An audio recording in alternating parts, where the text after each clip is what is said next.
Welcome. Hello. It's time for Blocktalk. We're on Bitcoin block 46834. Mempool looks good. Transactions are kind of more reasonable today. But what's going on today is we have CoinFest 2017 all around the world, talking with lots of really cool projects. So we got a pretty good lineup today. Let's try and get some timestamps in the description after this is recorded. But feel free to jump around and look for all these cool events going on today. And thank you to CoinPayments and BitNational for sponsoring the event. And yeah, we really appreciate the support on putting in this distributed conference all around the world. No central point of failure here. A couple other sponsors for Blocktalk is Bittrex. Next generation crypto exchange, the safest place to trade altcoins in the United States and around the world. Also GPU Source, if you guys are interested in mining, check them out, subscribe for updates. As usual, the live chat is going if you have questions while we're running here, and we'll get the show started here with BitNation. So I am your intrepid MC for the day. And the thing I love about this conference compared to other ones is I don't need to wear pants. So it's a great data for that. Anyways, we also have Susanne on the call from BitNation. Welcome, Susanne. Hi there. How's it going? Very good. Where are you calling in from today? Sweden, actually. I'm in Sweden to visit family for a few days. Nice. Yeah, been pretty crazy. There was like a big terror attack. I mean, not big, but a small terror attack in Stockholm a few hours ago. Which is, I'm taking breaks, so I'm not directly concerned by it, but still. I'm sure it's still a sunny day though, and people are still having breakfast and enjoying their life, Obviously. Yes, yeah. Well, I'm feeling pretty good right now. The sun's starting to come out. I had a little snow last night, but it's feeling kind of warm now, so I'm happy about that too. And I'm really excited to hear more about BitNation. So maybe could you give me like a quick overview of what is BitNation? Like what's your goal as a distributed company? So for those who don't know BitNation, we are the world's first virtual nation offering actual governance services. And so it started in July 2014, where we incorporated on the blockchain as a DBVN, decentralized borderless voluntary nation. And then since that time, so we did the first blockchain marriage, world citizenship, land title, birth certificate, a whole range of things. And since that time, we've been focusing mainly on building a platform called Pangea, which is what we're focusing on now. So Pangea is basically a blockchain jurisdiction or a dispute resolution platform. So I will talk more about that later on, but I see you are showing the website now. So if you go to the website, you can become a citizen. We're over 5,000 citizens for embassies all across the world. There are allies and people also registering their own nations on BitNation. There's also a public notary that's used for everything from freelance arrangements to loan agreements to marriages and wills and birth certificates, what have you. So yeah, there's really quite a number of things to do. But yeah, Pangea is a really exciting thing. So let's talk more about that. Yeah, I think what you guys are doing is very noble and very important because blockchain and Bitcoin are going to help the unbanked, but there is a lot of people who can use help with government services, and having that sort of support structure is important. So the internet really makes that a really, I guess, more feasible way for you guys to offer that to people all around the world. Yeah, and I think not just unbanked, but even in the West world, like I'm in Sweden now, or you're in, North America, but yep. We have governments, and they provide certain services, but it's just one option. It's a monopoly, right? A geographical monopoly on governance, and a global oligopoly on governance services. So I think even in our markets, the market needs to be disrupted. Like, why should I can choose between, I don't know, 10 different brands of cell phones, smartphones, but just like one government. Why? Right? So we need more options on the market everywhere. Yeah, like we're not limited to the local Blockbuster store anymore. Like there's Netflix online and all these other services where you can get, get awesome movies and stuff. So yeah, it's an exciting time to live in to really have so many options to choose from. Really, yeah. I mean, imagine if just because you're in America, you can only be on LinkedIn, or you're in Sweden, you can only be on Pinterest, or whatever. Like if we just had like one, website, depending on our location, that would be completely unacceptable, right? Yeah, yes. No, the internet's permissionless, and a lot of our choices online should be too. I totally agree with you there. So I guess like how did you get involved in like decentralization and wanting to kind of build this sort of project? Like how did you really catch this bug of building government services online? So I worked for 7 years for governments, mainly the US government, in various war zones, primarily Afghanistan and Libya. And so I was involved in the whole like nation building process, the nation overthrowing process. And and you just kind of see what works and what doesn't. And I was living in what they call ungoverned areas or rebel territories and stuff. And it actually worked kind of well peer to peer, really.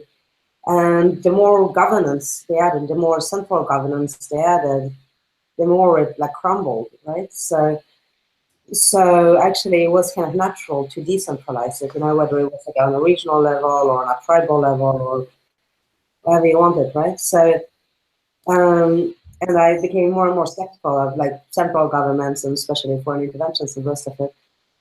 And then, I just stumbled across Bitcoin, and I was like, wow, this is the answer. Like someone just doing something completely outside of the system, entirely peer-to-peer, with no central authority. This is the answer to it. So yeah, so since that time, I was like, this is what I've been looking for my whole life. So Yeah. It's hard not to be inspired to do some change in the world after really understanding the global impact of Bitcoin and just it really just kind of tells you the internet is more than just some corporate entity being sold to you. There is an infrastructure here. There's a utility that's been created, just like the power grid. Like, and I think everyone kind of comes to Bitcoin with a different starting point, and then they definitely have like a different viewpoint of what it can do. But I think our goals are all aligned now of kind of like what is the next heading of where we need to go. Like the destination is unknown, but we're all kind of walking in the same direction now. yeah, I mean, I really think like decentralizing governance is the logical next step, right? Because it is like the most centralized thing in Bitcoin because it's a I mean, more or less trustless system.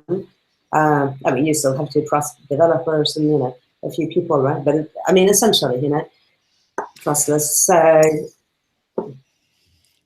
yeah. Yeah. I think it's a lot easier to trust in this system because there's a lot more proofs involved and like you can open source the entire thing. So and some people maybe don't care to look into that, but they like knowing that exists. It's kind of like I don't really care where my food comes from. I just want to know that I can find out if I'm ever curious.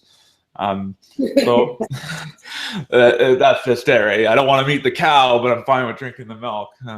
I think there's a lot to be said there. But I'm kind of curious of like what are some big news, I guess, right now with BitNation, and what are you guys hoping to kind of do in the future?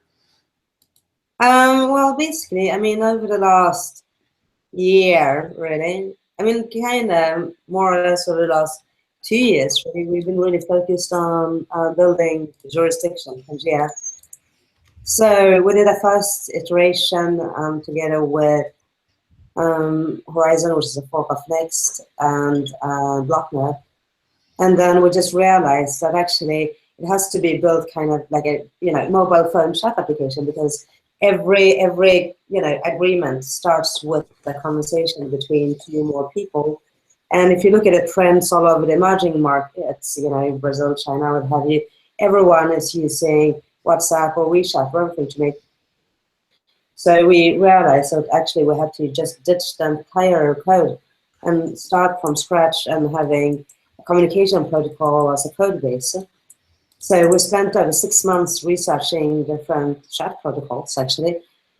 And then finally we found one that we settled for that is really, really cool, called Secure Scuttlebutt, which also works as a mesh network. So it's entirely decentralized, end-to-end encrypted.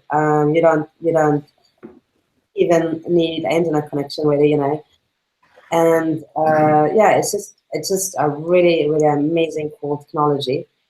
So we decided to start building on that and integrate blockchain into that rather than the other way around, rather than build on the blockchain, because then you have to pay minus fees for the messages, which is ridiculously expensive, Yep. So I mean, it's not possible, really. So and that defeats the point. So instead, we are building on a message protocol that then sends the messages, the contracts to execute on the blockchain. So now we're in the process of integrating Ethereum, and then we hope to integrate rootstocking. So as well, when that becomes more mature. So hopefully later this year, and by the end of the year probably. So the goal is, that everyone can go in there and have a conversation, which turns into a smart contract, and then choose the code of law you want, whether it's the law, Sharia law, what have you. Choose what jurisdiction, preferably ours. And then choose witnesses, choose arbitrators, timestamp it, once it gets for the rest of it. And and then resolve conflicts. So you have your arbitrators. You can list yourself as an arbitrator too and charge for arbitration services. And yeah, so it's like a market for arbitration. That's what it is basically. Now, I heard you mention you can kind of choose whichever I guess law you follow, whether it's Canadian law or Sharia law or anything like that. But my question is, I guess, what sort of, I guess, issues do you have with overlapping ideologies? Because I believe freedom, you have the right to do whatever you want as long as it doesn't negatively affect anyone else. So some of these laws might kind of counteract that if they apply to other people who aren't in my jurisdiction. So I think, okay, so imagine this. So right now with a centralized government, right, who says, oh, you live in Canada, therefore you follow Canadian law. So imagine if we're talking about, what we're going to have for dinner, right? So me, you, and my husband James. Hi, James. So so I say, I want to have meat, I want to have a big T-bone steak. You say, well, I'm a vegetarian, I refuse to eat meat. I'm a vegan, only came for me. And then James says oh, well, I want paleo, I'm on a diet, and only paleo food. I don't like it. I don't like it, yeah, but anyways, so let's say this is the case, right? And then we can only choose one for the three of us. We're gonna fight. You're gonna do everything because you have taken a while, to just eat, vegan, and I'm a huge meat eater, and I needed the iron, and I needed whatever. So we're gonna fight until our thing goes through. So what if we change the scenario and we say, well, here's a restaurant that does all of it, and we can just order separate dishes, and we can eat what we want. Then we're highly unlikely to fight, because there's nothing to fight over. We just order what we want, right? So the same goes for law. If you don't need to apply law uniformly to everyone, then there's no point in fighting for having your particular code of law, right? You just apply the code of law that works within you, the community you have chosen to be within, or the people you have chosen to do agreements with, right? And that way you don't have to. So I think, I'm not saying it's going to eliminate all conflicts. There will always be conflicts, of course, but I think it's going to dramatically, reduce the number of conflicts. Well, it sounds like it's more than just, I'm only part of this governance, or I'm only following these rules. It sounds like, well, I follow these, and I also follow these, and I also follow these, and there's lots more overlaps because it's like when I'm working with these neighbors, I follow these rules because that's what we've agreed upon, and then when I work with neighbors on this side, like these are the rules that we agree upon. So you can kind of have more localized governments. It sounds like is what you're kind of trying to propose here. Yeah, I mean, it's both more local and more global than the nation state. I mean, the nation state is neither of, you know. I mean, you know, the US, I mean, you know, it's very difficult to compare, like, you know, Manhattan to like a, you know, village in Mississippi, right? So it's not very local. The nation state construct isn't very local. So this permits for both more local and more global connections and agreements. But it's not just about geography. I mean, like me as a person, I could have like deal with 15 different codes of law. Like, let's say if I do a business agreement, I'll probably choose common law because it's the most flexible type of law. But maybe if I do like, you know, an investment agreement, you know, I would choose Sharia law because Islamic banking has some nice features, you know. You know, it's right. I'm just saying that as an example. So, you know, you might want to have like a different code of law for each different agreement. In the same way, you might want to have a different blockchain for each agreement.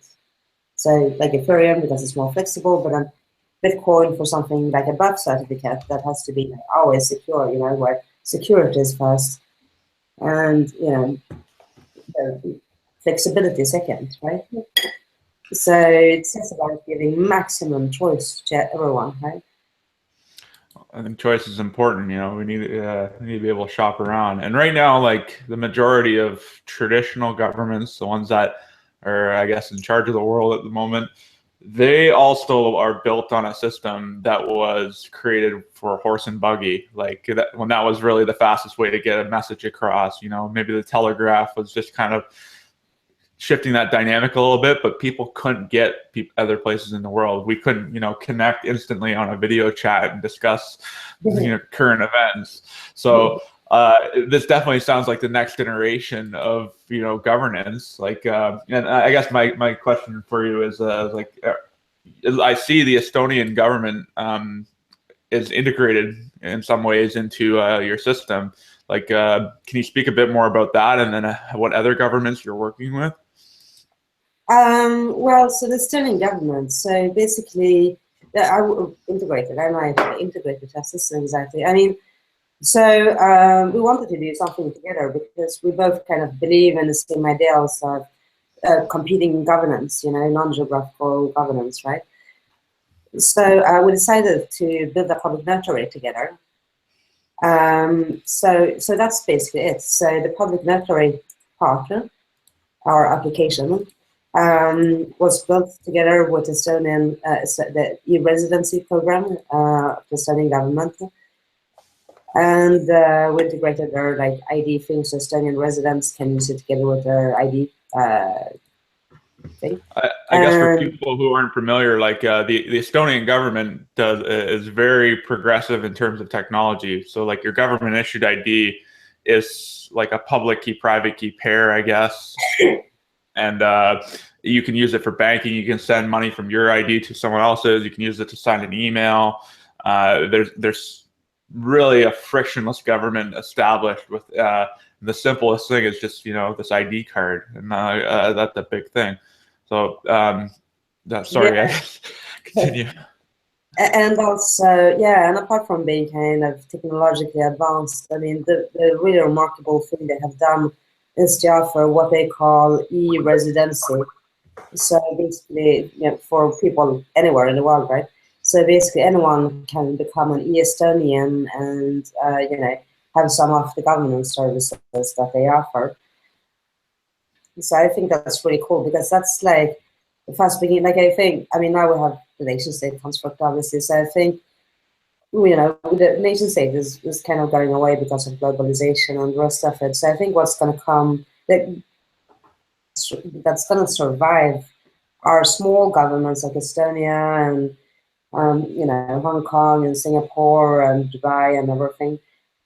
Maybe Sweden, you know, they're kind of small enough to adopt and start to sell their governance services on a global market, a global audience. whether that's through, you know, tax cuts or digital services or what have you. So I think that's really kind of interesting to see that that's already, that trend is starting, right? Have you seen any kind of cool interactions with your system yet? Like some local municipality in North America connects with a local government in Africa or something, and they, in turn they create like a support relationship or something? Not that in particular. I mean, there are lots of people from various governments that contact us all the time, you know, to ask us about our vision and if we want to do X, Y, and Z. But we're quite standoffish, to be honest. I mean, I know some people in the Bitcoin space gets very excited when they see governments adopting the blockchain technology and kind of see it as a sign of progress. But I don't really do that, you know. I mean, what's really exciting for me is when the market adopts it, right? Because I don't really want to, I don't want to improve governments, you know. I think governments should go away and leave place for the free marketing governance services. So yeah, I know that sounds utopian, but hey, we're working with Bitcoin. It's an utopian technology to start with. So you know, No, so I don't really care about improving existing governments, you know. So I'd rather just cut out the middleman, if you like. no, I understand that. Like from the industries I work in, if the best way to upgrade the government would probably be to create like a redundant government that works exactly like the old one, and then eventually that one falls behind and this one comes up. But yeah, what you're saying is like you can start from scratch with the system, and it could be better right from the beginning. So Right. it's definitely a competitor, and you know, like they're Blockbuster, you guys are Netflix. Like they need to compete or die. That's really what it comes down to. So like, and I think banking services have gotten better around the world because of Bitcoin, especially in Canada. I've seen it. But I think governments can get better because now there is another option too. Yeah, exactly. I mean, that's why I was so impressed by Bitcoin when I first discovered it, because I've heard, you know, libertarian proposals like Ron Paul wanted to bring back the gold standard in the US and that and that. So, you know, these people will advocate for like an entire lifetime to change the system from within. And, you know, from my own work, I know that kind of doesn't really work, or even if it does, you can change one part, but the whole system is so fucked up, so it doesn't really matter anyways, you know. So that's the genius with Bitcoin. It's just it didn't, you know, need to like change anything. It just came from the outside, didn't ask anyone for permission, didn't try to change the Fed or anything, and just invented something brand new. You know, that's what I really love about it. So that's why I want to deal with governance too. I don't want to change the government or ask for permission or get regulated. You know, it's like you just invent something that's just simply better. You know? Well, I think the irony of it is with Bitcoin right now, it reminds me a lot of like the U.S. government. Like, you know, you just have two opposing parties that are arguing over it. Maybe there's a couple little ones, but overall, it's just like these two different ideologies that are arguing and they can't come to terms. And they represent very large segments of the user base. So it's kind of funny that yeah, it started at nothing, and now it's basically on par with what we're seeing in traditional governments. So one is going to break up first. One is going to show up more, and I'm confident that the Bitcoin will solve this problem.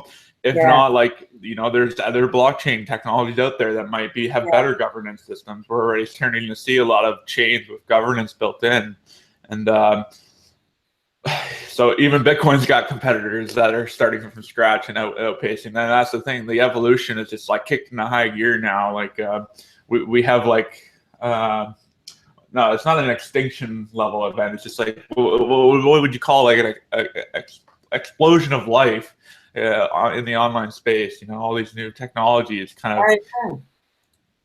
Yeah, I mean that's what Satoshi would have wanted, right? Like a whole ecosystem of blockchain. So not like another monopoly, if you like.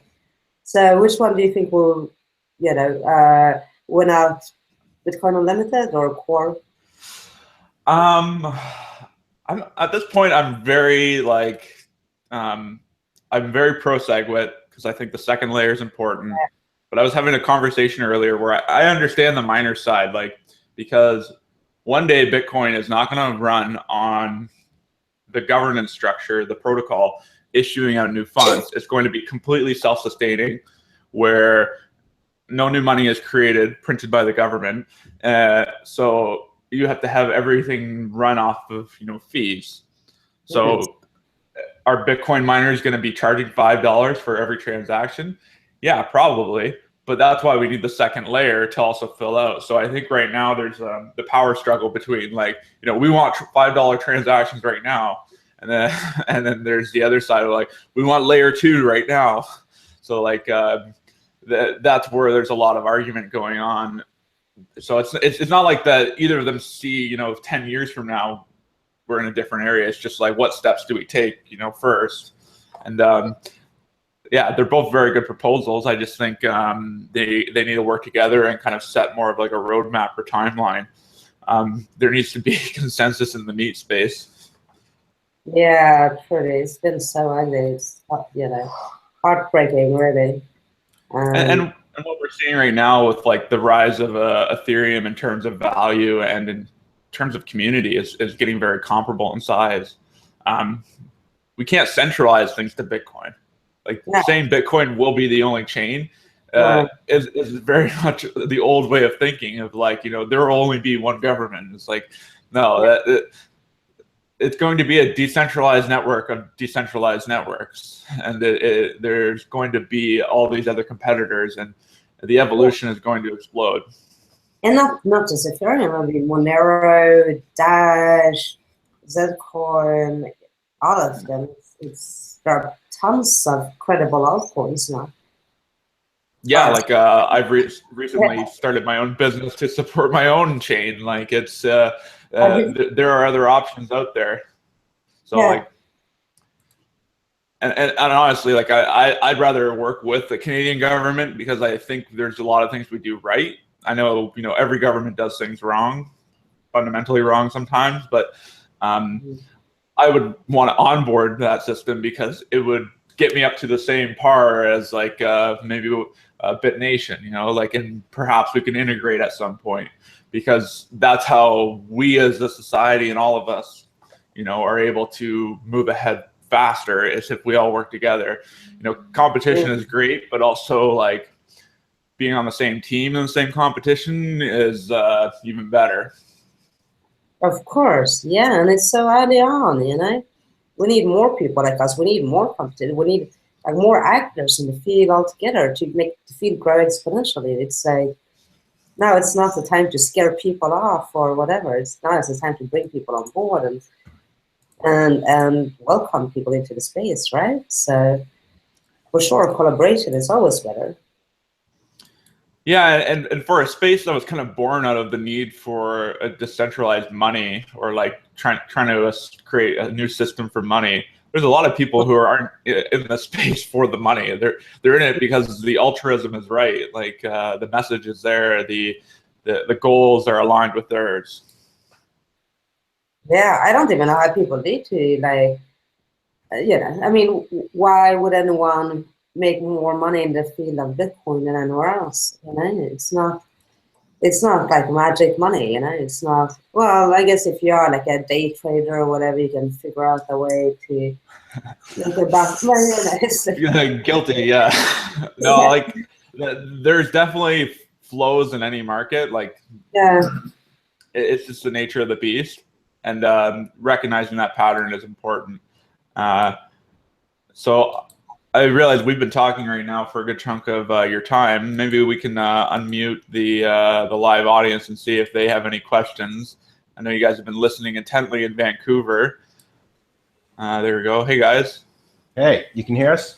Yes. What's going on? Pretty good. Still starting to get more people. I think people are still waking up. We've been listening intently, though. Did you already tell any of your stories about refugees and blockchain IDs? refugees, yeah, refugees and blockchain IDs. Yeah, have you talked about that on CoinFest during this hangout yet? Or I was busy working with Manchester trying to get them on the feed? No, I haven't.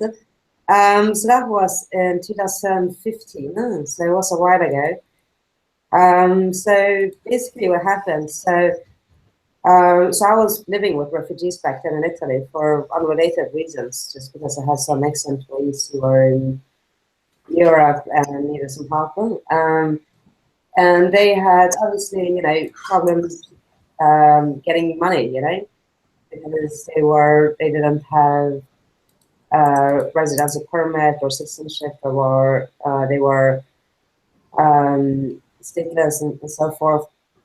So so we started giving them Bitcoin debit card, Visa cards, and then a lot of them, when they were trying to move from one country to another, there are actually in the European Union there are some rules saying that if you have close family, close relatives, like children or parents or siblings in another country, then you are more likely to have the right to apply for asylum and travel permits to that country.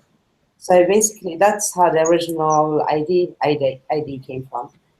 So basically, we created an ID with like micro kind of confirmation system. So with like 4 witnesses where people can put each other as witnesses and then confirm each other to have like a kind of family ID, right? That could help people if like an emergency ID if they got stuck somewhere and needed to cross a border and had to prove that they had family in the other place, right? So so we did that, and then that evolved to something called a World Citizenship ID, which you can find now on the website, which is a little bit more sophisticated. And now we have like a kind of third iteration of it that we're building on the Pangea platform that has nothing to do with refugees anymore. That's built on, basically public and private keys, and also same again, like kind of mini reputation circles. So, kind of people confirm each other's through like a follow function. And then the next iteration of that is going to be to tokenize reputation through basically non-tradable reward tokens for creating and executing smart contracts and solving disputes. So it's not based on human judgment, but it's entirely, automatic. So it's not based on, popularity or how much we can buy, or financial limits or what have you. So yeah, this is going to be the next experiment, and I'm quite excited about it. That's pretty cool. Very exciting. Have lots of stateless people been using it? Like, how many people have turned to blockchain tech for their problems with refugee crisis and other people needing to whatever? Well, we don't know actually, because so we did when we created the ID, we didn't give it like a special anything, right? So we did that later on with the notaries. We can track how many people are using the notary for timestamping, but the refugee ID and for World Citizenship IDs as well.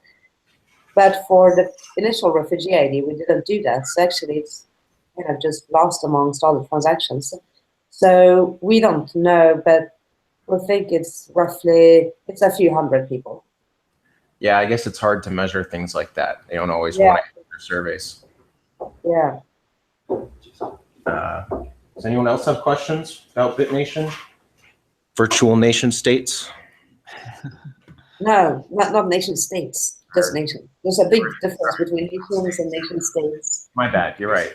That was terrible. Yeah, I had a question. I'm curious about the delineation between, or maybe the overlap now with the possibilities of, you've talked a lot about governance and the new way that governance can emerge or perhaps reduce versus the economy, versus trade and distribution of money or Bitcoin for that matter. So just kind of delineating between those two, because there's talk about the potential of this digital currency for governance versus just trade and economy? Sorry, I'm not quite sure I understood the question. Would you mind repeating it? Sure. So you talked earlier about governance and the way that governments operate, and sort of how kind of just delineating between that and then the economy, like kind of the future potential of Bitcoin in your mind. The future potential of Bitcoin and the governance realm. Mm-hmm. Well, I mean, Bitcoin is and will remain the most secure chain. I don't think we're going to see any change in that in a foreseeable future. I mean, it's going to be interesting to see now when Rootstock gets released. If I think people are still going to use Ethereum because of faster transaction times and all of that. But I think Rootstock is going to be a serious competitor, though, bringing people back to Bitcoin to a large degree. So yeah, I mean, in my opinion, Bitcoin is still the strongest and will be used more for governance purposes as well, more than any other chain. I think like my theory is like, what was it, 1914 or 16 during World War I, all the countries in Europe dropped the gold standard so they could continue fighting by devaluing the currency, and we just saw a lot of countries drop the gold standard. I think Bitcoin is our way of kind of getting back to the gold standard. Maybe they don't do it officially, but it's definitely like that common denominator for all fiat currencies and putting them all on their own on their own spectrum, right? Like the US dollar, when it decreases against Bitcoin, it's like, okay, well, I know how many Bitcoins there are. I don't really know a lot about the US dollar. Like there's a lot of discretionary spending where they're just printing money. So this is kind of the new gold standard. And yeah, I think Bitcoin's a good common denominator. And in that way, it's kind of like a good common governance system. And there'll be like the fractals all off of it. But yeah. We got any more questions from the guys in the space there? Don't think so. Got another speaker ready. Oh yeah. Drop them the Hangouts link, and we'll get kind of switched over here. But Susanne, it's been great talking with you. Do you have any kind of final closing words for the people of CoinFest? No, check out the website on our Slack chat. Lots of exciting stuff going on. It's been great talking with you. Do you have any kind of final? Oh, sorry about that. Oh, good. And yeah, that's it. Cool. Yeah, so this has been BitNation, guys. Be sure to check out their site, bitnation.co, and become a world citizen. Exactly.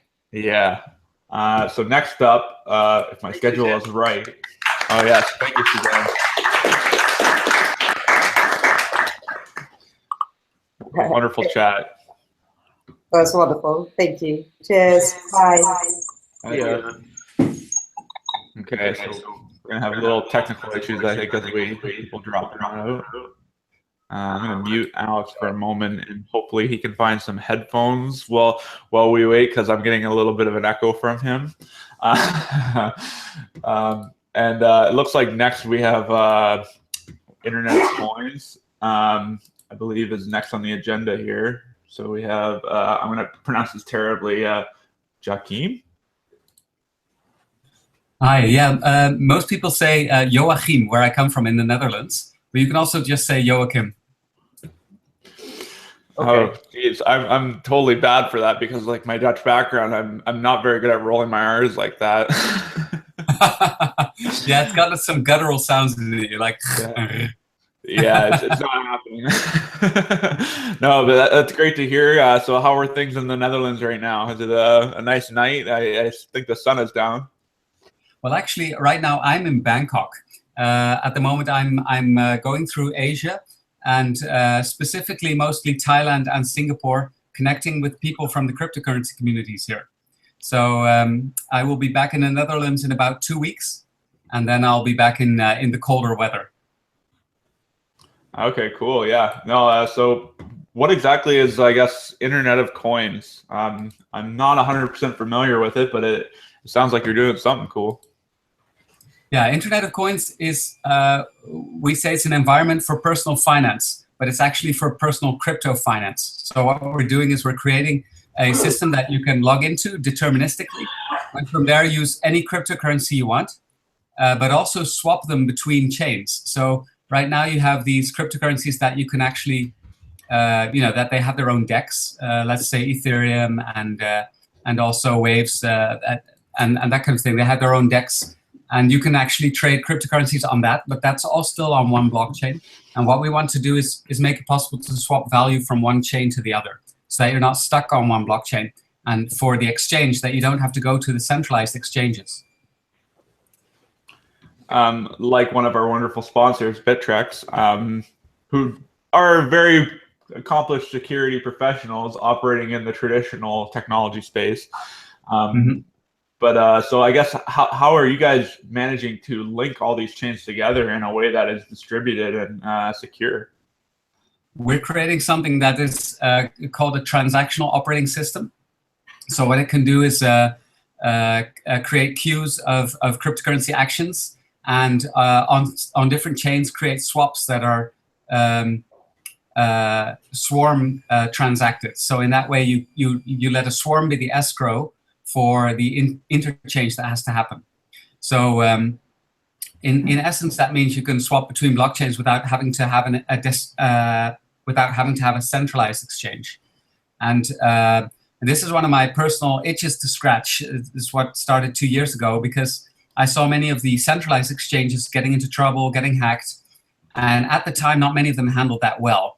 Since then, we have seen 1 or 2 situations in which the centralized exchanges are starting to do better, but it didn't make me feel entirely sure about it. So what I wanted to do is create something that makes it possible to actually swap value between the chains without these centralized exchanges, and just make that possible. Yeah, no, it's definitely a noble effort, and I think there's a lot of people trying to accomplish, these distributed exchanges and link more than one exchange together. It's a challenge that I think a lot of people are willing to undertake. I'm curious, I guess, as how are you managing consensus? Like, are you just using Bitcoin as like the standard time clock? Or like, because when I have a transaction confirm on one network and another one confirm on another network, like you still need those to link somewhere and process at a block. So like, where are your blocks being confirmed? Currently, we are confirming blocks on something called a weave chain. So it's like a blockchain, but it's FIFO. So it can take data in on the one end, but also release it on the other end, which means it doesn't keep growing. So it can forget stuff. It's like a forgetful blockchain. What we use it for is not actually running any type of cryptocurrency or whatever. We just use it for the transactions themselves. And so we don't need to keep those indefinitely, because the transactions are also visible on the blockchains. So what we want to make sure is that you don't have to have yet another blockchain to run stuff, because they are already there. And so we want to use those as much as possible in the swap. You already see some people approaching this in a different way as well, like atomic transactions, where they try to park value on one chain and then release it on the other. So we'll also want to use those methods in the Internet of Coins platform where possible, because if it's already been done, why reinvent the wheel? But for some cryptocurrencies, this is not possible. They don't have compatible blockchains. They don't have compatible algorithms. And so in those cases, we want to create the swarm system that we're building to make sure that these transactions can still be done. Okay. So can you talk about, like, I guess the capacity of your system, like how many transactions per second, how long do transactions kind of take? That's a bit of an early question to ask, because we're still in the process of building it. Okay. So we haven't measured that yet. I always say, well, because I've had this question a few times, it's probably going to be a bit slow in the onset, because what we're focusing right now is not on the speed, we're focusing first on just making it actually work properly. And so what we've done so far is create this transactional operating system. The weave chain is not done yet, and we're currently integrating those things together.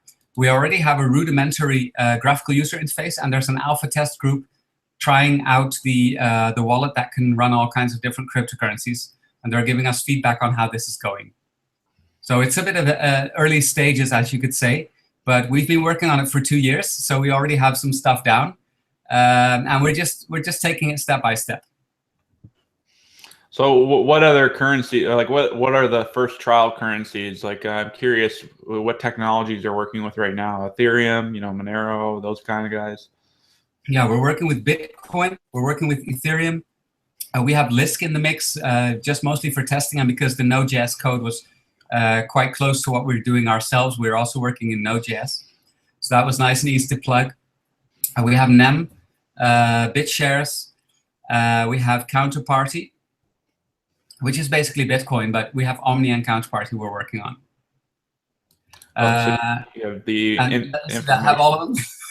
So under Bitcoin, by the way, we have all the compatible ones of Bitcoin as well. So we're creating something called a recipe system, where users can just put their own recipes into the Internet of Coins and hook up their own coin. So they don't have to change their coin, but they can just hook up the coin by creating a recipe for it. It's supposed to be a very simple recipe, so we're trying to keep it as a very simple configuration file. Currently, we're using something that looks a bit like an INI file, but we may put it into JSON. It just depends what developers think is most comfortable there, and also users of cryptocurrencies. So with this recipe, they just hook in the coin, and then at that moment, they can start allocating it. So the idea is that when you allocate the coin, you become a liquidity provider for it. So you can actually use your saved coins, not just to bag hold them, as it were, but to actually use them to create liquidity. And when you do that, when an exchange happens, you actually pay the user that amount minus the fee that you get to have for that exchange, for that swap. So first, at this point, the swaps are still one-on-one, and we want to actually bring that towards a swarm transaction for every cryptocurrency, but that's not easy. So that's something we're still working on. So yeah, talk a little bit more about fees. Like, are there fees for the system to be self-sustaining? Like, or is this kind of like I run a node and therefore I'm like part of the protocol? Like, I'm kind of curious of like, well, what are how is the system self-sustaining? How the hell does that work? Yeah. Well, a lot of people want to run, of course, they don't want to run stuff. Like a lot of people in that you see in cryptocurrency, they just want to use a cryptocurrency and not have any hassle.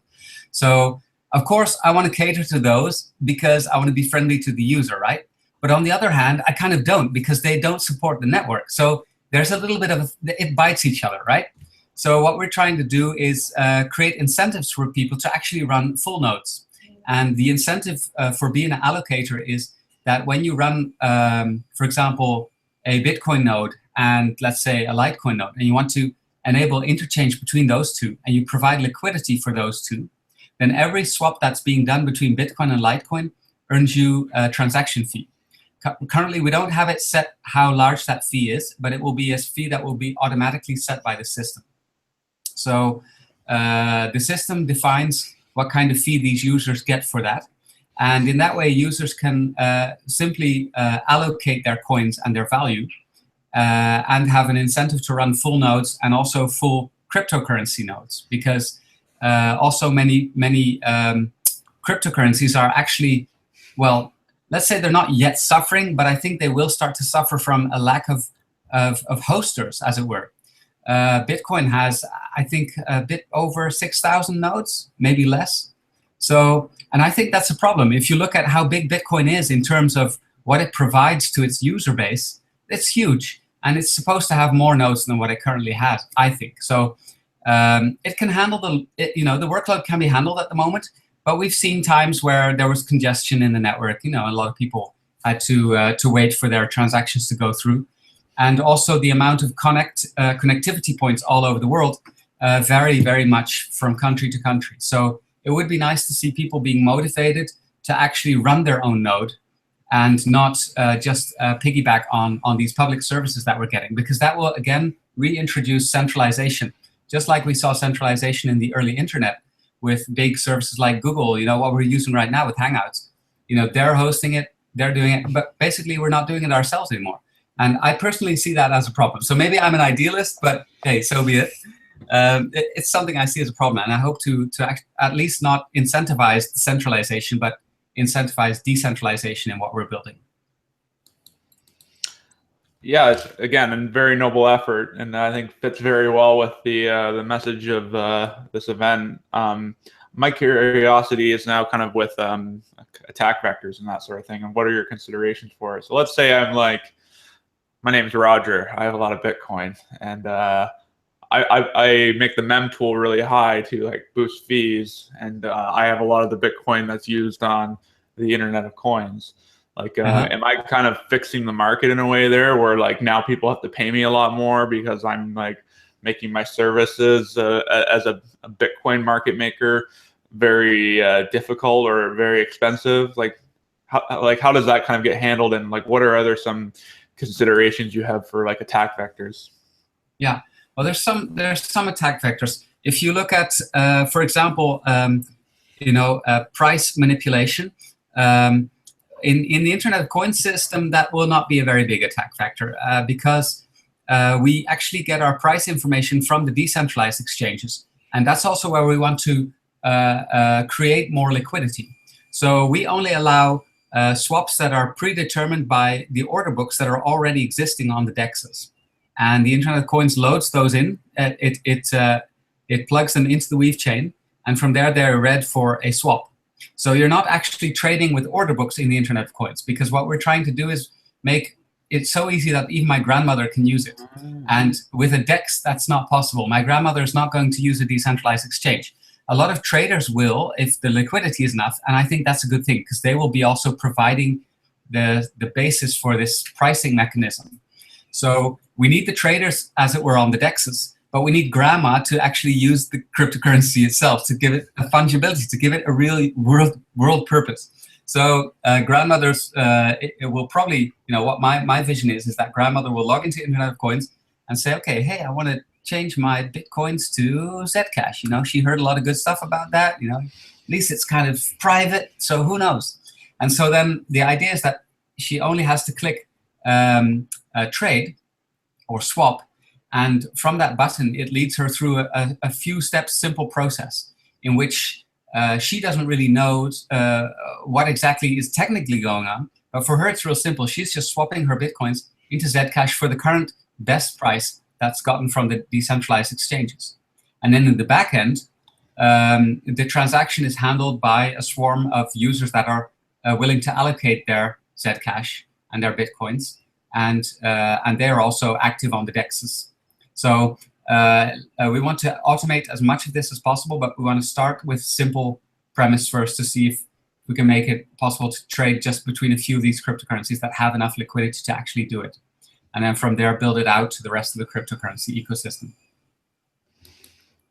Yeah, no, I like that concept that you explained there with grandma, because like even myself running an EVM, like an Ethereum compatible machine on my company's blockchain, our vision is that like people will be using tokens on the chain and not know about the chain at all. Like we're building a debit card service, and if people transfer there or they transfer value on there, there'll be sales going on in the background to buy the underlying currency. And they don't even see that, but they have to pay for network fees. And so there has to be some sort of medium of exchange happening on the chain. So like I think what you're proposing here with the connecting, not really the Internet of Coins, it sounds like it's the Internet of DEXs. Like and then that's really the best way to describe it. And I think if you guys kind of get it working properly and at a reasonable speed and reasonable fees, it's definitely got a huge potential. Counterparty might be one of the harder ones to do right now, because I know a lot of people are saying it's almost unusable to use the DEX if you have to pay all these fees to execute a simple order. with the fact that Bitcoin fees are so high. But that's another issue in itself, and I don't want to talk about the Bitcoin fork with every guest today. So maybe we'll go to the live audience and see if they have any questions. I'll take them off mute here and see if in Vancouver they have any questions for the team here. Yeah, sure. Go ahead. I want to know exactly how the swarm works. How does the swarm work? Can you hear him? Yeah. How does the swarm work? Yeah. How does the swarm work? Well, currently we're creating a virtual machine system that runs across multiple computers, and it creates private keys, and those keys get cut up into little bits, and those get given to a swarm. So, and at that moment, a swarm can actually handle a certain amount that is stored on a private key without any one of the swarm at that moment knowing the private key. So in that way, you can use the swarm as an escrow. Okay. How many people are involved in the swarm? I think it depends on how many people will be using a certain type of cryptocurrency, because per cryptocurrency, you will need a private key. And for that, there will need to be a swarm of users available. Right now, with the test group, we don't have enough users yet to create a swarm that is considerably large enough for secure transactions. So in my view, a swarm should be comprised of at least around 100 users, so that the key is really spread out over a lot of different users. So that means that. So just for clarity's sake, for everyone here, that means that what we're doing is we're putting money into a private key that's split up between 100 people, and those 100 people keep that money encrypted and secured in an escrow. And when they all agree to press the button at the same time, the money's released. And what you're hoping for is a critical mass, ideally people here in the room, internationally, to build that mass for you and with you. Yeah. It's indeed like that. Actually, the swarm will be comprised of people that are allocating, and they don't know at that time what exactly that means if they're not technical. But it will mean that they are also eligible to be chosen as a random part of a swarm. So anybody on the network can be chosen to be part of a swarm. And we're working currently on technology to actually make it done from within the browser. So the browser becomes a node, a light node at that moment that can also be part of a swarm. But we haven't done enough testing yet to know for sure if that's going to work out. So until now it looks promising, but I don't want to get anybody's hopes up before we know for sure that's also going to work. But everybody who runs a full node will definitely be able to be part of a swarm.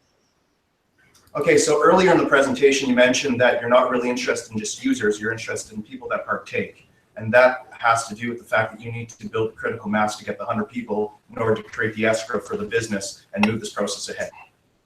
Yes, and also to give, to make sure that the network can survive. Just like Bitcoin needs actual people that run the node and that are mining, Internet of Coins needs people that run nodes and that are allocators. And in that way, they're like the miners. But then in this case, they're allocating their funds to grow them. And that's their incentive.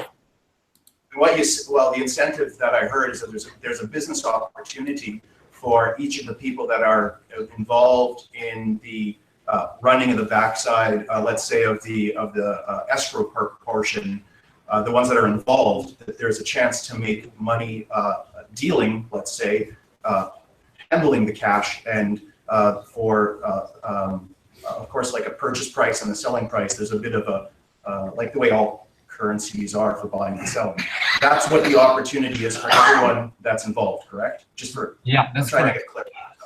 Okay, do you hear that, guys? They're offering us free money. And they're going to train us too. Yeah, I love it. Thank you. Very clear. Awesome. Yeah, well, in the same sense, you could say like Bitcoin miners are being offered free money, but they also have to perform a service for it. So what you're doing in the Internet of Coins is, oh, sorry, what did you say? Oh, yeah, it's a value exchange, and you have to work. Yes. Yeah. So in that sense, it's not free money, but you are together creating a market. And I think also by creating more liquidity, the DEXs will become more seriously used, because I like the technology, and I think it's good that we are creating different decentralized exchanges, that all these groups are trying to do that, and they're putting their best take on it.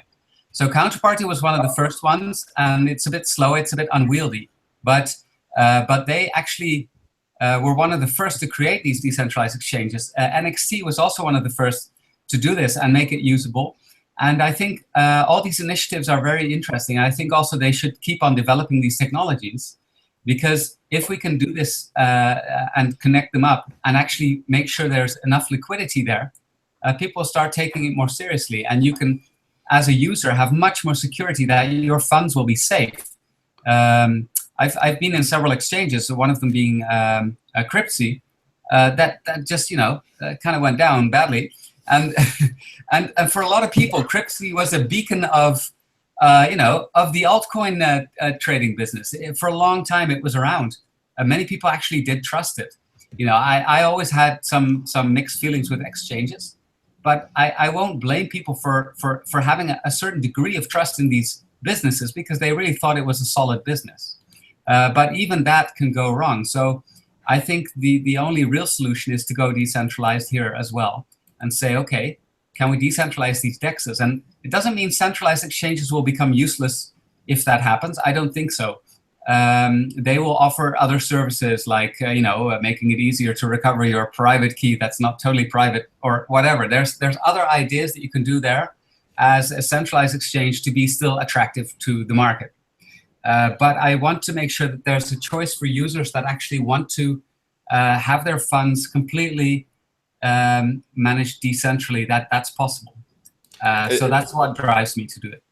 It sounds like even traditional exchanges could almost be a user on the Internet of DEXs. Like they could provide liquidity, they could interact their own systems and update order books too. So I'm kind of curious, like, you're only pulling data from DEXs to kind of get relevant prices. Is there no other way of being kind of like an oracle for this system? Well, at the moment, not yet. But we are exploring all kinds of directions. And we've also explored creating modules that perhaps pull data from centralized exchanges. But I'm very careful with that personally. But in the beginning, we'll need the price data from somewhere. And some of the DEXs just don't have enough liquidity even to provide reliable pricing data. So we'll need to pull it from somewhere to fill the weave chain with data so that people can start doing these swaps. And but all these modules will be open source. People can read, people can see what they're doing, and they can also write their own. So in that way, I just hope that a lot of data will be collected, and eventually the DEXs will have enough liquidity of themselves so that we don't need that anymore. Because I don't mind injecting some data from a centralized exchange, but if we don't have to do it, I'd rather not, because I think it's better to do it from a place where no one can manipulate the price. And a centralized exchange also, from a security point of view, has some problems. If somebody wants to manipulate the price, like Mt. Gox had it, it can be done, and it gives a big reaction in the markets. People respond to the price data because they believe that it's somewhat trustworthy, that it actually does represent some kind of value, a certain type of democratic value, as it were, of all the market participants. And if that's not the case, well then, it I think has a bad influence on the development of the price over time. So personally, I'd like to see it all coming from the DEXs, and that's where I'm wanting to point this. Well, if you'd like, I can get you in touch with Bill from Bittrex. Their team is very honorable, and I'm sure would believe in your vision as well, and wants to be a part of the distributed exchange future and wants to be a user on it. So I'll definitely help make that connection, because I think it's important to work with the traditional systems to onboard people into the new systems. Yeah, I agree. And I think also that if exchanges just are transparent in what they're doing, they can go a very long way in actually providing a good business to themselves, but also a good opportunity to the user. So I believe there can be a business win-win there. But it's really a big responsibility of the exchanges to do that. And well, so we've seen some do it, and we've seen some not do it. So I'm always like, let's keep each other on our toes there. But I agree. I'd like to talk to them to see if they want to, to actually think also about the liquidity aspect, because that's certainly something they can help out on. Yeah, even if they are just considered another user, I'm sure they can offer a lot of their resources as that user without breaking, the fairness of the consensus, right? Yeah. So, and also exchanges could be terrific allocation providers, because they already have a lot of cryptocurrency value stored that they currently use for trading. So if they'd allocate that on Internet of Coins, well, at that moment, part of what they allocate will only be usable in the decentralized atmosphere. But it might be a good idea for them to, in that way, park some of the value and also have it provide liquidity to decentralized users. So I'd be happy if they do that, actually. Like I suggested to not only Bittrex but other exchanges, is like you guys should have another tab for like counterparty DEX, and like it's like another wallet that they have to send coins to, just like on Poloniex. There's different accounts to send to. That would probably be a really good way to be really fluid in getting people to use the new system, and they can use it in a much more controlled and safe way. And then once they see maybe like what the benefits of using that one versus this one, or maybe like it allows them to compare and have the options and see them both on very equal playing fields. Yeah. Currently we're designing the GUI to look very much like an exchange does. So very simple, like deposit your Bitcoins, which you're not really doing. You're just sending them to another deterministic wallet at that moment. But it will feel to the user as if he's using a kind of exchange or a kind of online service, so that it's easy and a low entry point for people that don't really know how this works and that are used to the centralized stuff. So we kind of hook onto that visually, so that they kind of have the feeling, okay, I know what I'm doing here. It's more common ground than some kind of QT wallet that has, for technical people, it's not too hard. I don't mind QT wallets. I love them. But other people, like, they don't know what to do. They see this wallet, they think, like, what is this, and they're scared of it, that's not a good thing. It hasn't changed in like the 4 years I've been in the space. The QT wallet is like that baseline minimum requirements that almost every, not only Bitcoin, but most altcoins have something very distinctly similar to that. We're kind of at the end of your time here, but do you have any final points? Questions from the space there in Vancouver? Yes, I do. I was going to give you a specific example. Let's say we're doing an exchange between Monero and Ethereum. So I'm going to do two non-Bitcoin-like coins. How would that work? An exchange between Ethereum and Monero? Yes. Yeah. And then specifically, technically, how would it work, or from the user point of view? Technically, how it would work, yeah. That's because of and I picked those two because they're fairly incompatible, fundamentally different blockchains, and they're also totally different from Bitcoin as far as the structure. I guess starting from the initial sending of money, describe how it proceeds to the exchange process. Exactly. Yeah. How will the concept work? Yeah. Well, in case of Monero, it doesn't have its own DEX, right? So that's going to be a little bit of more complex one. In case of the, let's say you want to exchange from Monero to Ethereum, it would be very likely that you first exchange Monero in a swarm transaction to Ethereum. So we actually have two methods, which makes this a bit, let's say, if you ask Monero to Ethereum, my answer will be different than if you say from Ethereum to counterparty. So we use a different method at the moment to do that. But from Monero to Ethereum, in this case, the person would log into the IOC wallet. He'd see his Moneros and he'd say, okay, I want to swap them. And so he'd click swap and he selects with the drop-down that he wants to do that to Ethereum. And then he clicks on swap. And at that moment, the node sends a message to the network saying that a swarm should get together to create a private key for Monero, right? So that they can put the value in escrow. So the swarm does that, creates the private key, and sends that in little bits and pieces back to the user. The user, the public key sends to user to the user. The user sends the Monero funds to the public key, and at that moment they are in escrow with the swarm. The person that has allocated Monero and Ethereum at that moment, there can be many people in the network that allocate Ethereum and Monero, but there's one of them is chosen for the swap, and that person sends the Ethereum also to a swarm that has an Ethereum key divided amongst itself. And at that moment, both of them are in escrow. If those values have arrived, the private keys get sent to the users in reverse, so that they both get the value at the same time. So the swap happens at that moment. And then the private keys are swiped for security reasons as well, but also to retrieve the funds to the actual wallet of the users themselves. So this is a bit in a nutshell how it works. If I do every step, it would take a bit of time to explain more deeply, but We don't have too much time at the moment I left. think to give you an idea of how it would work. Can I ask a question? I just wanted to say Monero because the public keys are actually visible on the blockchain.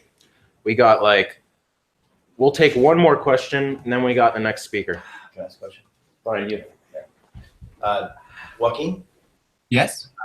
how is this any different than what CoinPayments does in regards to swapping currencies? CoinPayments. Yeah, they do this. You can trade Dash for Bitcoin, Bitcoin for MadeSafe for Light, whatever.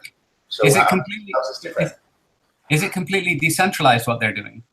I don't know. I'm asking you. I think they have a server. Well, Alex is next on the call, so maybe Okay. he can even come off mute here, and we'll do a swap over here. But if people want to find out more, they can go to internetofcoins.org. There's lots of information there, and you can ask questions if they didn't get enough information here today. Anywhere else, Mr. Koning? Okay, thanks for your time, guys. Yeah. No worries, thanks.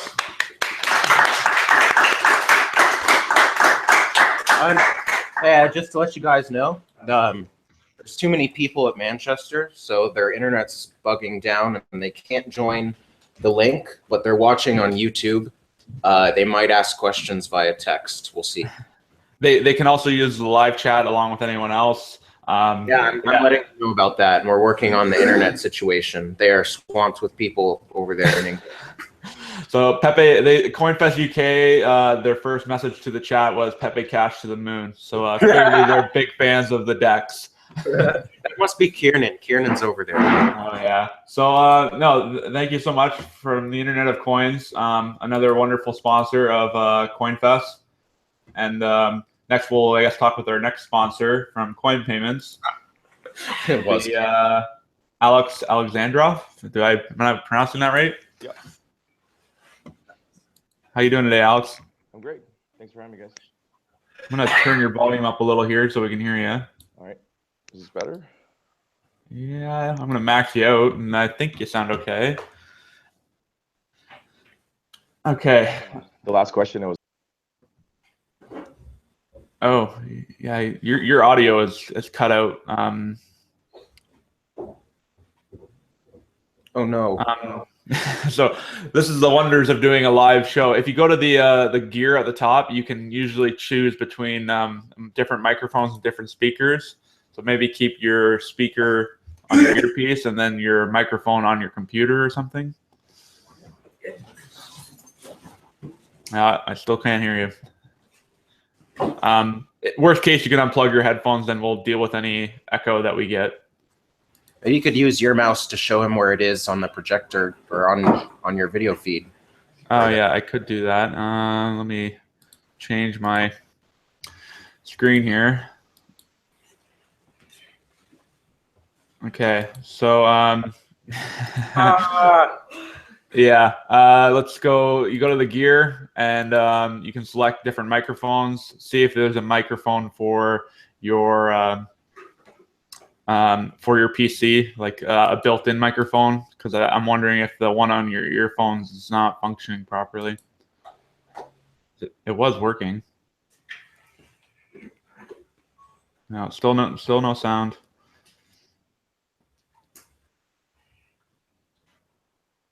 Let's see here. Oh, okay. Try now. Yeah, we can hear you now. Oh, perfect, excellent. Yeah, so just the last question that was asked about CoinPayments. We're not a decentralized service by no means. It's definitely a centralized service, and the exchange that we do is actually done through Shapeshift. So we don't actually we're not actually an exchange platform ourselves. Oh, okay. So you are fundamentally different than like something like Shapeshift or BitNational. Yeah, absolutely. We actually use Shapeshift and Verticoin and a couple other exchanges like Polonix to actually carry out the exchanges on our platform. We're trying to work closer right now with Polonix to get their API open up for us to do more exchanges on the coins that Shapeshift doesn't support. But we're definitely outsourced it to actual exchanges to take care of that. Our whole idea is to basically just make it really easy for users to just use our platform and do everything in one place. So whatever we can do to make their life a little bit easier, we'll basically take care of that. So it sounds like it's kind of a competitor, I guess, to Shapeshift and to a lot of these traditional exchanges, but is still using their liquidity. Yeah. We're basically using them, so I'm not sure if we're a competitor to them. I mean, in some fashion, maybe, but in reality, we're actually kind of happy they're doing it because it makes our life a little easier to use their API and just basically carry out the same thing. Where we're out competitors with them is the areas where the coins that they don't convert, where we have to do it ourselves. But we're only doing it because we have to, and we kind of would have been happy if they were doing it. So looking on your site here, you have integration with BitGo. You have a couple of features like Fiat. Fiat is definitely, I think, one of the ways of onboarding people and trying to get it more usable is seeing a currency they're familiar with. I guess kind of maybe take us through maybe a little history and how you've gotten up to this point of having this kind of functional platform. Right. So CoinPayments got started in August 2013, and then the reason it was started is because at the time there was no altcoin payment processor out there other than for Bitcoin. So myself and my business partner seen that we were selling cables for miners online, and at that time Litecoin mining became a thing, and everybody who was buying those cables for PCI risers, basically they wanted to pay in Litecoin because that's what they were mining primarily at the time. Because just around that time, Bitcoin was becoming less and less feasible for GPU mining, and so we stumbled upon on BitcoinTalk.org onto beginnings of CoinPayments, and we got really interested in the platform and started talking to the developers who were actually the 46th client on the platform to actually use their API and for our store. And then as things turn out, about 6 months later, we ended up buying CoinPayments and taking it over and sort of running with it after that point on. And the guys who originally started are still with us, so we're still shareholders in the company and our main developers. So we kind of kept the whole original crew with the system and started developing it further. And as more and more altcoins start popping up, we had to figure out how do we add all these coins, because I mean, if you guys looked into the altcoin market, I mean, there's over 700 coins just in CoinMarketCap, and a lot of them are not even listed on there. So I would say it's probably well over 1,000 if you start scrambling through the forums and everything. So we can't really support all of them. We realized that early on. But the whole idea behind CoinPayments is we want to have a democratic system where, if a coin has volume and it has users in the community, somebody should technically be transacting in it, because that's kind of falls in line with the vision of Bitcoin being decentralized and people powered, right? So why not other coins? And so we wanted to have a platform that kind of gives them all a chance, but at the same time, it has to be economically logical. So what we ended up doing is coming up with the vote. So every month, users will go on our system and they'll basically submit the coin they want added to a platform. They'll vote on it, and basically the vote is about $1. The reason we charge for it is to prevent cheating, because a lot of people were just masking IPs and using proxies in the beginning. We realized that's not really a good system. So we introduced like a small fee for the payment off the vote itself, and we donate all that money to Electronic Frontier Foundation. So we don't actually keep it; it's just there to prevent cheating, essentially. And as those coins win, we add them. We give them about 90 days. And in 90 days, if there's no volume, there's no real balances on users' wallets or any kind of activity that we would classify as, you know, success, quote unquote, for a coin, we delete it or remove it, and then make room for new coins. And sort of as we were doing that, we got to about 55 now. I would say the bottom 10 are always getting replaced, but we have a solid 35 coins, 40 coins that are performing all the time, and people actually use it, and there's communities behind them. And so that's kind of how we found them all. Yeah, cool. I definitely want to try and get my favorite coins on your platform here. I've seen a couple cool ones already in the list on the site here at coinpayments.net. I noticed you also have Ripple integration along with all the other fiats. So can you maybe speak a little more about working with Ripple and where you kind of see them in the space? Yeah, we've had Ripple for a few years now because users were actively requesting it. And, you know, oddly enough, we don't see a lot of activity on it. But because it's such a big coin,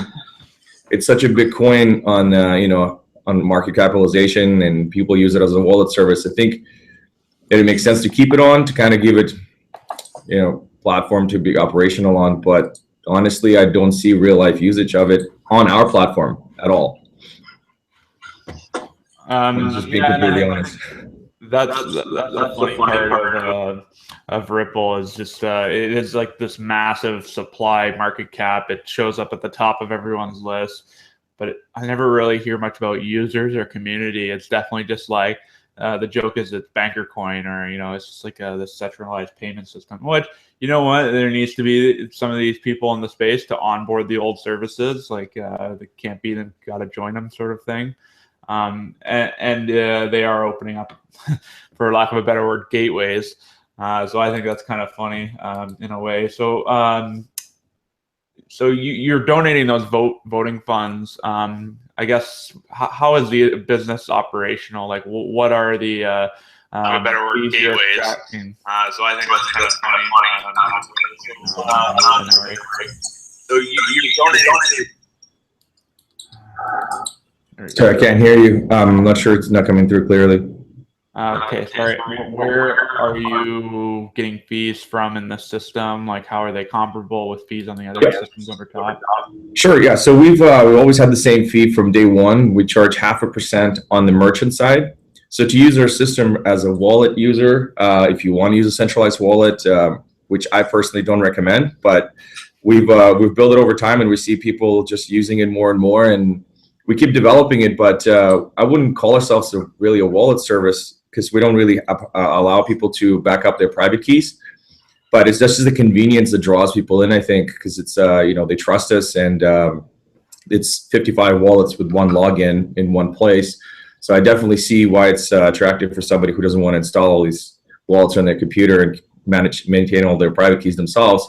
But at the same time, I always say, you know, if you put on there what you're willing to, you know, risk, because it is a centralized service, and you have to understand the risks associated with it. Now, we've never been hacked, but that could change tomorrow, right? I mean, so that's one of those things that people always have to keep in mind, that security is only as good as you know, today, and who knows what's going to be tomorrow.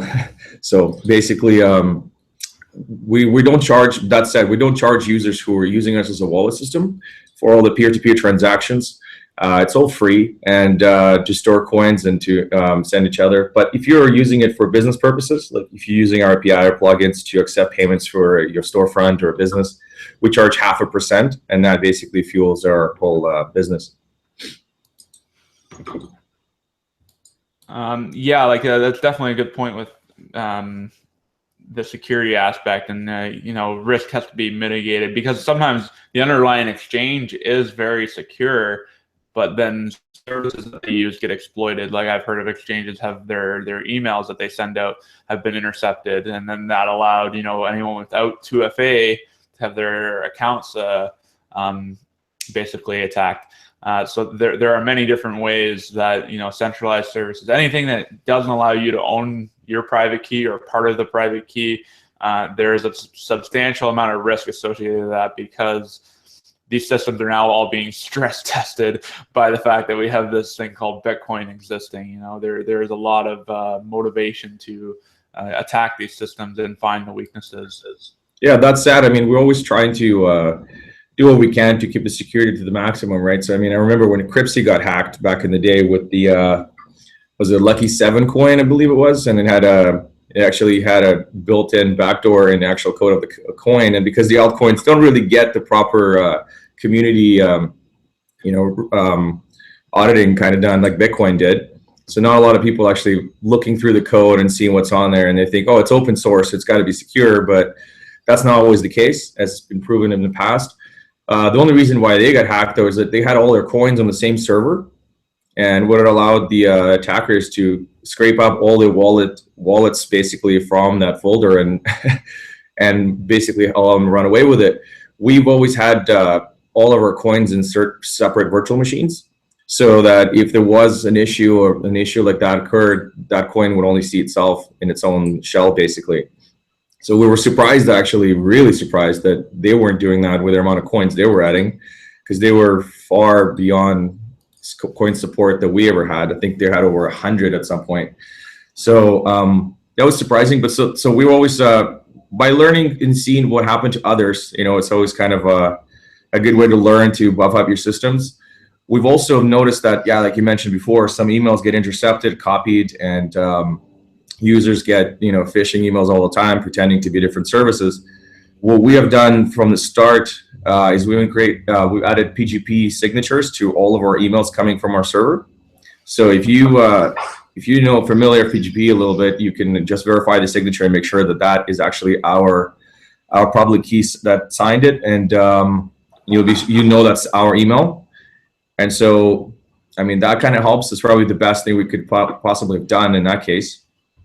It's still, that all said, you got to keep remembering that it is a centralized service and there's no way around it. And I'm looking forward to the future where maybe something like MadeSafe network will come about when it's finally finished. Hopefully that's happens soon. Then we can move over to the network like that and kind of not worry about the same issues anymore. But it's still kind of a dream at this point, even though we've seen some progress. But that's the ultimate goal. We want to be on something like MadeSafe, or something like that technological level will come out, to whether it be MadeSafe or something else. I think that's the right way for a service like ours to migrate to.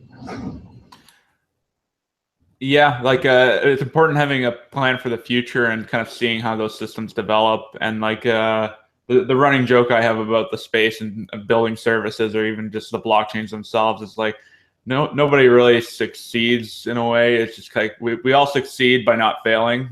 Failures in the space just hurt everyone, and failure of your platform is kind of difficult. But if you have this standing thing in the space of good operating time, you are always going to be building more reputation, and succeed by not failing.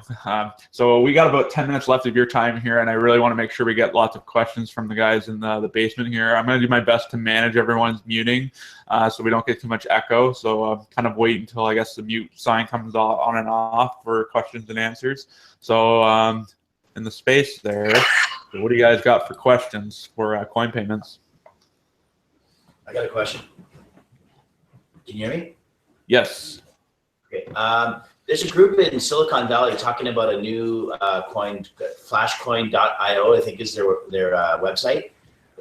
You mentioned that in the bottom 10% of your CoinPayments system, they rotate. If there's maybe a passive coin that's not getting much action, you'd replace it with something else. Is Flashcoin considerate? Yeah, so we have been contacted by their development team, and we're working right now to add it to our service. So it's one of the coins that we'll probably offer soon. It was a bit of a difficult coin to add in the beginning because their system, it's all the coins have been mined, so it's not a mineable coin. And all their nodes are private because they basically control all of them. So we had to basically allow them to trust us and convince them to really give us the full Qt wallet and full rights to control the node, because we need to be able to create private keys and receiving address and everything ourselves. Otherwise, we can't really work through API. It's not what we normally do. So it's all been worked out now, and they agreed to all that. So I'm not sure what the coin's going to do. we had so many altcoins, and they all scream to be the best, and the new best thing that's going to change the world. I've seen so many come and go that I no longer have high hopes for them. We just add them and see what the market does, right? So we'll do our part. We'll add it. We'll give it platform. We will create wallets for users, and they're also giving us a stock of coin to allow for some conversions internally. So we're excited to try that with them, and we'll see where it goes. It's kind of funny. You just said you had to ask for permission to use their permissionless system. Well, the whole idea with their coin is that they control the nodes, so they guarantee security and all these things that they think are best. Each coin has their own view of the world and their view of how things should be in the perfect system. So this is their version of it. However, it had to kind of be checked by the real world, where if you want to have a service provider, we require certain things. And so we had to have a little conversation with them before we added the coin to make sure that, they were actually complying with all of our requests. Any other questions? Yeah, one more question. Just a quick question. Do you have any TA as regulating Canadian deposits in Canada? You'll have to repeat that. That was a little muffled. Being able to receive Canadian dollar deposits in Canada, like you're offering in the US and in Europe right now. So right, gotcha. So the reason why we offer it right now in the States and Europe is that we actually have exchange partnerships through which we work. In Canada, unfortunately, there's no exchange that we found that we could work with. At this point, we had ones in the past, but they were hacked and went under. So at this moment, if we find a good exchange, we will offer it here as well.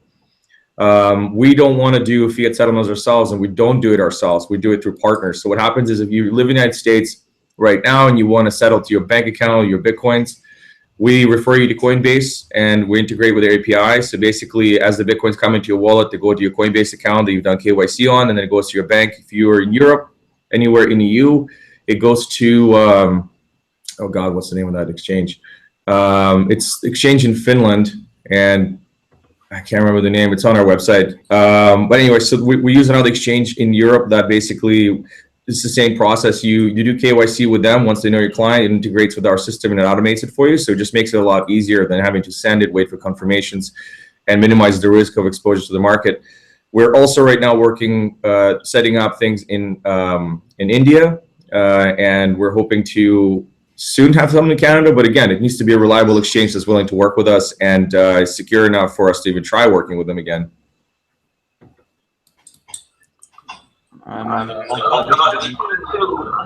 Oh, one sec here. Okay, go ahead, Decontrol. Got a question? Talk to Quadriga about settlement in Canada. They're pretty popular around here. Yeah, Quadriga is okay. Their rate's a little bit high. That was a concern when we were looking at it. Just overall from, I think it's Bitstamp plus 3% based on just the exchange rate they have. So, if we're charging another 0.5% on the processing side, this seems to be a little high. So if, it's definitely an option, but that is an issue for me personally. So that's why we've never really done it. It's not that high. Is it for Quadriga 3% over Bitstamp? I don't know. It might be at one point, but I don't think it's that high around. Maybe not right now. That's ridiculous. Regardless, everyone's got to have a clog in the pipe to kind of get their own little bit of value out of it. So it's hard to find the services that already have the cleanest pipes. Yeah, well, it's not just the cleanest pipes. You want to have the lowest price to where the Bitcoin is. Like in China, I don't know if you guys noticed, but all the Chinese exchanges, their prices are off by about $100 on Bitcoin. It's creating a lot of issues. We were trying to work with some Chinese exchanges in the past, and they think that Bitcoin is always like 8% lower than it actually is in the West. And the reason for that is that they don't allow withdrawals, right? So it's basically like what Empty Gox was back in the day. Like the prices were always way higher or lower, and it was just when you block the withdrawal on one side or the other, you artificially create a price bubble, right? So some exchanges, when I see prices way off, it scares me from past experiences. So I don't want to touch them as a result of that. Yeah, and I know there's a lot of turmoil going on in the the real world and the meat space in terms of capital markets and non-farm payrolls, that sort of thing. So there's always going to be kind of, I look at Bitcoin kind of as like the true exchange rate, especially since it trades on weekends. But when I see big detachment like we saw last night, it does worries me as well. So I guess, like, can you, as an exchange operator, can you comment on what's going on in China right now? Well, we're not an exchange operator, just to be clear. We're a payment processor, but yeah, we do, work with exchangers. But to answer your question, with China, I mean, it's, they're trying to regulate Bitcoin. They're terrified that money is leaving China and going abroad or coming in without the Chinese government control. So they will basically allow you to take a Bitcoin and deposit into an exchange, sell it, and get RMB out or Chinese yen, no problem. But they don't want anybody taking their fiat and converting to Bitcoin and sending it abroad. So what they're doing now is that, last thing I heard anyway, they're going to be requiring anybody who buys Bitcoin and who wants to withdraw it to supply documentation of what they're willing to do, what their plans are to do with the Bitcoin, which is absolutely ridiculous in my opinion. Because even with gold, you don't have to do that in China. So it seems a little excessive, but I kind of understand where they're coming from. I just don't think they're doing it the right way. And I think that what they're trying to do right now will fail because people on the street, local Bitcoins and things like that will continue operating, and eventually people will just stop using those exchanges. And it's sad because some of those exchanges are great, but without allowing to withdraw Bitcoin, they're basically allowing people just to speculate on ups and downs of currency by buying Bitcoin, or, I would question if they even have Bitcoin on those exchanges because they're 10%, almost 10% off from the real prices in anywhere else on the planet. And yet, they buy it, they get a little rise in percentage as Bitcoin drops or goes up, and then they sell back and exit the fiat again. So it's just used for speculation only, not so much for real world usage, because they can't actually possess that Bitcoin, which I see as a big problem, and I don't think it's sustainable long term. So hopefully sooner or later we'll see some positive things coming out of China. But until then, it's just going to be underground Bitcoin trade. Yeah, and from rumors I was hearing, as a result of the inspection, they were kind of closing down a lot of their margin and speculation tools. It seemed like they were discovering that there was a lot of naked shorting going on, people going along with Bitcoin that didn't exist. So that's probably why they kind of closed off withdrawals. They're like, all right, you guys need a thorough accounting of what do you actually have, because regardless if this is Bitcoin or not, it's not cool. Yeah. Well, it's a big problem. What I see is the big problem with what they're doing in China is that because of this price difference of like 8 to 10% between their exchanges and ours, when they try to buy or sell things for Bitcoin with the West, it's almost like zoning the world. Even though Bitcoin's everywhere the same, in China it isn't. So they think you're ripping them off by charging them like extra 8%, on one end, and on the other end they feel like they're overpaying. So it's creating a bit of an issue, and I think that's how, maybe that is part of their plan. Maybe that's what they're doing on purpose to lock off their market to protect them from Bitcoin, because now a person in China who bought a Bitcoin from a local Bitcoin guy on the street and paid 8% more, he thinks he overpaid, but he actually got the Bitstamp rate, right? So when he spends it, he feels like he just got ripped off. And until it rises again to cover his, his mental perceivably rate at which he bought that he's comfortable to spend, creates an issue and a buffer. So I personally think that's part of their plan. And I think they're doing a great job at that if that is their plan. But it's a huge problem because we want that market. We want to be able to work there. We want to work with those people. We want to transact with them. But it's really difficult to do with such a big price difference. Yeah, I think the space would benefit from a little bit of, just people being adults and kind of realizing overall, we need to do things right here. I understand it's permissionless and all that, but at the same time, it's like there are rules in the real world and obligations and expectations, and it's important to follow those. So we're kind of coming to the end of your time here. Any final words, I guess, from CoinPayments, what we should follow for the future? Yeah, no, I mean, if you guys check out our platform, see if you find it useful for your business, it'll be great. We also launched an affiliate system that allows anybody who has an account with us, which is absolutely free to have. You can log in and share a link with people, and if they use it for business purposes, you'll get a quarter of everything we charge them for the next 5 years. And there's a lot of people already on our system who are making income doing that. So it's definitely something to keep in mind if you're an online marketer or you have an affiliate network already. Might just be an extra revenue source for you. Cool. Well, thank you so much, Alex, from CoinPayments. And we'll probably get the next guest in here shortly from BitNationals. But a little bit of a round of applause, guys. Very good. Okay. I have a question. Yes. I got a question.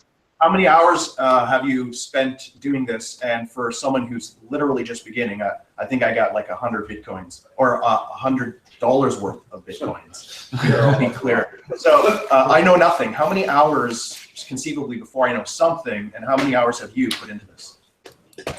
Oh, this has been my life since 2012, every day. So I don't think I could actually sum up the hours I put in. I've literally been doing this full time. Like, even if when I'm not working, I'm doing the research on it because this is the space that I love, and it's become my life. So for you, I'm sorry? Just will it pay off for spending that amount of time? So I want to know if the payoff is going to be there. Yeah, absolutely. Absolutely. I think anybody that I've seen who puts in, a couple of 100 hours into cryptocurrency and tries trading it will make some sort of income pretty quickly, especially if you start diving into altcoin world at the right times. I mean, if you've been watching the market, all these coin launches happen almost weekly now, and then they get out of exchange. There's a lot of risk, but the upside is phenomenal. Some of these coins, like Dashcoin last month, went from effectively $15 to $110, right? So if you were paying attention to that, you could have made some serious money on that. So if monetary gain is your goal, definitely worth researching. If you're in a stock game or forex trading game, there's nothing better than cryptocurrency out there. But from the security point of view and just parking your money or securing your wealth, which is just, I would say, level one kind of entry into crypto space, just a few hours is enough just to know how to buy Bitcoin, how to store it properly, and to basically secure your financial freedom from the banks kind of deal that you wouldn't take too long to figure out. But if you want to go deeper into it, you definitely need to spend more time. And the beautiful thing about cryptocurrency for me is that it's like an endless information portal. Like, you can go as deep as you want, you can go as shallow as you need it. So it's all up to you how much time you want to spend and what's of interest to you in this space. And the beauty is the data, like the information is very real in a sense, like it's cryptographically backed. And just a comment of like how much time you put into the space before like you kind of feel you're getting a return. Like, I think a lot of people are in this just for their own personal, they feel like they need to be here. And it's like asking a Bitcoin miner, like, how many blocks have you mined? It's like they just, they see the dollar balance of what they have, and after a while, they just stop caring about it. Like, I think after a while in the space, everyone just starts doing pretty okay for themselves, and they just stop worrying about like getting the return on their investment. Yeah, exactly. So, Andrew, I'm not sure where our next guest is from BitNational, but we can take more questions until they come. Thank you, Alex. Appreciate you also supporting the event too. CoinPayments is an excellent sponsor of CoinFest 2017. Any final comments from the guys down there? It looks like we got a couple late joiners to the event. Hi, Chelsea. Hey, Gary. What's up? Oh, I've been around. Okay. If you guys have more questions for Alex, I'll take him off mute again, and we can hear some more, I guess, words on the space. Maybe you get Alex. What's your comment on the whole Bitcoin forking and scaling debate right now? Right. Well, my major concern with the forking is that we need to make sure the community has tested the code, because if we break Bitcoin, we basically break the whole space. And that is, I mean, I almost rather have a scalability issue drag on a little bit than implement a code that adds a bunch of issues that we have not really properly tested and foreseen coming in proper debate. And I think core team definitely needs to hurry up a little bit and actually push out a proper proper update. I'm not sure why they're taking this long, but I guess it's not the easy task, so I understand that. But I also don't like the idea of a new alt being created, like what happened with Ethereum, having Ethereum Classic, and Ethereum Core. Like it's just silly. We don't want that in Bitcoin space. It will not be a good thing for sure. I think it will hurt the price of all altcoins, and it will confuse people. I mean, Bitcoin is already complicated now for a lot of people entering that space. If we had two, I just don't see anything positive coming out of it. I think we need to fix the one we have. So I've been informed that apparently our next guest is actually in the space. Sorry, guys. Being in the matrix here, it's kind of hard to understand what's happening in the meat space elsewhere in the world. But Alex, again, thank you for joining us, and it's been a pleasure talking with you. I hope your book succeeds. And thank you very much. All right, and you have a wonderful day. You too. All right. So that was CoinPayments. Yeah, check them out at what's the thing here? Sorry, I'm forgetting the URL. CoinPayments.net. There we go. So next we have BitNational, who I guess has a presentation for us.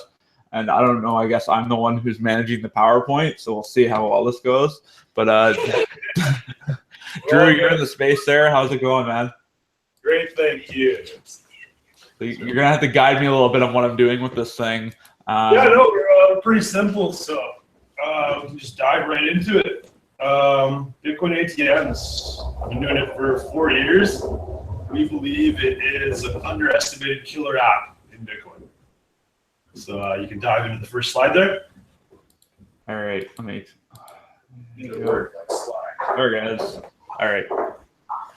So, as Alex was saying, we started with Mt. Gox. Yeah, everybody was just sending money to Japan.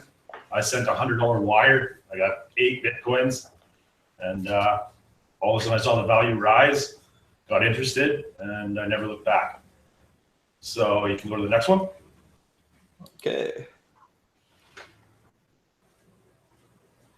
Basically what this does is it puts Bitcoin into people's faces.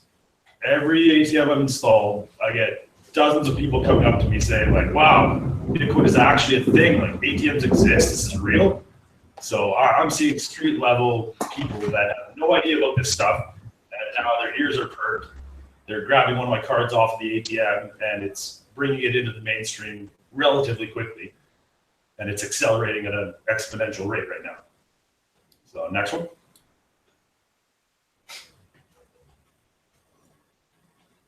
Started right in Vancouver. The Bitcoin Axe installed it on Howe Street, October 29th. Price was around $200. A month later, it was $1,300. And yeah, Bitcoin ATMs kind of got the ball rolling. That machine did over $1 million in the first month. So that really got the media's attention as well. Next. All right. All these guys jumped into the game relatively quickly, starting with RoboCoin and Lamasu. I ran every single one of these. I ran all of them. And I bought the third RoboCoin on the planet, put that in West Edmonton Mall. They all work the same, really, except the quality of the hardware. It boils down to that. Basically, RoboCoin and Genesis Coin took the reins and put the money into it, and they got solid machines. Everyone else is just kind of, put together with components and hoping for the best. Next one. It's a pretty decent looking chart. ATMs are being installed all around the world at a good rate. Yeah, next one. So right now, this is right off of Coin ATM Radar. Vlad, he does a beautiful job of keeping up to date on this stuff. 1,104 around the planet right now. Average fee pretty high, but this is a really good value-added service. You can put in $5, and all of a sudden you got $4.60 of Bitcoin. Yeah, 2.15 ATMs per day right now around the planet. What?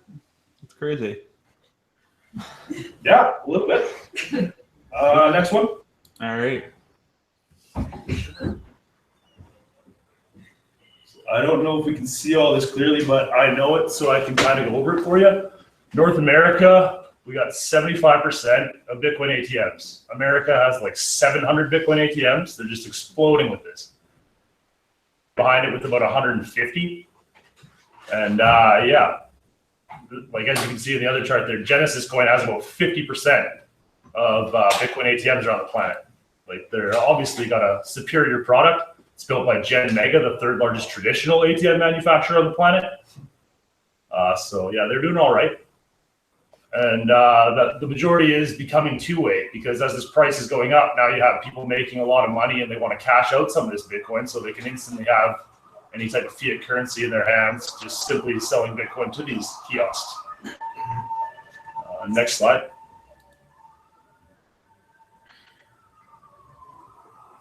And yeah, I can't say it enough. CoinATMRadar.com. He does a beautiful job of getting these things into the eyes of people, just like a Google Maps. You can zoom into the next slide.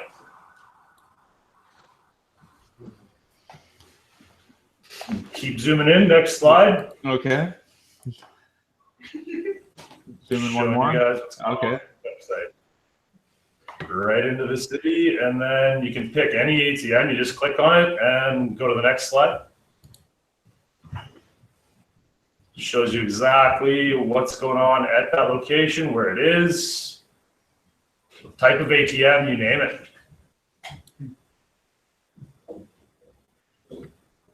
So yeah, a little quick, but I jumped into this last minute, built all this last night just to give you guys a good idea of what's going on in this ATM sector of Bitcoin, which like it came into the space as a ridiculous way to buy Bitcoin, like huge premiums. Everybody's pissed off in the community, not really interested in using them. But as I said, we're bringing this to the mainstream, and like my phone rings off the hook right now. I need to hire people because I'm doing so many different transactions. Like we do tens of thousands of transactions a month now, and it's anywhere from $5 to $3,000. Like, yeah, Bitcoin ATMs, they're a thing, and people are using them.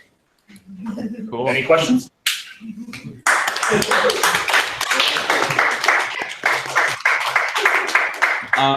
My question, I guess, would be, since especially with now two ways becoming more commonplace, and that being where a lot of the issues are, like what are some of the regulatory things you've had to deal with?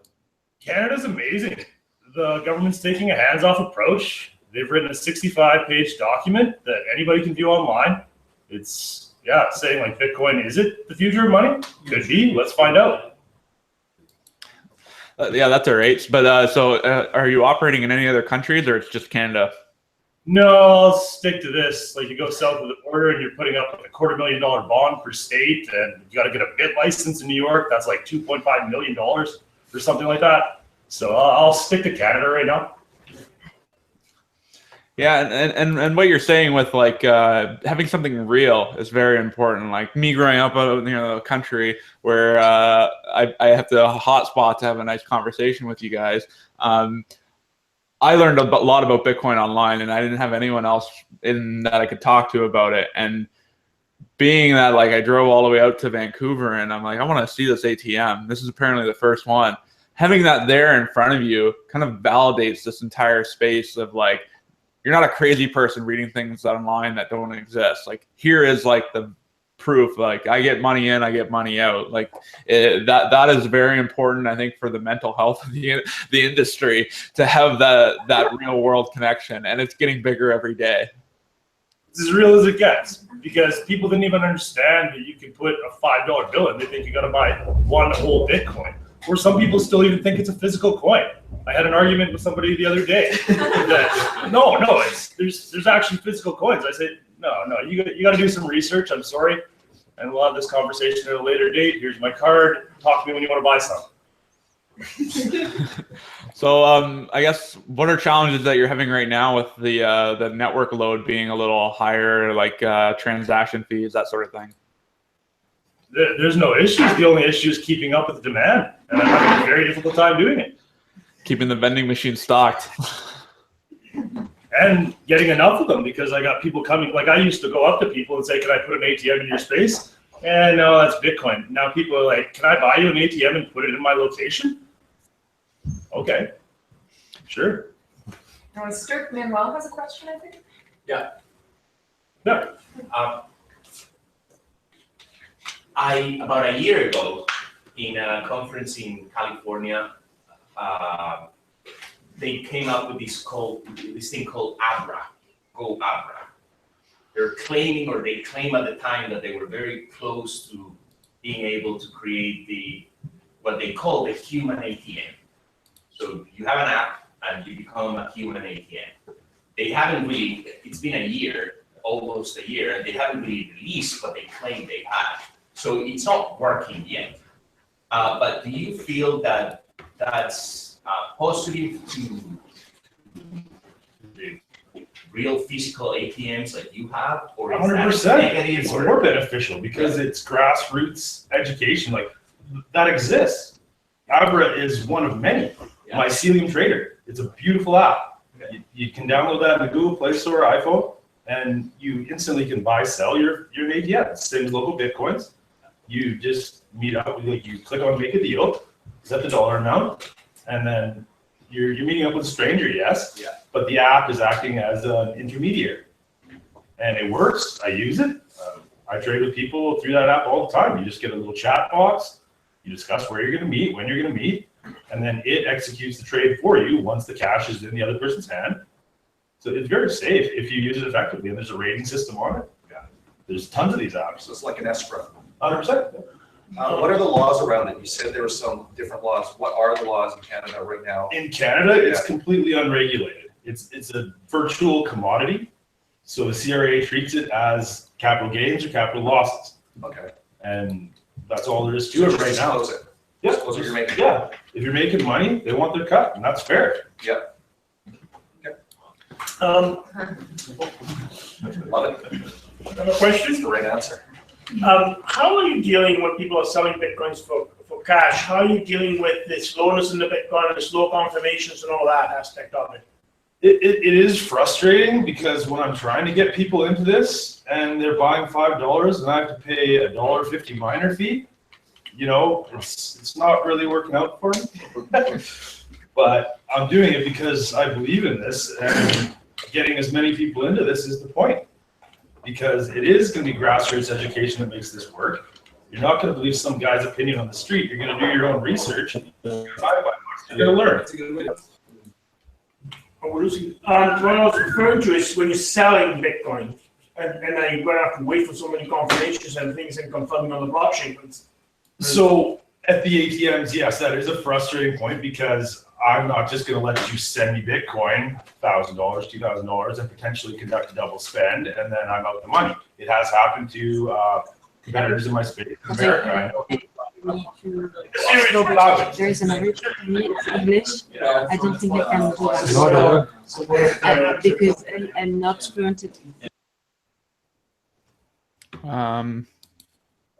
Looks like we have UK trying to join in here. I know they're having lots of connection issues. It's a little jumpy.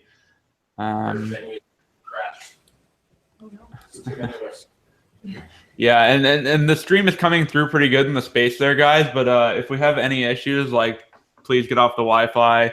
Even further, maybe even go on airplane mode altogether. The internet cable right there. Would that help? Oh, well, I mean, it can't hurt. It's pretty If much we have any problems plugging what's in. happening on their end is they can't even message me on Facebook. Oh wow! Their internet has crashed that much, so it's probably not on our end. But I can do that. So a question I have for ATMs and whatnot. So you're having a hard time building infrastructure. It seems like at this point, the actual physical product, it seems to be your limitation. Have you thought about, I guess, further? I'll just finish answering his question there. Oh, sorry. We're already coming up with a solution for that. Basically, a customer will go to the ATM and I need one confirmation before I give you your money, unless it's under $100. Because I'll take that risk. Because somebody can go grab $20, $40. Sure, I'll take the risk. But we need one confirmation for anything over $100.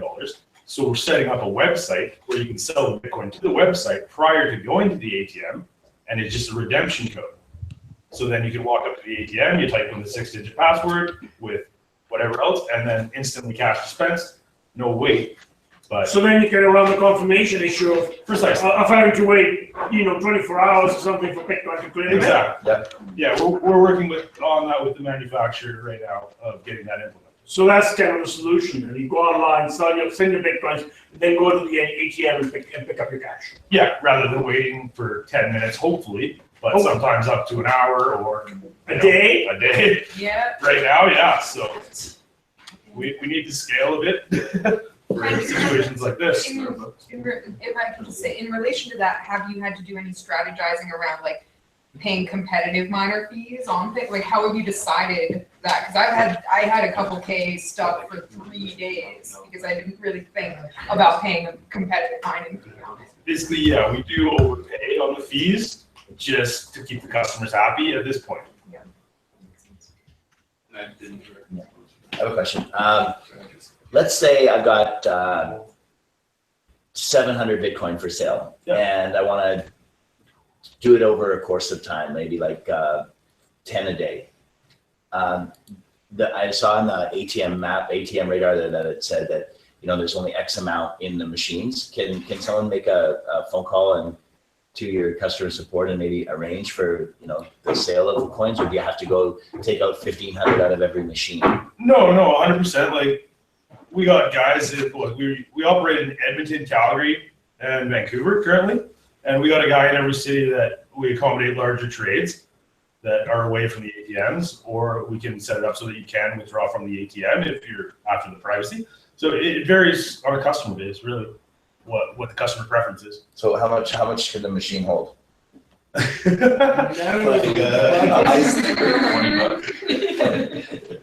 Yeah, $20. Speaking of which, while you guys are doing questions, I'm going to find the video of some guy trying to steal a Bitcoin ATM, because that happened earlier. Yeah, that was definitely one of those smaller ones that isn't mounted to the floor like a regular ATM and looks like a regular ATM. So some of them are more like shoe boxes with computer parts in them. Yeah, it looks like it's happened more than once from what I'm seeing in the news, but it's kind of funny, I guess. The price goes up, and everyone thinks, "Oh man, there's some Bitcoins in there, and they're worth millions." Yeah, Montreal, Carterville. Another question is, can anyone buy them, or do you have to be like a convenience store, or a pub, or a bowling alley? Can someone buy it and place it themselves? I mean, we're seeing more and more. Like we started with coffee shops and malls, so like West Edmonton Mall, and then Waves Coffee is our largest partner. And basically, it's better to get them into all types of places. Like now we're expanding into pubs. We just partnered with the London Pub, the Morrissey on Granville in Vancouver. So we're reaching into different audiences, and we're interested in reaching into every audience because this caters to everyone. I meet people from all walks of life all day, every day that are getting into Bitcoin for various reasons. And no, it's something that needs to be everywhere, I believe. I'll poke in and say, there's room for a Bitcoin ATM over by our Bear Whale poster here. We raised that up a little bit, so decontrol. Perfect. Bring it up in. Although that would compete with those of us who do like to be human Bitcoin ATMs, as discussed briefly. There's plenty of room for everybody to sell Bitcoin in this room. Because like Stark said, it's so fun to go be like, oh wow, actual, There's about 7-point-something billion people that have hardly even heard about this stuff, really. So there's a lot of room for improvement here. So what do you think about like paper wallets and that becoming something that's, I don't know, more standardized, or like, because what your ATM is essentially spitting out could be a paper wallet, or it could be sending it straight to someone's smartphone. I'm just kind of curious, like, that's a very good physical thing to give to someone. This is a Bitcoin, Yeah, you get people putting it on paper wallets, and then they're confused about how to get it off. So then they're sending these screenshots of their private keys, and I'm like, well, you shouldn't be doing that. It says right on it, don't show this to anybody. But you're meeting people that don't really know what they're doing. So the paper wallets are good, but there's so many different options now. Like Ledger Wallet, they just raised like $10.8 million or something, and they're just a little military grade encrypted USB key of a wallet that it costs like $30, and then you got like triple factor authentication on it to spend the Bitcoin. So like there's these beautiful products coming out that anybody can get their hands on for relatively cheap. So it's growing every day. Mm-hmm. So we're starting to get our gaming panel joining in. We'll kind of test some audio and stuff too. But I think it will be kind of interesting as maybe as banks start going under and their facilities become for sale. You'll probably be doing pretty well at that point with your ATM network. You could probably buy the facility and then use their safety deposit boxes as kind of another service to provide. I think that would be kind of a really ironic thing of the future, like having these Bitcoin companies. Closing down. There's a lot of intersections where there's like 4 banks. We want to have BitNational on one of those corners here soon once one of them closes their doors. Yeah. I agree fully for that. And welcome, Chris, to the call here. Hey, how's it going, Alex? Very good. Yourself? Yeah, I can't complain. Excuse me if I'm a bit tired. It's 4 a.m. here. Understandable. And maybe I'll try and unmute the CoinFest UK guys because I know they were trying to get on the call here briefly. We can get a quick shout out to them, let them make some noise. They finally got on. Yeah, they're like. Oh. Yeah. And there's divergence on here. Actually, I'm gonna book the bar. This one? Yeah. Because I think Alexandrov was there. Oh, I'm still here. Okay, cool. For some reason, my Hangouts crashed just then. Yeah. I'm gonna take a quick break for 1 moment, guys. I'm gonna get some water and be right back. But we'll have a gaming panel on their way shortly, and yeah, there. Did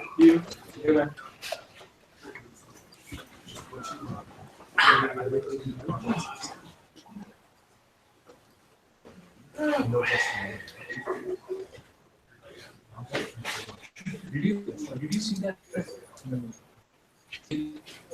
Physical Bitcoin session, there was this guy who printed notes.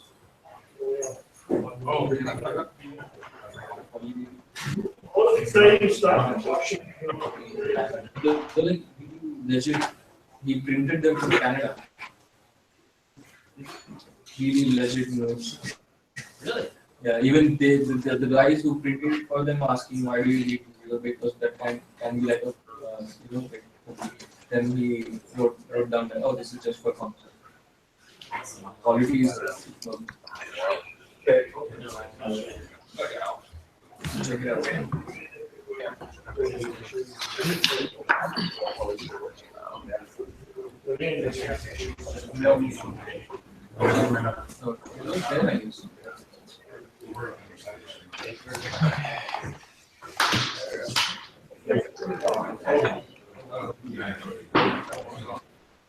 We want to keep it simple. Yes, All right, so I'm gonna mute decontrol while they're socializing. Test. Yes. Hey, Anari, you sound great, dude. Hey, what's going on, brother? Not too much, man. Just living the dream here in beautiful southwestern Ontario. Dope. That's where all the cool shit happens, right? Not really. No, I miss Vancouver deeply, but no, there's some good business opportunities here, and that will give me more leeway to be able to travel to and from Vancouver at my leisure. Very true. Mm-hmm. And let's see here. Well, where are you calling in from today? Last time I think you were calling from San Francisco, Bay Area. Yeah, I'm still in the Bay Area. Okay. Haven't ventured too far from the nerds over here. Yeah, you know, I hear good things. I really want to come visit. Well, it's a great city. It's like it's a permanent campus. Is the best way I can like describing it. it's not as free-willing as you would think. The amount of developers that I come across that know nothing about Bitcoin or blockchain is way too high for San Francisco. I've been to a couple fintech events now with like a lot more traditional bankers, and they say blockchain a lot. Like they say the word blockchain a ridiculous amount of times, but they know nothing about it. It's the buzzword. It's a buzzword to them. So somebody's got to be like, ask a question and then get the thought out there. It's like, okay, so none of you guys in this room know about it. You know it's the future, but you don't know anyone who knows anything. So I don't know. I went to a Bitcoin boot camp the other month here in Tokyo, and like literally 80% of the people, they just came because their company told them, go and learn about blockchain. The company made me come, so they had no idea. And then it was more difficult than they thought, because it was a fairly Bitcoin kind of core thing, and they all got scared and ran away. But yeah, I mean, well, that's the thing. If for the folks who are just now getting into this conversation, they're at least 3 to 5 years behind, at least just in conversation alone. Yeah. Right? Yeah. And it's getting to a point where the technologies coming out are requiring that you need to know a little bit more than basic math to even be able to keep up with some of the ongoing conversations. So I can literally imagine within the next 5 to 10 years that, if you don't actually know a good amount of math, you won't be able to hang in some Bitcoin conversations. Yeah, like a Bitcoin being divisible by several million parts is very intimidating. I think it's more just like the guys that we had got scared by like the cryptography, that that side of it, and security, and it just like they were scared to touch it after that. Well, and I'm trying to explain now to like an automotive plant that the technology that I want to implement, like, oh, you don't understand. There's a lot of risk involved in that. I'm like, you don't understand. This technology is securing the majority of my wealth right now. Very true. So like at this point, it's like I wouldn't trust this place with my bank account, but I trust myself with my bank account. So you guys should really, in turn, trust me with your technology. It's just the arguments I'm having. Hey, Andrew. Yeah. So let's. Since we're at about 20 after here, Andrew, can you hear me? Hello, you're unmuted. Start again. Okay, is GameCredits coming? And we're still missing Beyond the Void. Are those people showing up in the meet space? I don't know.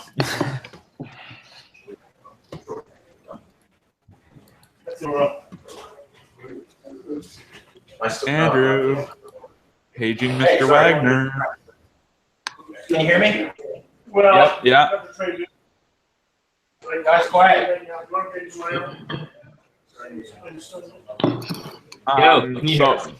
Yeah, I can hear deep control. Yo, do you want me to go get the? They're here. Oh, yeah, I hear CoinFest UK. Okay, so you guys have guests there. Who is calling in from CoinFest UK? There's me, Tiernan, and me, Isaac. But there's a bunch of people out there. Like Adam went to call people right now. Right, people are there. We'll just call them. We'll just. Okay. Yeah, they're here. Like, when you go get them. So while we wait for them, I'm going to start introing our panel and getting an idea of what blockchain gaming is and all the different facets and ways that blockchain can kind of interact with gaming. So let's, I guess, get underway with that. I'm going to start with Mr. MandelDuck himself. If you can, I guess, explain what is MandelDuck and how you're using the blockchain to make gaming awesome. Cool. Well, yeah, MandelDuck is me. So I'm Chris, I would say that. Yeah, I suppose what I'm particularly interested in is the idea of interoperable game items. The idea that you can spend a lot of time unlocking an item. But at the moment, that's really only stuck in one game. But the idea that because the blockchain, you know, you could explain it as a public database almost, that any game can also let the users use game items from another game. And that's kind of what I'm doing now with Project Orb and Spells of Genesis on my own little projects. So I say that's what I'm interested in.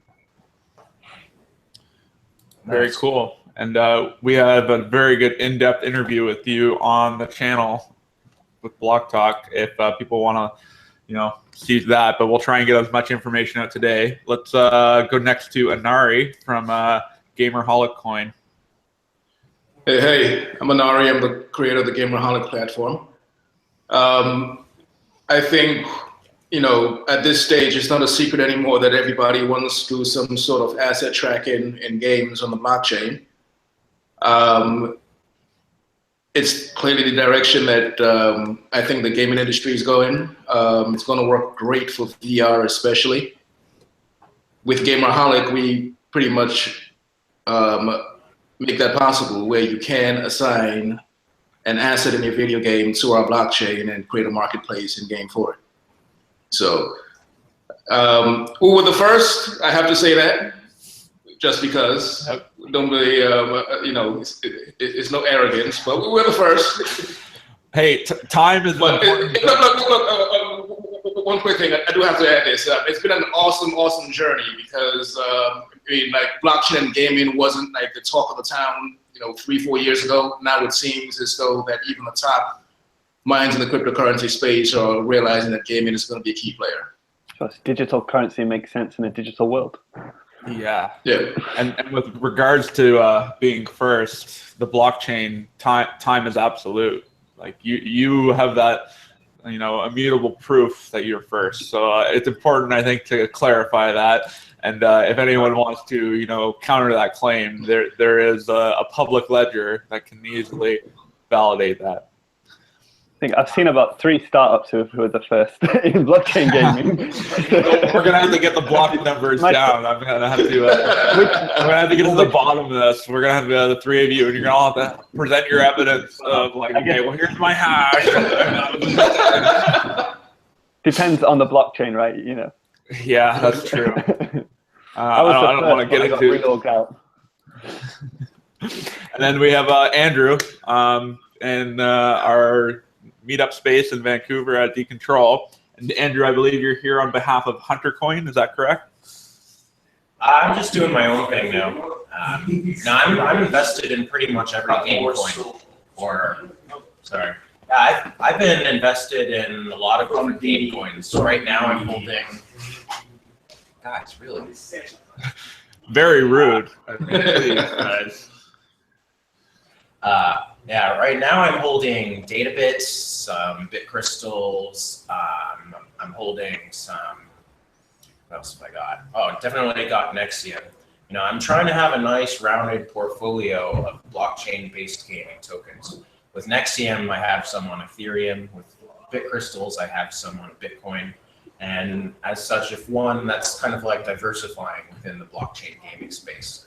And the reason I've showed, I don't know how many viewers have seen my website, blockchaingaming.com, where I just list all the different blockchain games, because I'm fairly convinced this is going to be one of the first movers with blockchain technology.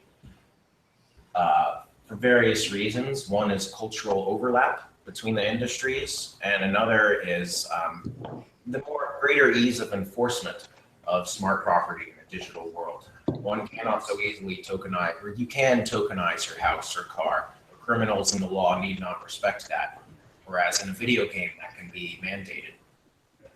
So I've just been watching eagerly what everyone's doing, and yeah, I dabbled with Huntercoin too for a while. That one was fascinating. You know, there's a whole spectrum of things you can do with cryptocurrency and gaming, actually, and I like watching them all. Yeah, and I think there's definitely a lot of overlaps in terms of the way the school of thought, like, you know, digital assets in the digital world, and like there's a lot of transferable skills. Like one of the developers on my team, he got really into Bitcoin and cryptocurrencies and trading because he played EVE Online, and he saw, like digital economies do exist. There is proof of work existing in these kind of areas, and yeah, it was really easy to I have a friend who's was really into Counter-Strike and likes to buy items because he really wants a knife. He wants a Counter-Strike knife, and we'll sink any amount of money to get it. But now I showed him Bittrex, and now he spends most of his time and money there, and he's doing a hell of a lot better than wasting money on virtual knives that aren't backed by a blockchain. So I think. Andrew, you're definitely leading you're carrying one of the flags in terms of blockchain gaming, and you've kind of assembled the ragtag team of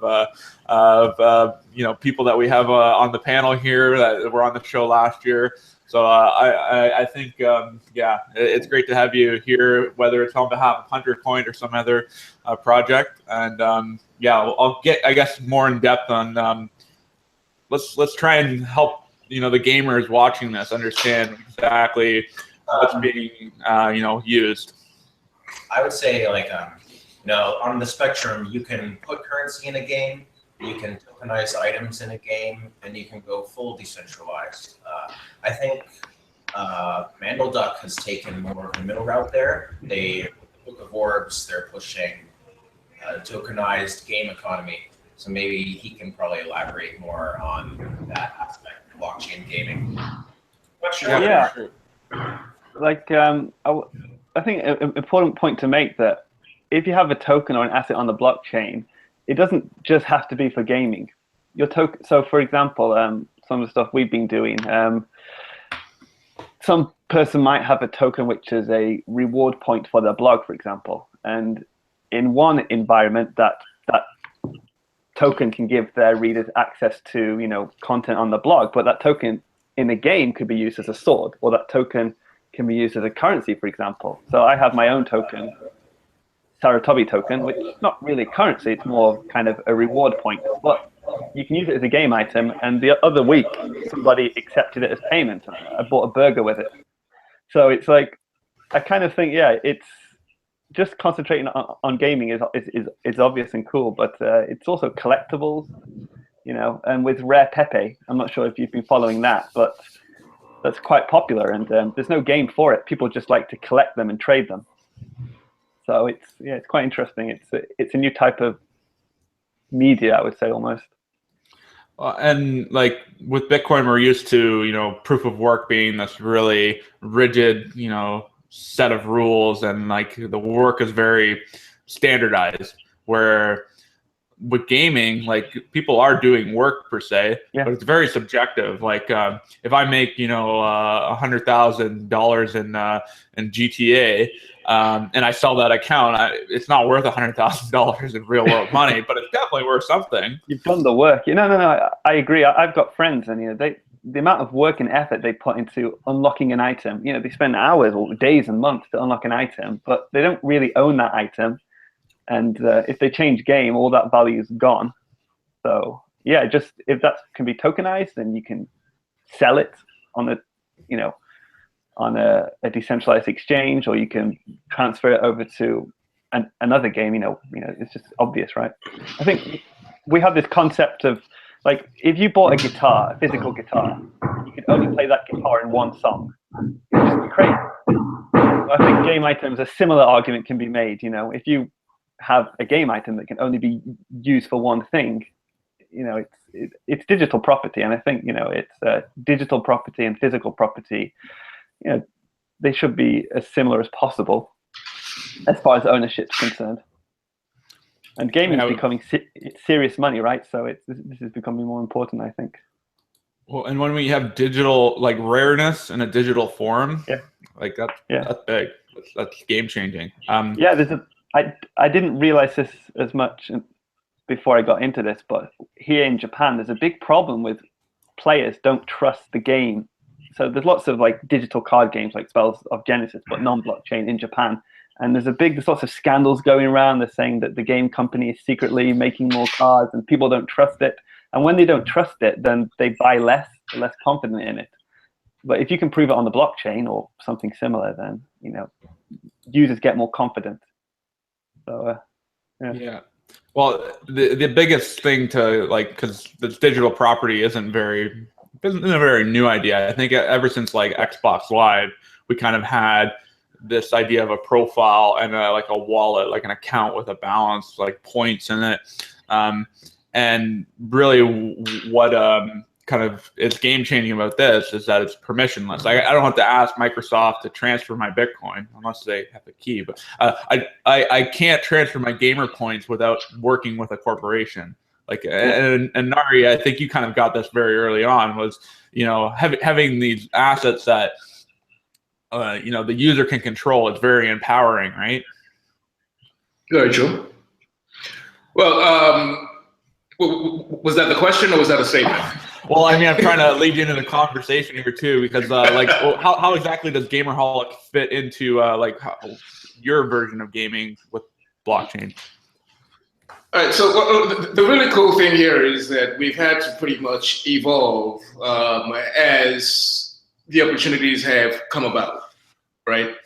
So early on, our experience was using GamerholicCoins as just to enhance competitive environments, right? Folks don't really want to shell out $20 to play a game of Madden or NBA 2K against someone that they're going to lose, but you know, 10 GamerholicCoin, 20 GamerholicCoin that they mine on their laptop, well, we thought that would be an easy introduction, right? As the communities, gaming communities, have become very sophisticated environments. Wow, UK is trying to join again here. Hey guys, we're back. Sorry, I don't know what happened there. I just lost internet. Oh, well, you sound pretty good now. I'm not sure if you're on a hotspot or something. Thanks for joining the game. Same internet, it just cut out. How many people are using the internet that we're having trouble? Try, there's a little like volume bar thing at the top, bandwidth. Try turning that down to its lowest, and then we can at least get your audio. One sec. And I'm going to mute you while Anari finishes his thought here. Okay. The bandwidth all. The bandwidth is so bad I can't even mute him. There it goes. All right, sorry Anari for that interruption. You were saying with well, gaming communities have just evolved into very sophisticated, almost micro cities in the cloud, so to speak. And now we see that there's a better way to introduce cryptocurrency into gaming via communities as compared to directly through gaming itself, right? There's still an education hurdle that has to happen with cryptocurrency and the masses. It is what it is. And rather than trying to get folks to actually jump into games as a way to introduce them into cryptocurrency in games, we can just start with community conversations, posts, videos, anything that casual gamers can do without the burden of being in a competitive environment or just having fun with their friends, and introduce cryptocurrency that way in that social environment, I think is the best route to go now from our experience, and that's the direction we're going. Yeah, and I think like making it almost hidden in a way, like where it is just a number on a screen, but then they learn like, oh, I can send it to my other cell phone, and then exactly. And they're like, oh, well, I wonder, it's taking a little longer. Like, oh, I can find a transaction for it. Oh, cool. Yeah. I can search all transactions. Like having it available and having people discover it, I think is the best way to teach it. Because throwing it all out there, like, look at all this cool shit. They're like, whoa, like, okay, I'm out. I got the sword, but now what? How do I get the sword into that game? Yeah, how exactly. do I sell the sword? All right. So it's definitely like we have to almost fool them into thinking it's like the old system, and in that way it's easy to transfer them to the new one. And yeah, it's just kind of recreating these things with this new kind of public utility that is a blockchain. So maybe I'll get Andrew unmuted here, and he can tell us more about how Huntercoin was using the blockchain, like this centralized or this authority, this consensus mechanism to do a really cool like turn-based strategy game. Yeah, so I mean, like I said, there's a full spectrum of degrees to which you can decentralize a game using blockchain technology. Huntercoin's goal was to be completely serverless, an MMO with no central authority. And I think that is the end goal, or at least my end goal for the video game industry. And I think that'll happen eventually, but there's so many, it's such a radically new idea, especially there's a lot of obstacles. One is hardware. Like people know that scaling is already a problem in Bitcoin, just using coins as money, not even for gaming. When you try to put an entire world on a blockchain, scaling becomes an enormous issue. So there's a lot of tinkering to do there. Domob, the Huntercoin developer, was working on, or writing about an idea for off-chain transactions for gaming to help remedy that. But there's a lot of work to be done. You know, it's not a small project. And yeah, like you said, it's turn-based because it has to go at the block time. If you want to play a fully decentralized game in real time, you would have to use a Lightning Network-like scenario, off-chain settlement, or have really, really, really fast blocks. And other problems are, you would find like, with the games such as EVE Online, their world is highly regulated. There's actually trained economists in their world who are the central authority and have actually produced unique new research papers based on problems that arose in their universe that they have to solve. And the problem with a fully decentralized game is if someone breaks it, we can't fix it without forking the chain, right? And without that ability to, this is the analogy I used on your show previously, like the episode of South Park, where the one character gets too powerful and he takes over the world because the admins can't stop him. And that's a thing that actually happened to Huntercoin, because that one player came up with a botting system. He had thousands of characters all over the map. He was referred to as the Dominator. And he just took over the whole map, and a fork had to be implemented to stop him. They came up with a disaster mechanism, and you see, you have to dive way more into game theory when you're talking about a decentralized game, because you have to plan the scenarios far ahead of time, or else fork very frequently, and Poloniex is not going to like that. So you can see the task at hand is great, but like it's really fascinating to me. And I'm not sure how long it's going to take. Like they're trying to do Chimera from the Huntercoin projects now. It was moving really slow for me, so I moved on to my own little project. There's another guy from Huntercoin who is also pursuing decentralized games on Stratus, basically just because he has a hard-on for C#, and so he's on Stratus. But yeah, slowly coming along. The reason I liked Huntercoin as almost like a teaching tool to really understand like what is consensus in a network.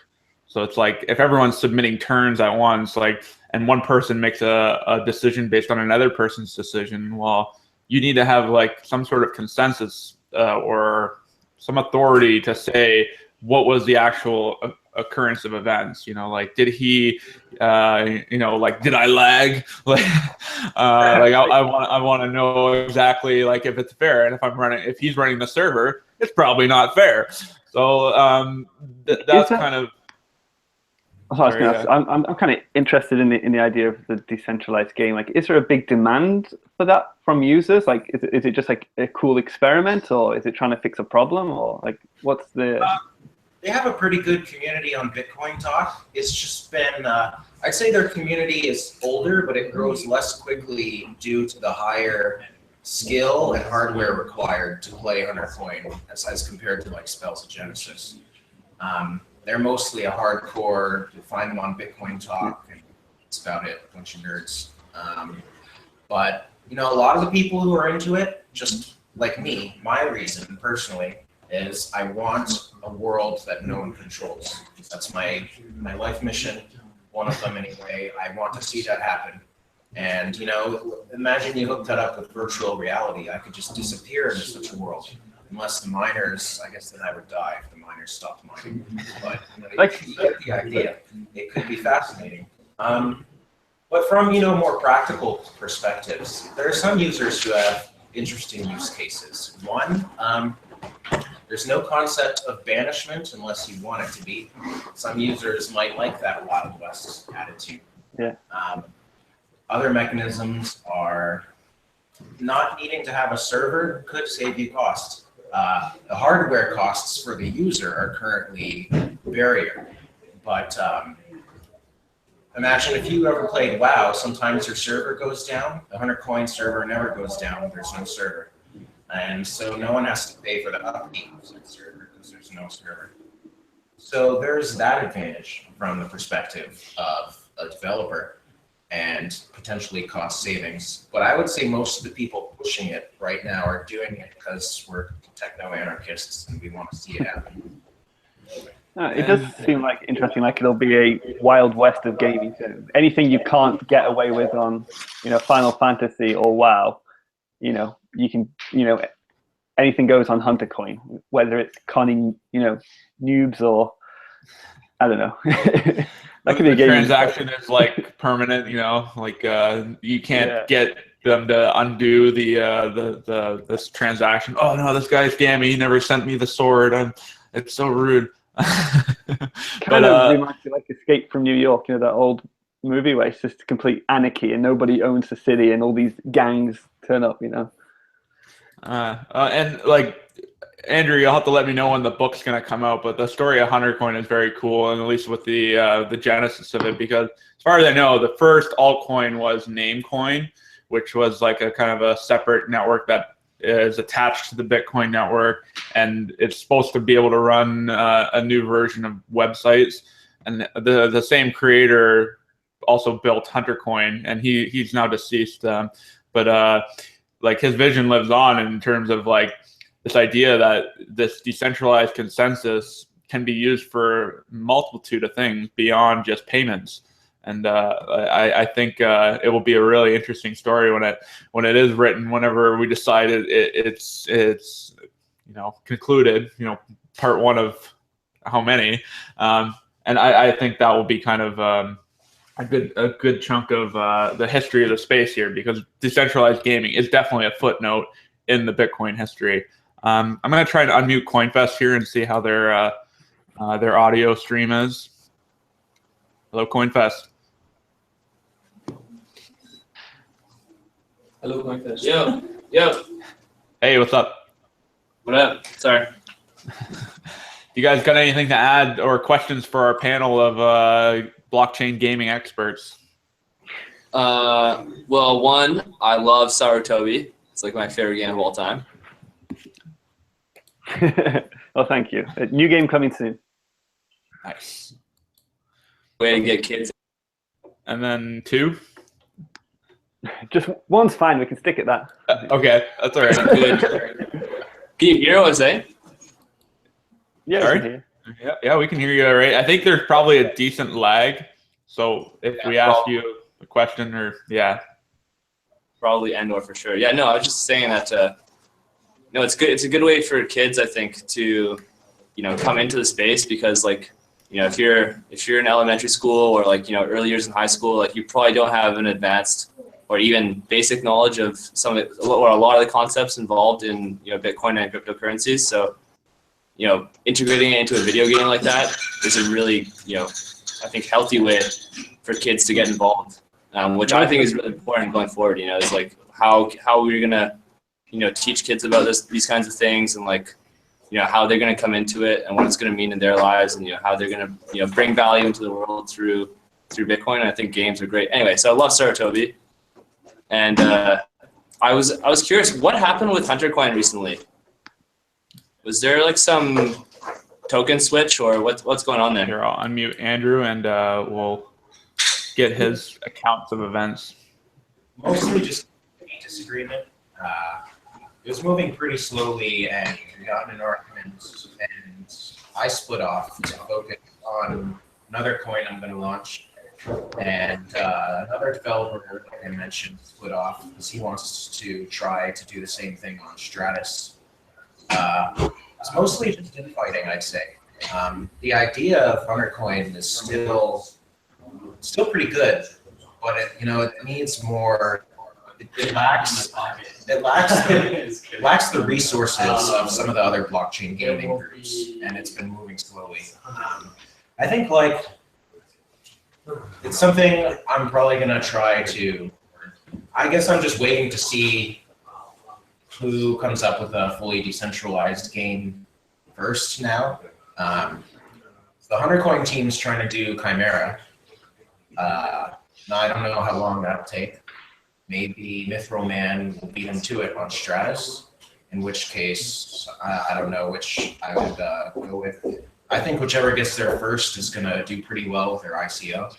Or maybe one of the other gaming groups will beat them to it. I'm not sure. But, you got to really move fast in gaming and in Bitcoin, and especially in blockchain gaming. Because, some of these games are already coming out. Yeah, and as Anari mentioned earlier, he's taking a step away, but this is not an uncrowded phenomenon. There are so many projects attempting to do this or doing this or planning to do this, and what I really want to see as an investor and just an observer is I want to see a game with a user base, an established piece of software that people play, and have that, maybe do a small ICO for tokens in the game to maybe become DLC, like a downloadable content that adds on to the game. So that way you're taking an existing user base, because all these other ones, I see so much speculations oh yeah, everyone's just got to buy it. Oh, we have a pre-mine, we're going to use it to fund the development of this awesome game. It's going to be like Eve, it's going to be great. And we're well, do you have any users? How can you tell me the game's great if no one's playing it? It's difficult because the gaming space must be one of the most competitive spaces in the world, right? It's easy to make games nowadays. You download Unity, get some pre-bought assets. There's so many games. And I think just because you have blockchain is going to be interesting for people in the Bitcoin or blockchain space, but the 99.9% of gamers don't care at the moment, I think. So I think if you have an already popular title, who want to experiment with blockchain, maybe that's the way it might go. I don't know, just for example, say World of Warcraft. I don't think they'll do this anytime soon, but they might add a token into their game, and that could be possible. I think here in Japan, there's noises about some of not the larger game studios, but some of the medium game studios who have hundreds of thousands of users and players. There are the kind of noises and meetings, and they're interested in it. And I think Japan recently, Bitcoin's become a legal form of payment. So companies are less scared to get into it now. Before they were a bit unsure because it's a legal gray area, but now there's regulation. So I think this year we might see that happening. Well, to add on to that a little bit, I think that we also have to get game developers involved in the conversation, especially independent game developers. We can't have both gamers and game developers not involved in Bitcoin. That's that's going to be a slow crawl for all of us, right? And the game developer community themselves are looking for that one game that's a successful hit on blockchain, and then they'll try to copy it, of course. Or at least maybe it'll open their mind up to considering Bitcoin or cryptocurrencies as other ways for advertising, user tracking, asset tracking, or whatever it is that they're doing now can be enhanced on the blockchain. And we need to get them involved in the conversation. Yeah, I spoke to, there was one company that in Japan, one of the train lines here in Tokyo Metro, a really big train line company, and they were interested in using blockchain in my app, Takara. But when I spoke to them, they don't really want to use blockchain. They just want to say they want to use blockchain. So For people who don't know, I have an app which is first it was you could geocache with Bitcoin. You could drop Bitcoin around that people would go to a location to pick it up. Then I added tokens to it. And this company, they wanted to drop their token only in their stations. So users would go to their station. They'd have an incentive to use their train line than the other companies. So we spoke to them, and then he said, is there a way to make this token only usable in our train station? You know, so this token can't be used anywhere we say it can't be used. I said, yeah, you know, one way is to put it on a database. That's the whole point of a token on the blockchain. Once the user has it, they can do with it what they want. And once I told them that, they lost interest. You know, they're like, well, we don't want to put something out there that we can't control. So I think this is where big companies might not be interested in it. It might come from a smaller movement. You know, like, it gives indie or game companies or studios a competitive advantage, but you know, big companies don't want to take that risk, unfortunately.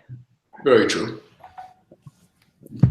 Yeah, I don't think they understand the use case quite yet, but you know, they just want a press release to say that, you know, they're using blockchain, I think was the idea, right? You know, but.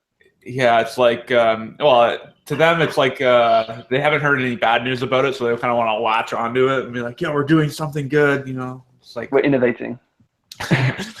we're mentioning buzzwords in our newsfeed. Great. Yeah. So, like, yeah, I think like Saratobi is a fantastic example. Everyone, I just kind of showed a screenshot on my phone here with it. Download the app because it is a fun game overall, and you can earn digital assets with it, or you can use digital assets in it, I guess. And it's just kind of cool to have that breakthrough. And when I say like Huntercoin is a good teaching tool, I don't say it's, you know, easy to onboard people. It's definitely like Bitcoiners get it, and like nobody wants to put money to play a game they're not good at yet. You know, like to pay to play is a hard concept to push already.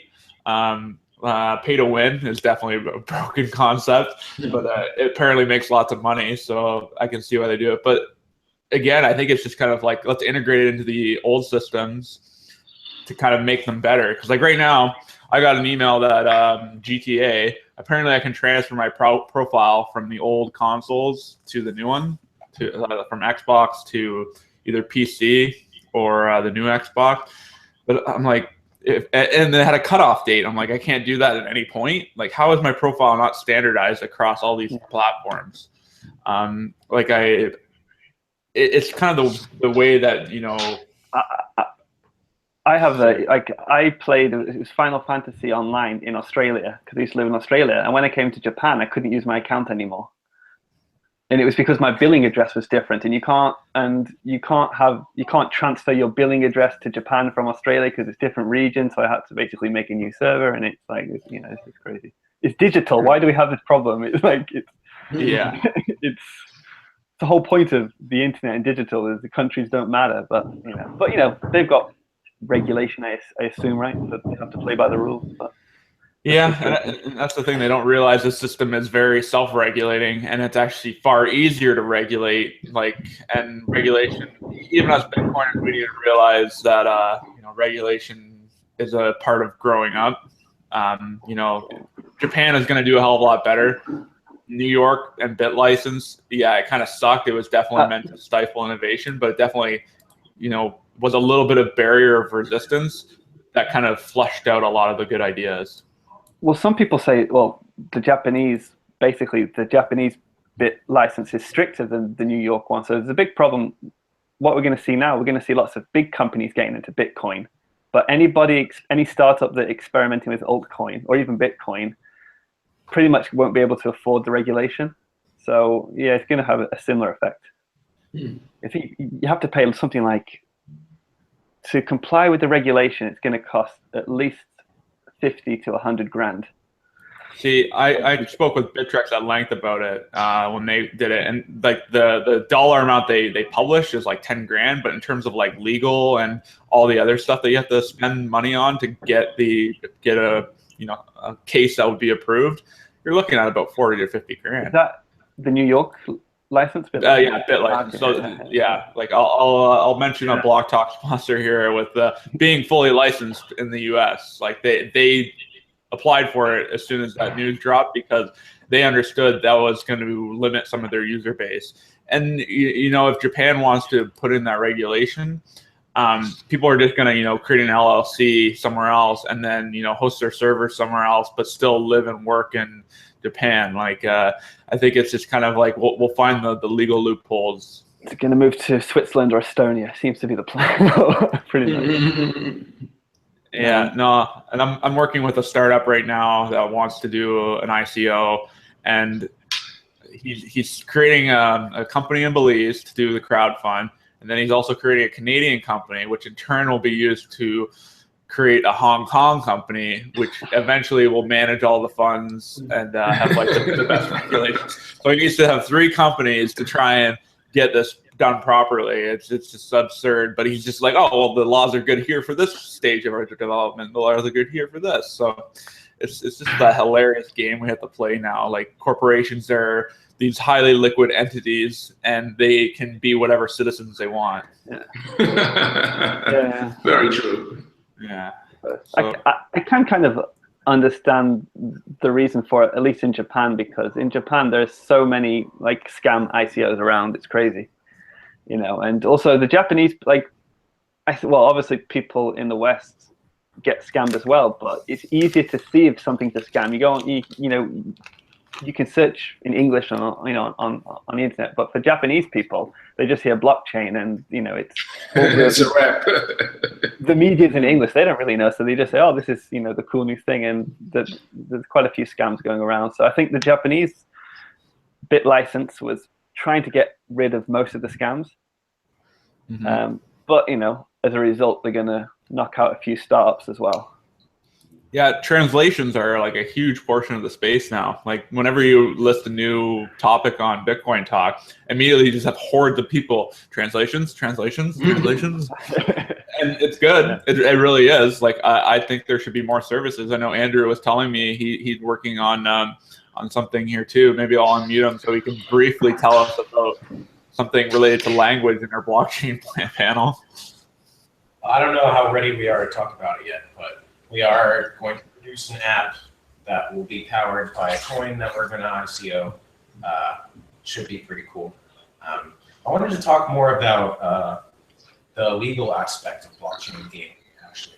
It's like when we talked before about analogies with World of Warcraft, that's actually, I think, a really good point. The reason World of Warcraft doesn't want to blockchainize its assets is because they specifically want to avoid liquidity of their in-game items to out-of-game as much as possible.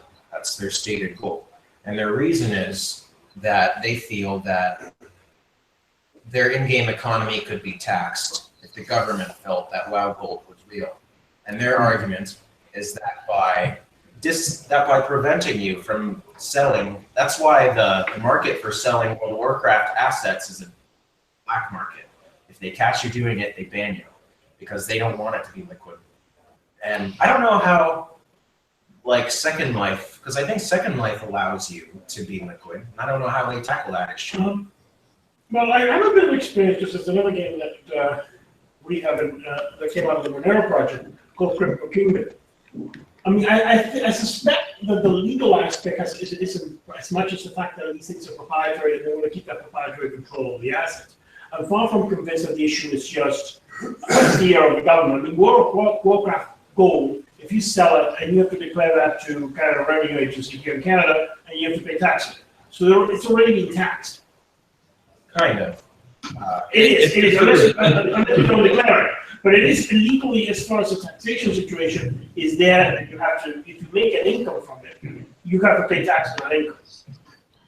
Which I find very strange. And there's nothing that they can do to stop that.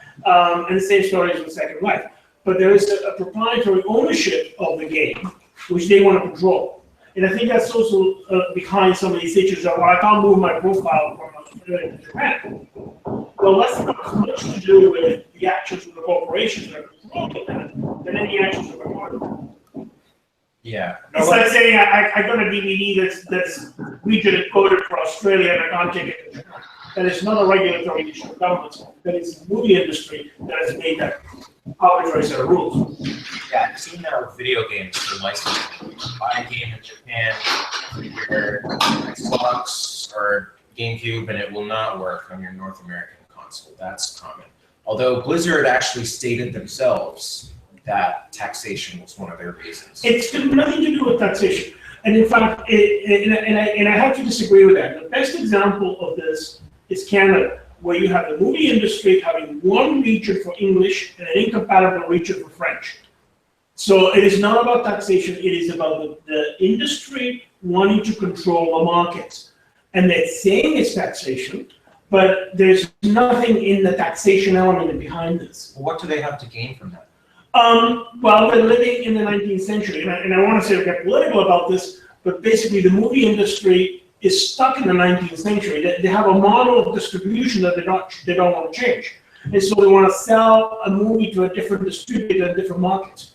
And that's the reason why you see this breakdown in region encoding, and you can't take your profile from one country to another. It's got nothing to do with governments. It's industry driven. I don't think so, because EVE Online is also. Have you ever played EVE Online? No, I haven't actually. No, but I'm speaking directly from what the developers themselves have said. Right? EVE Online actually wants their in-game things to be traded for out-of-game assets, and they've come up with a clever system to kind of let you do that while pretending they're not letting you do that, which is called the Flex system, wherein you can buy in-game currency with real money, but not vice versa. And they feel this is an added layer of protection from regulation. But it's closest, and that effectively avoids a lot of the regulatory. But if you the guys behind a game like EVE Online are clearly pretty anarchistic in their thinking. They want to build a game that's a free, organic environment. If you play that game, it is designed to be like a world that's alive on its own. It has an intricate economy. They want their game to be such that they can walk away from it, and it will keep running on its own. But are they banning people for trading their assets? No. Well, only it's a question, right? Because they have to. They're supposed to, but they don't really try very hard. They're supposed to, according to whom? According to their lawyers. Now they're supposed to, but they're not very strict about it. Yeah, but what country are they based in? Let me explain what I understand about EVE Online from the conversations I've had with one of my developers. So, because we were trying to figure out, is there a way that we can hijack their economy using our token? Because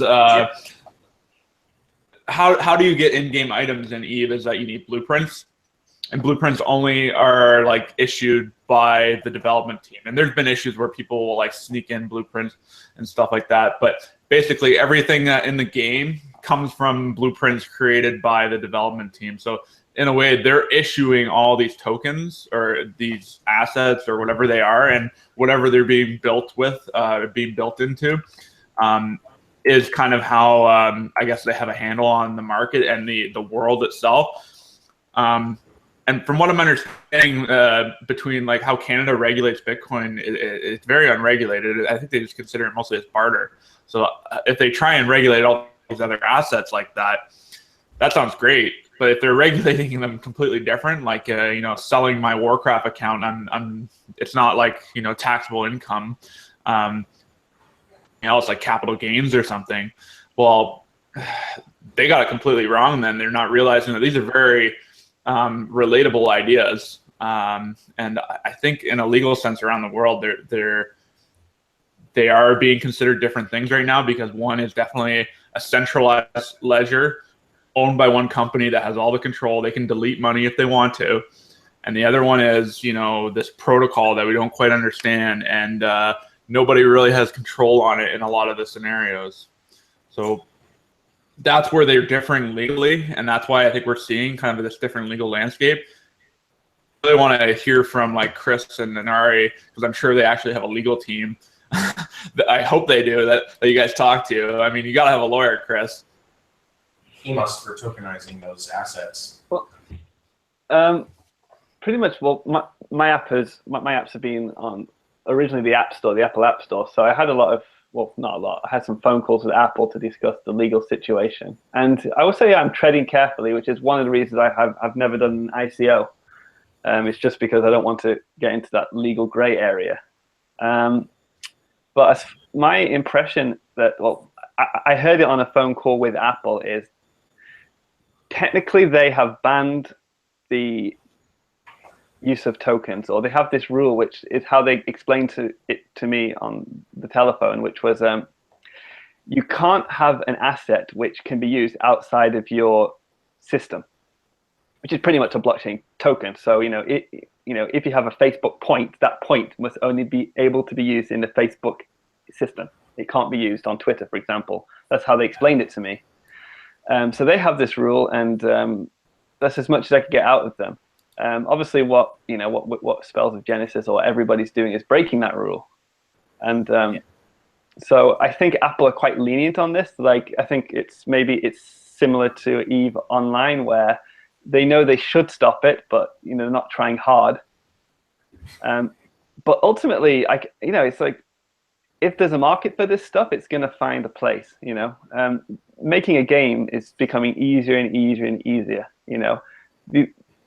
The idea that what I'm interested in with Counterparty, or, well, it could be Ethereum as well, but if you have a token that's public, and a game has a large user base, and those users use the game's blockchain tokens, if that game gets shut down, there's still those users with the tokens which the user holds. It's not held in the company gets shut down. If the game gets shut down, those tokens are still residing with the user. So another game is going to pop up, to accommodate that market. So I think I can see that's the direction I would like it to go. And we kind of haven't had that recently at the moment with, I'm not sure if you were aware of the trading card game Force of Will. Sure people have heard of that, but they were interested in using blockchain tokens, and they registered a bunch of cards or tokens on Counterparty. But ultimately, for whatever reason that I can't go into, they're probably not going to go on with the project too much. They're not going to go. They're going to perform in a limited fashion, but there's other games who want to let users use those tokens, because obviously lots of people have bought those tokens and they're eager to use it. So I think the question that I would have is, why not just use the cryptocurrency as the in-game token? Well, no, because that's as a currency, yes, but this token is a game item. So it's like a card. Yeah, but this is exactly what happened with cryptocurrency. Is they were using Monero as the in-game currency, and then they switched to their own token. This actually happened. But the originally was set up with the cryptocurrency as the in-game currency. Yes, but they are doing more than currency, actually. They're not just using a token. For example, if you wanted to just use the in-game gold as a cryptocurrency, that would be simple. You could pick one cryptocurrency, any existing one, and do that. But that's not what he's doing. He wants to put every item in the game on the blockchain. Your sword. I would say not every item. Yes. Yeah, maybe high-value items, yeah. Important ones. Item becomes essentially an asset that is traded on a blockchain. Yes, but all tokens are the same, so you couldn't have different items represented. Oh no, I understand what you're saying. No, you have essentially a crypto asset for each in-game item. Yes. Yeah, that's what you're saying. Yes. Yeah. Well, I would say, so this probably gets a lot of confusion. The token itself is really just a unique ID or a name. It could be Satoshi card or Rare Pepe. What that token does is completely dependent on the game. So if you have a Satoshi card in Spells of Genesis, that gives you a very strong Satoshi character card. Another game could let users use a Satoshi card to do something completely different. It could just give you extra health or speed. So yeah, there's a lot of there's ambiguity, and I've heard this before. The tokens aren't really unique. The attributes of the token aren't on the blockchain. It's really just a name, and so I've heard that criticism. But from what I've seen so far, names are important. People like to have a Satoshi card and they don't like to have a Satoshi Lite card, for example. Or people like to have a Rare Pepe card and they don't like to have, you know, a Trump Pepe card, for example. So. You guys know how much a Satoshi card costs now? Digital, how much? It's over $1,000 still, isn't it? Oh, it had traded for $5,000. I know that's a fact at one point. Somebody bought it for about $5,000. Yeah, if you've ever played like Magic the Gathering, you remember the Black Lotus was worth a lot, and you know it's similar. Some of these digital cards are worth a lot. I don't know how many. And the game's not released yet. So. I think there's I think maybe a lot of them got burnt, and a lot of them got destroyed. It's horrible. Who burns Satoshi cards? Wow. But there was a thing, so when Spells of Genesis made the Satoshi cards, so with Counterparty, when you make an asset or a token, you can choose it to be divisible or non-divisible. Divisible meaning that you can have, you know, 0.5 of the asset, 0.1. Non-divisible means that you can only have one. And Spells of Genesis cards are cards, so they were meant to be made non-divisible. So you have one Satoshi card. But they accidentally made the Satoshi card divisible. So what people were doing is they were buying them, you know, one each, and they were burning 0.1 of them. So that card is ineffectively, it's useless. Because Spells of Genesis requires you to have one of this card. Obviously, like buying a tiny piece of a Black Lotus that you ripped off the corner. Except Yeah. But here's the interesting thing. So in Saratobi, I let users use 0.01 of that card because, you know, there's a market for that, right? You know, and I don't have to ask SSG's permission. I have to ask them the permission if I want to use the artwork. But if there's a bunch of people who've got like 0.1 of this token, yeah, I can put that in my game. Anybody else can. Interesting question, right? So you said the tokens we can do whatever, but the artwork is trademarked. Well, I suppose it's up to the game developer, I would assume, right? You know, I would ask permission before you use the artwork. I don't know if a game developer would make it open source or Creative Commons when they, you know, then anybody can use it, whatever. But yeah, pretty much. If they claim a copyright on the artwork, that would be the limitation. All right. I guess like if I wanted to make a game that utilizes the cards from Spells of Genesis, and would I have to redraw strings because, or I guess I don't know, if I asked them, they just let me use it, I guess. If they have the copyright and they don't give you the license, then that's exactly it. You have to redraw all the illustrations. Yeah. Yeah, well, I would even say that you could run into copyright issues with just using the token itself, right? You know, there's nothing stopping a company from suing another company. If one game company wants to use a token from another game company, you know, the other company might just sue them for it. You know, if they're using it in a Nazi game, for example, they may not like that, so they might try and sue them. But the whole point is, it's, you know, it's on the blockchain. They can sue them, but they can't ultimately stop it. But yeah, but you know, I suppose goodwill between, you know, obviously I think that might happen. You'll get some game companies or some games who will encourage the use of sharing tokens. I think Spells of Genesis and Beyond the Void are talking about that actually. And there's going to be some game companies who don't want other game companies to use their tokens. The big thing you said there was use though. Like, okay, so like the artwork and everything's fine and dandy, but art is kind of like one of those crazy mediums that it's very liquid and anyone can steal it.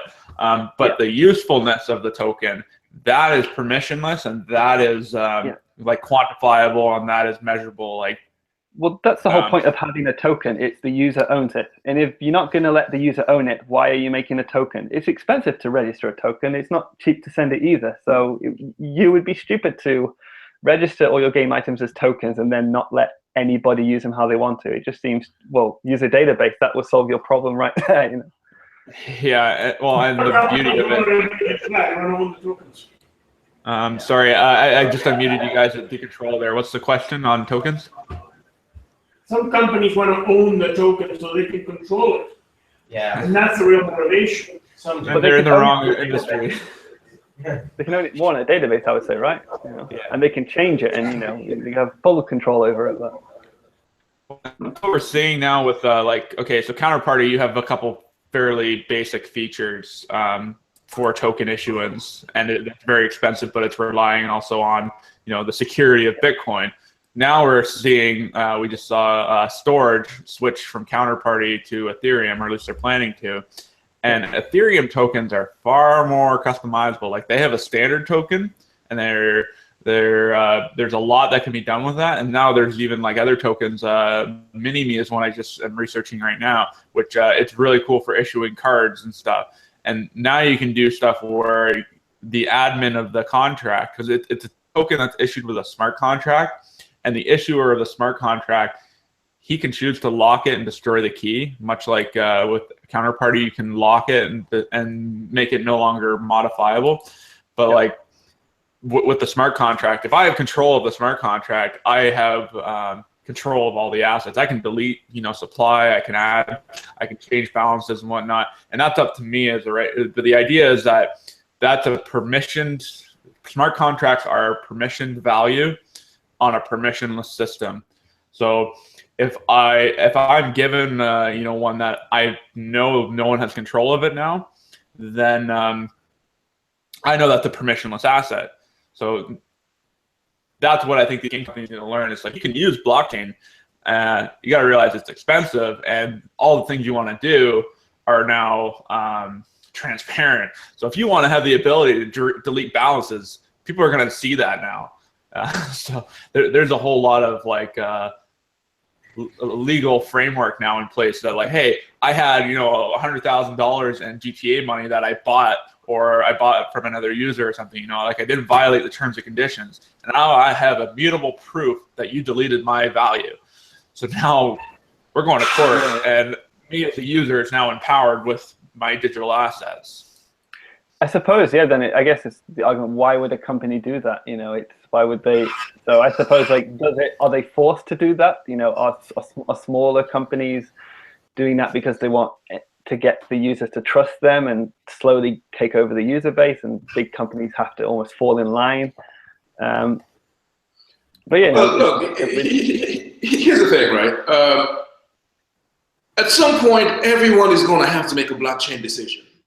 It doesn't matter if it's Apple, doesn't matter if it's Facebook, doesn't matter if it's Google. You're going to have to make a blockchain decision at some point, right? To piggyback on what you said about ICOs, I don't agree with them either. There are obviously some gaming brands that are raising a fortune on these things fearlessly.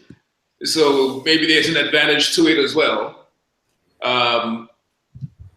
But it's very important for us to keep in mind that a vast majority of the world where this technology is needed is not concerned about, will that kid get locked up because they won $5 playing a mobile math game, and it just so happens that the number 5 is a unique 5, whatever the case, right?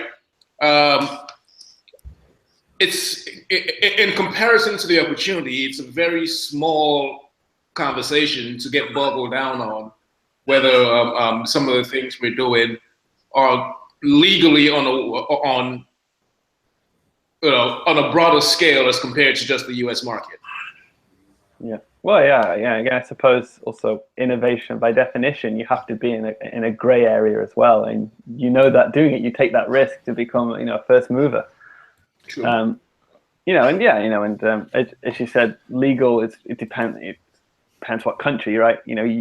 As computers and everything, internet's getting cheaper. Well, you'll see gaming companies, if there's a need for it, they'll be cropping up in more legally ambiguous countries, I would imagine. And I think the hard thing to define here is ownership. Like, so someone in the space there mentioned earlier about Monero as an in-game currency, and then they changed it to their own. So like Monero is very much on the currency end of the spectrum. And then on the other end, we have like a stock, like Apple is a stock. You can be almost anywhere in this based on whatever decisions you make. If you do an ICO, you're definitely further on this end. If you have full control of the ICO coins on the network, you might as well be Apple, because now you have full control to invalidate stock and issue more stock. And at that point, it's kind of like, yeah, you just need a database. Why are you bothering with a blockchain? But if you start going further to this end, where it's like, hey, I have an in-game currency or an in-game asset, and now it's permissionless. Anyone can make a game on it, and you know what? That makes it more valuable and more liquid and more like a currency. So it should be in their best interest to say, you know what? Here's our in-game assets. Here's our the 3D file. Build a game with it. Make this more valuable, because in turn they're building more, they're making stuff more useful, and in turn establishing more value. So like, I don't value Rockstar money very much. I can pay fiat money for it, but I also know I can do a really easy game within the game to earn that. So and other people have broken that system. But if they're able to do things more provably and not as subjectively, and then maybe even go one step further and allow other companies to build games with that same currency, they're breaking a new paradigm, and they're gonna take that risk. But the reward, oh man, the reward is gonna be massive. And Rockstar is already making billions, like printing money for their yachts. So I don't think they're too concerned about making more money, because that's a ridiculous amount of an economy being established there. EVE Online's the same way. So like, I would think EVE is probably the one company that should do an ICO, try and rebuild the game from scratch with this new technology, and allow people to like, I don't know, they got a lot of bug testing to do too. But again, the risk and the reward, oh man, that's a sweet ratio. And I think a lot of the guys on the panel today, you guys are definitely seeing the risk and reward. You're taking calculated steps, like of using these tokens and these blockchains in different ways, and that's a really you're innovators. I would say it's not really, for me, it's not the risk and reward. It's just, as a programmer, you just like to do something new, really, or something interesting and cool, really. So I haven't thought too much about the rewards, and I've thought even less about the risk. I figured you just enjoy doing it. Why'd you make the Block Explorer, right? Yeah, it was to be cool, and I had a weekend. Try that Explorer, by the way. It works on Google Cardboard, did you say? The Google Cardboard one is coming out maybe tomorrow, maybe next week. I've been looking at it today. Right now, we Vive for it. Yeah. So you need the Vive for it, but most people don't have a Vive in a gaming PC. So Cardboard version's coming out. But yeah, it's just. we have a Vive, but it's not set up until tomorrow. We're gonna show that off. Well, let me know. I think you'll be the first real testers of it. We had a few issues with the API, so let me know. So what's under the game? Like, it looked like more. Oh, sorry, I goofed up with the mute. Go ahead, Andrew. It looked like more than a Block Explorer. I saw a bow and arrow in there. What's going on? So it wasn't a game. It was just. Are you familiar with Chain Flyer? Have you seen that Block Explorer? It's made. Oh, it's a really cool kind of web-based Block Explorer made here in Japan. It's just kind of cool. It's kind of little cartoony miners and gems falling, and that's quite popular. So I thought, I bought a HTC Vive for myself, and I had to justify buying it. So I thought it'd be cool to make it a VR Block Explorer. And then I made it, and then I thought, well, just looking at Bitcoin transactions is cool for about 10 or 20 minutes, but be cool if I had a bow and arrow. Because VR game, of course, HTC Vive, that was kind of the thing. I'm not sure if you played it yet, but the demo, it had a bow and arrow, and there was a tutorial on how to make a bow and arrow in VR. And then I put Counterparty in it, so you can see what Counterparty tokens are flying around, which is kind of interesting. And it's really just an experiment, so it's not meant to be like a groundbreaking multiplayer game or anything, but it's really just something to do. Maybe I'm also glad the Spells of Genesis, one of the games we've been talking about, is actually, their demo is available in Canada. I'm going to have to show it to you guys. In Switzerland. we get special privileges. The rest of the world gets the game later this month. Yeah. Yeah, I think that I work with Stealth Genesis at the moment on Project Orb, and yeah, it's going to be quite exciting. It'll be interesting to see how it does. The past game was fairly popular, Munga, which is not blockchain at all.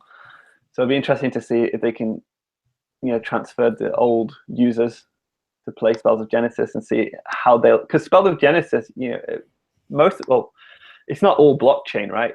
You can play it as a normal card game, but you can tokenize your game item. So it'll be interesting to see that conversion rate. How many people just play the game as a normal card game, and then how many people are interested in tokenizing it, or that'll be quite cool to see. The beautiful part is they don't have to know they're using tokens to play Spells of Genesis at the end of the day. Spells of Genesis is kind of fun to play. I think a lot of people might just download it and then realize tokens, what's that? And start learning about it. Yeah. Well, that's the important thing that I think I've made this mistake myself, and I think lots of people will make this mistake. You're interested in blockchain and you want to make a game, so you'll end up making a very heavily crypto, Bitcoin, blockchain, Ethereum game, which will be cool because it has blockchain, but as a game, it might not be that good. So I think that's... needs to be something where they can play it without knowing they're doing anything with blockchain. And that's even harder with a fully decentralized game because of block times and issues like that. Yeah. Well, I'm not saying game developers have to do that. If game developers want to target the geeky nerd market who are just really interested in anything new and esoteric, that's fine. If they want to kind of get a big market share and go mainstream, I think, obviously they need to make a game that's good in itself.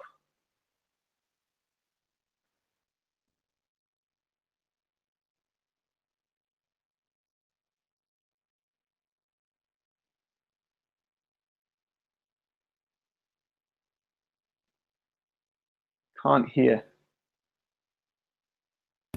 Oh, I'm sorry. I was muted when I asked my question. Chris, you have a good approach on this, where you don't need a heavy amount of transactions to have a blockchain-centric game, or have blockchain somehow involved in your game, where you're just signing for ownership. Like if there's a valid balance in an address that you can prove you own, that's all you need.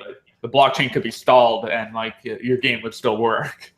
I wouldn't say that that's an approach. It's just that I don't have the resources to fully integrate my own pay. So it's like, what's pretty much, because I'm pretty much doing it by myself. And what's the quickest, easiest thing I can do?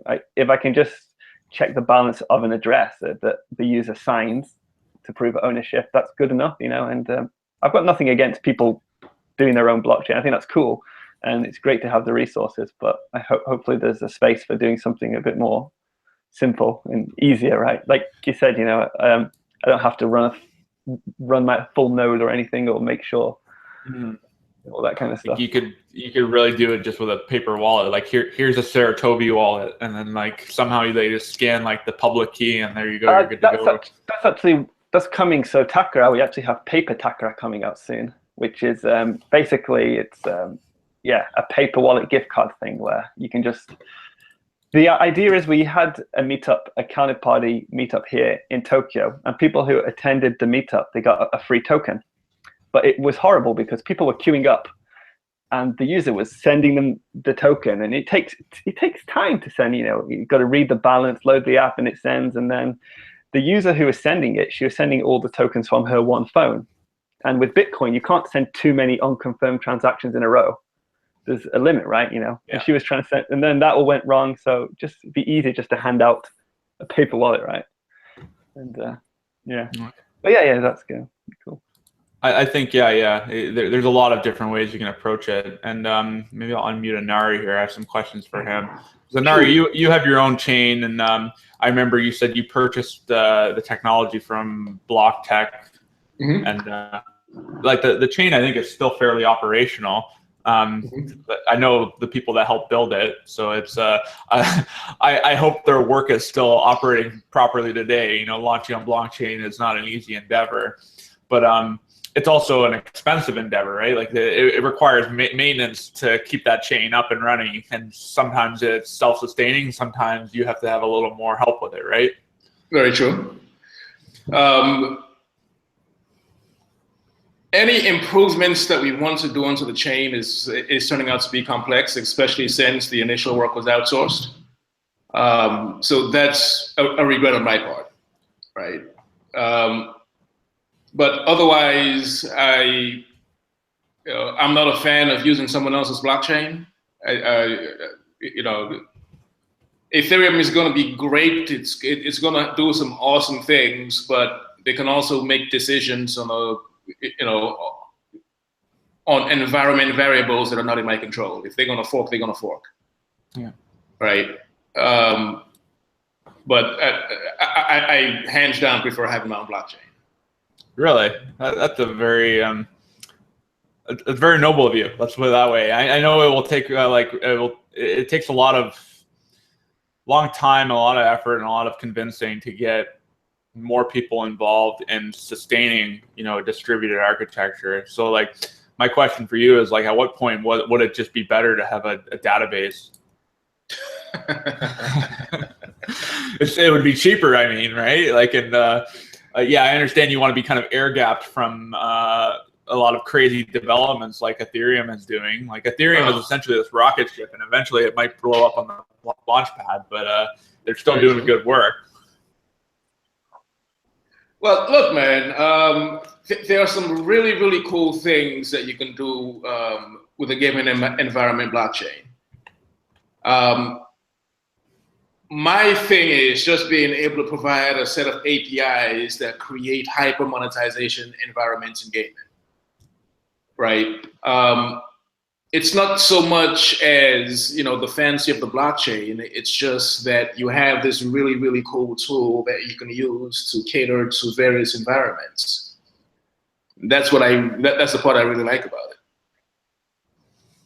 Yeah, no, I'm just trying to understand if you found a suitable blockchain that you felt was permissionless, it wasn't owned, and maybe the cost benefits were there.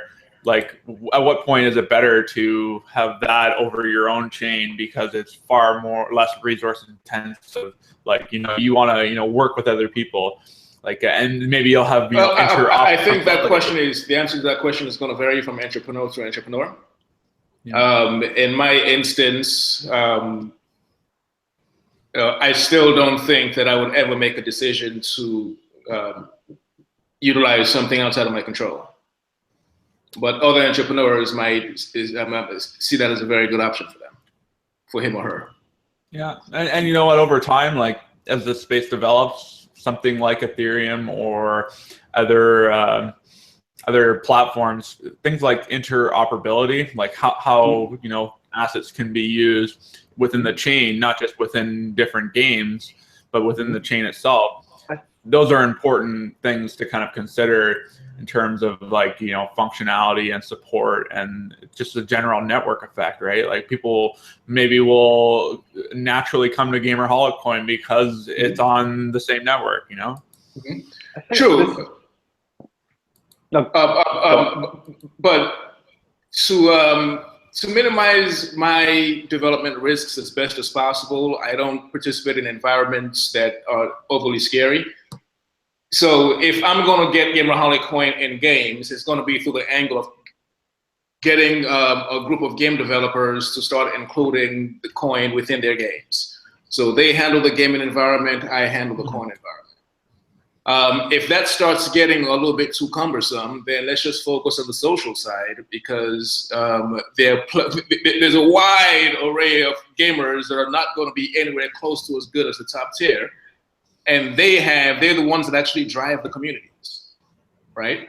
Yep. So it's much easier within my technical skill sets and expenses to just build tools that's going to cater to that environment, rather than taking on the heavy load of something else. Yeah, I get that. So I think we got about 10 minutes here left in the panel, and maybe I'll get Andrew to comment on this too. My final question for you guys is like, what is like a a lesson that you've learned that all gaming developers should know about blockchains in general, and or like if there's any enthusiastic gamers that haven't quite learned the lessons we've already talked about. Is there, a final message you want to kind of hand off on, like, don't do it, or like, what considerations should they have if they want to, have blockchain be more than just a buzzword? Christopher, maybe? Christian. Oh, sorry. That's all right. I get called Christopher a lot. Well, where to start, right? Yeah, I suppose, you have to ask yourself, I think, does this need a blockchain? How much are you adding the blockchain just because you want, the buzz of it, right? Do you really need a blockchain? It's fine to experiment, I think, just to do something interesting that might not need a blockchain, but you just want to experiment and see where it goes. So I would say, that would be my advice. Pretty much, if you're making a game, try not to make a game. I like the approach, for me personally, is you try and make a good game and you enrich it with blockchain. Rather than, I'm not saying there's not a place for a full blockchain game. That's interesting and cool and experiment, but you want to make a good game that's good as a game and you make it better with blockchain. That would be my advice, I would suppose. So don't start with an ICO and a plan for raising money. I don't want to criticize people. I think that's dangerous because I've seen this quite a lot. You could have a small startup of 3 guys or 2 guys, and they do an ICO. They raise $1 million. They've got $1 million in Bitcoin or whatever now, and then you'll find, 2 of the founders leave because they're interested in different projects, right? Or because they've already made a lot of money. I think ICOs have to be done right, and if you do it wrongly, you can really mess with the incentives. You want to make a product, and that's your incentive to make money. That's fine, but you want to make that from the product. I think you got to be careful. Even if you have the best intentions, suddenly getting $1 million in Bitcoin, even for myself, if I did an ICO and got $1 million in Bitcoin, I think, well, how much do I really want to sit down and program now, or how much do I want to travel the world? So I think I've seen that with a few projects. They started off with good intent, but I think, we're humans at the end of the day. Maybe that's another word of warning, maybe. Yeah, well, like I have strong opinions about marketing and its usefulness because like marketing is easy and if you got lots of money, it can kind of, pay back money on that. But like building a good product is hard. And if you do it right, the marketing just follows, like the product sells itself.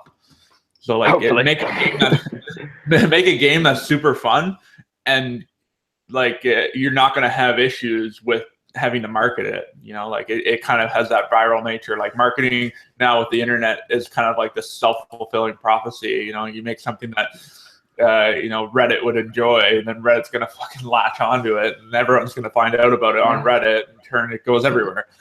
I think that's true. I think there's a space for earnest developers who really make a game they really want to do and it goes successful. I think the opposite is also true. People are like sheep, and any Skinner box game with, just clicking the button, idle games, not really a good game. It was made for money. Everybody knows it, but they can still be quite popular as well. Yeah, like no one got rich on Flappy Bird, but it was definitely like this phenomenon that still I shake my head at today with all the spin-offs and yeah. Well, Saratobi started off as a Flappy Bird spin-off, actually. I downloaded, I was learning Swift. It came out, Apple's language, and they had a Flappy Bird Swift demo, and that's how I started. And I changed it to a monkey, and put a rope on it. So that explains the 8-bit graphics from Flappy Bird, pretty much. Yeah. Anyway. So Inari, any lessons learned for potential game developers that want to have blockchain as more than a buzzword? Well, I think it's important to not get trapped in the concept of gaming and just think of gaming as joysticks and graphics and so on. Gamification is just as big a segment as gaming itself. If you're talking about marketing, there's going to be the gamification of marketing. You talk about reward points and so on and so forth. There are ways to gamify that's actually going to make reward points much better to be tracked on the blockchain than the current means to do so.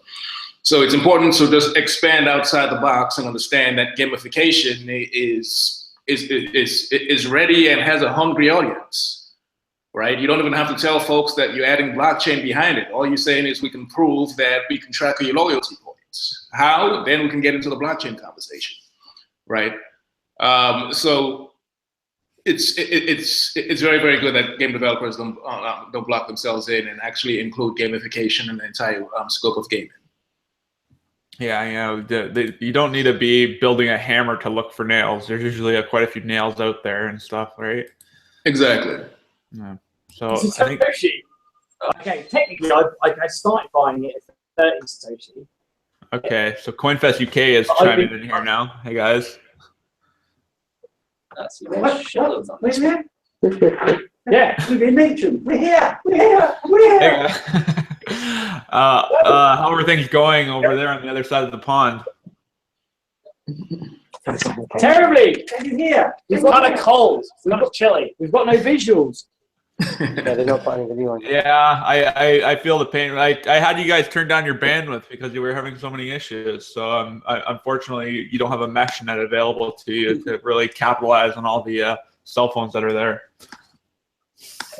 Unfortunately, people voted Brexit, so we're going to improve services. Oh man, so we're just kind of wrapping up on our gaming panel here.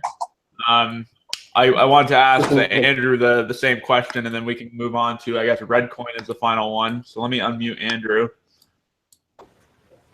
Hey, We have a man here who's 30 grand in. I'm not 30 grand in. I just like Reddcoin. Right. I like the logo. All right, guys, I'm going to mute you if you're going to talk amongst yourselves. But yeah, let's.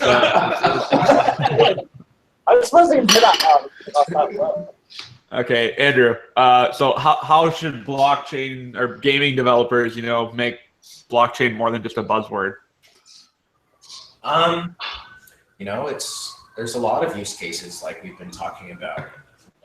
Token economy that Christian that they're doing at Spells of Genesis is doing is going to be great. I think that'll happen really fast because it's already pretty possible. Decentralized games, we're going to take a bit longer for protocol development and hardware to catch up before I think it truly goes mainstream, games like Huntercoin. But I think it's going to happen eventually.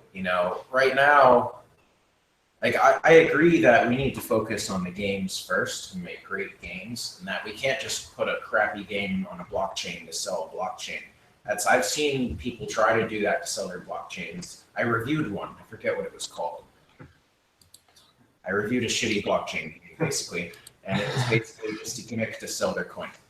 And, we can't do that. But the problem is the current technological limitations make it difficult to make certain types of games in a fully decentralized way. But those limitations will go away over time. Slowly, I think we're going to transition there. Like right now, Huntercoin is hard to play on your computer. 2 years from now, it won't be. 4 years from now, Huntercoin will be playable on your phone. So really, these limitations that have been holding back the creativity of game developers to make good gameplay and actual good worlds, which I think will go away, and we'll start to see this move faster. But now you can already put tokens in existing games. Hopefully the Book of Orbs guys are trying to get traditional game devs hopping on that, like they tried to do with Force at Will and others. And because it's so easy for them to do, that's like a good stepping stone. I'm pretty excited. I'm gonna keep watching, running my website, blockchaingaming.com. Yeah, every day this book gets a couple more pages, and it's been a pretty good read so far. I'm kind of curious where it goes from now. There's a lot of plot twists that seem to show up. I think quite a few companies are watching to see what happens with Spells of Genesis. They want to see, does it work? Will it work? Before they dive in. Speaking from Book of Orbs, it seems to be. We want to get some metrics, some data. We can actually go to game companies. Look, they have tokens. It increased user playability by this much, etc. And the spin-off games and all that, Yeah, well, that's the thing. If Spells of Genesis becomes popular, there'll be spin-off games who say, "Hey, we let you use Spells of Genesis tokens in our game," because they want the users. Yeah, no, users are value. The attention economy is a big part of that. That kind of leads into our next guest with Reddcoin and social media. Andrew, what's the deal with that? I have no idea where the Reddcoin guy is. Okay, I got him on Facebook Messenger, so I'll send him a message. But I see you got Mr. Jesse Couch there next to you. Jesse, you got any questions? My ICO instead. Oh, what's your ICO? Oh, nobody's actually seen this yet. Can you share your screen, Alex? You want to share this? Sure. This better not be pigeon math. I mean, this is like your third idea I'm reviewing now, Jesse, so it better be the best. This is the one, right? This one's going big transactions. This is the one. 500,000 transactions a second. That's what we're aiming for. We're lucky we have time for this. So it's called sharesperhour.com. Shares per hour. So the idea is most people here, I guess, understand what Ethereum is, a platform where you can build dApps on. So basically the same idea, a platform where you can build dApps on, but just evolve to the next level, I see tangible goods written on the screen here. What do you mean by tangible goods? So not everyone's going to be a computer programmer. So maybe you own like a 3D printer. So if you print out the 3D product, because they're fairly expensive, they can get up into the $500 range. You can work for some shares instead of like that $500 of cash. So this actually isn't even working yet. This is just a free preview for you guys. It's actually more in the pre-ICO stage. So it's going to launch on Ethereum as a ERC20 token. And if you submit your Bitcoins here first, you'll get inside the Ethereum smart contract, you will get the coins before other people have the chance to send in their Ethereum to get coins. Okay. Yeah. What do you animate? I've never seen animated. I'll just say my initial interpretation of this, knowing you, Jesse, and seeing the other ideas that you've worked with, there seems to be more substance here. Who else is on the team? Let me ask that. Well, I don't know if I'm supposed to tell you, but whatever. His name's Jordan Swartz. He's one of the top developers. He's was on that show, Real Housewives of Vancouver or something.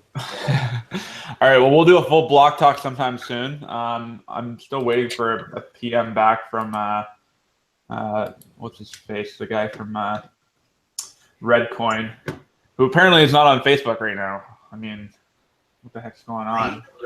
He's a social media magnet. He should be all over this. The gaming panel, guys, this is a great conversation. I appreciate, Christian Moss.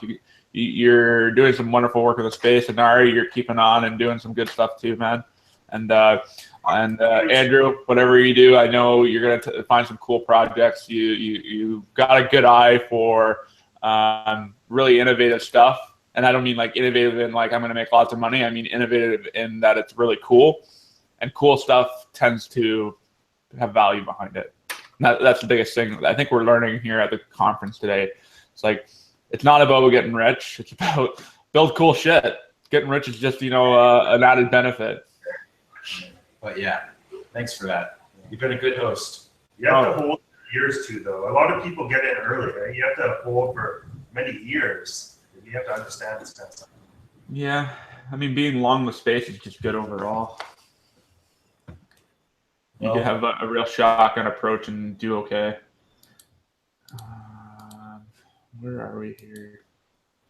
So, yeah, I don't know if we don't have our last guest for social media. Maybe I'll unmute CoinFest. They sound like they're having a pretty fun time over there in the UK. I was like, I literally said, I'm a developer for radio, but also. You're unmuted, CoinFest UK, just so you don't say anything incriminating. We weren't listening to you, sorry. I know. I was praising Radium, but also Redcoin. Oh, okay.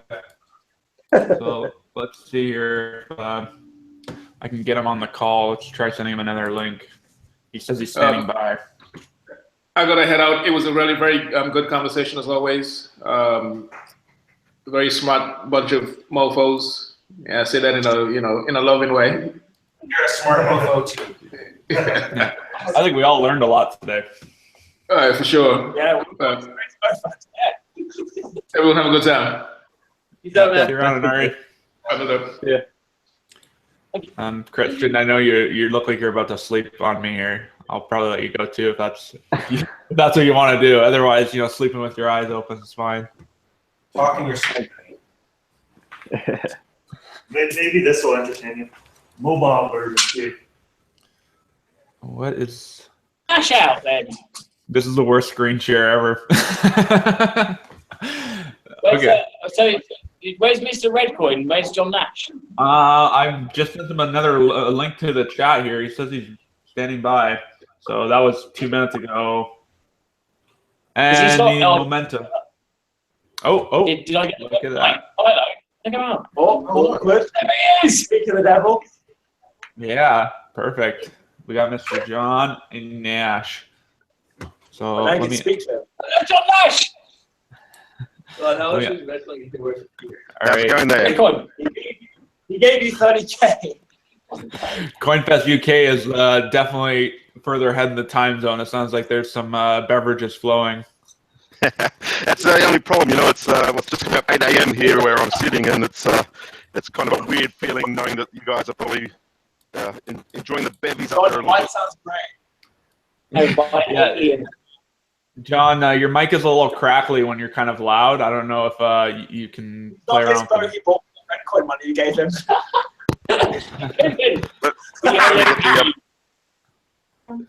Speak again here. Okay, how's that? It's still kind of crackly. If you'd like, you can speak directly to your computer microphone, and I can. Yeah, let me see. Yeah, I'll try another headset. I do have another headset here. Just because I always try and keep it back up. I mean, you've probably been screaming at teenagers on World of Warcraft too much with this one. the mic is cracked. Yeah, they only have a finite life, and they just give me a second. I'll switch this one over. No, it's funny. We were talking about World of Warcraft earlier, and it seems like that's kind of died off a little bit. I think a lot of people are getting their lives back. If we have these autonomous games that never die, I'm worried for the future. At a point where Blizzard stops game and it just continues on forever. Yeah, I love this to World of Warcraft. It's great.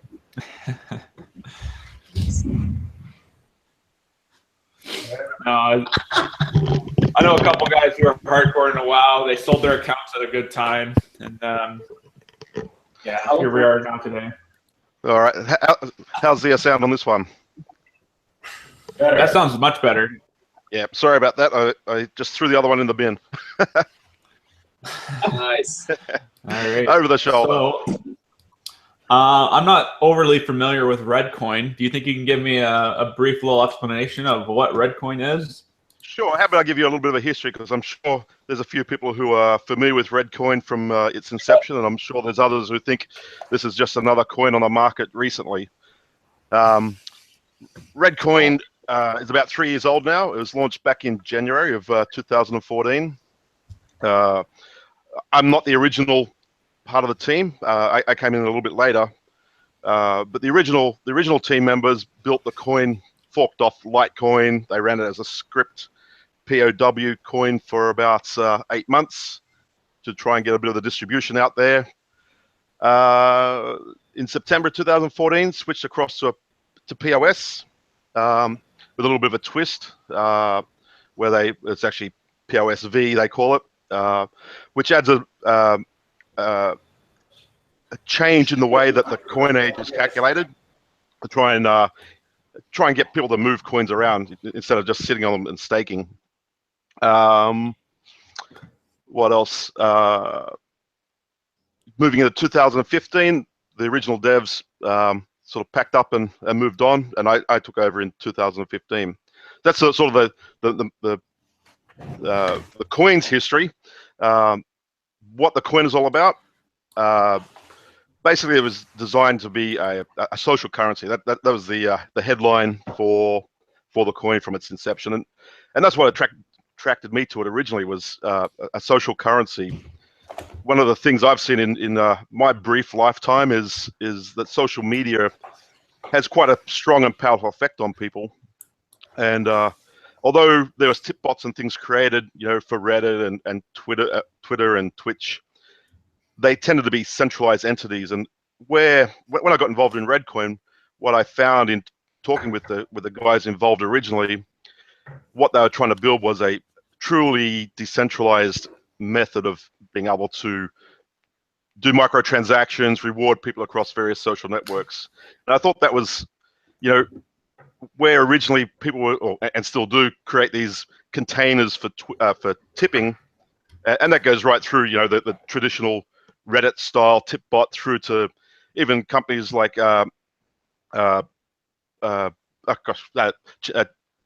Change Tip. No, got the name now. Time moves so fast.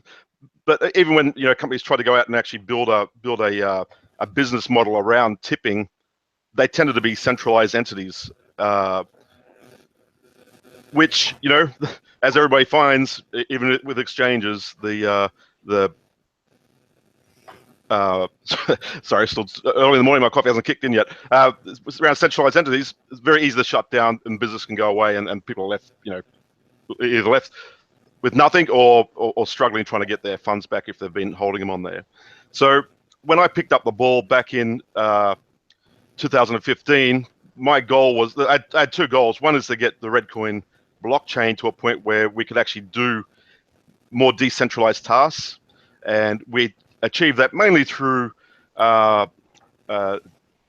forking Bitcoin's code. So instead of being based off Litecoin, which we were originally, I took it across to Bitcoin, and I primarily wanted to pick up on the OP return parameters that they had incorporated into Bitcoin version 0.9. And I know there's a lot of discussion about bloating blockchains back then, and it still concerns me as well. We have a much faster blockchain. We're at 1 minute blocks, so we have a bit more capacity, so to speak. But there's still the problem of if you put everything on the blockchain, are you filling the blockchain up with too much data? And I'll talk about some of our technical sides as I go through. But that was the primary thing. Is like, as we've seen these tipping companies come through, or people, volunteers, and I think it's great. I think the whole philosophy behind tipping and trying to reward people and promote people with creating good posts, and I like to put the spin on of rewarding positive content. It's we see too much trolling going on, and I'd like to see this as our effort to try and create a more positive environment of somebody who writes good stuff, they get a reward for it. If somebody writes a bad stuff, typically they won't get a reward for it. But maybe if you're with the alter side of things, maybe you will get rewarded for trolling. Who knows? Well, self-moderation is kind of like a really, it's a really important concept. Like it's same with like a self-sustaining blockchain. So if you have a self-sustaining blockchain that's self-moderating other things, that's a really novel idea, like to see in full practice. So like, can you give me an idea of how many users that you have today? Like what's the usage on Reddcoin? It sounds like it's fairly well established. Yeah, we have a fairly well established environment. Our history is a little bit, up and down. I was sort of touching on that a little bit. We at the initial launch, 2014, we were going great guns. We had a really strong and powerful message going out, and a lot of people are on board.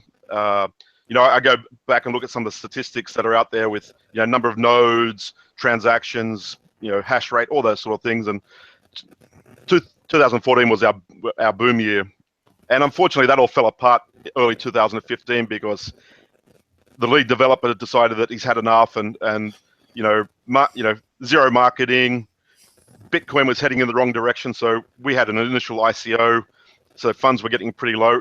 All those things affected the way that we went through. 2015 was quite flat, but as I said, I saw that as an opportunity to jump on board and turn the ship around, so to speak, give it a little bit more substance.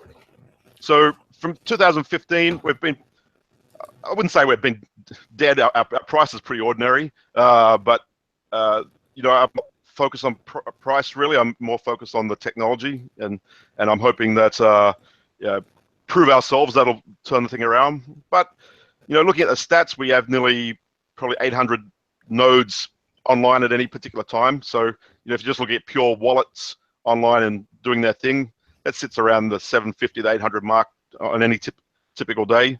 So for where we're at, I'm pretty happy with that. It's not, doesn't fluctuate in a broad band.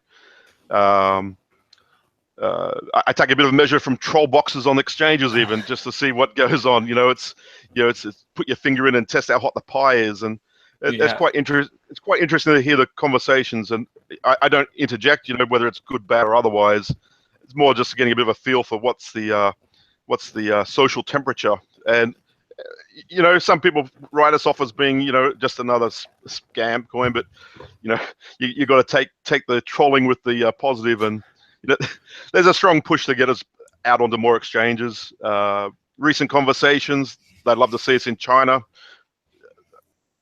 I'm hoping that comes off. We have a couple of good things in favor for a Chinese market. One being red. It's a favorable color in the Chinese market, and a lot of their financial and incentives are based around red envelopes and things like that. So we're hoping to be able to pitch a marketing campaign eventually based around that side of things.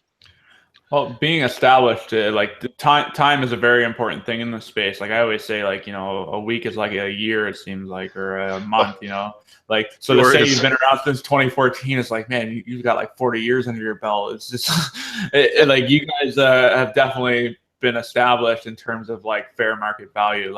People have been trading you for a long time. And I think that you're not going to go away anytime soon. It seems like you're pretty enthused with it. 2015 was a hard year. 2015 was a hard year for everybody, really. It's I've actually been in the market, not in the market, in the sphere since 2013, and anybody who joined at that point or got involved in 2013, man, you thought Bitcoin was the gold paint of the world. It was, everybody wanted to get in, and that really saw the proliferation of altcoins, in early 2014, which Reddcoin was a part of.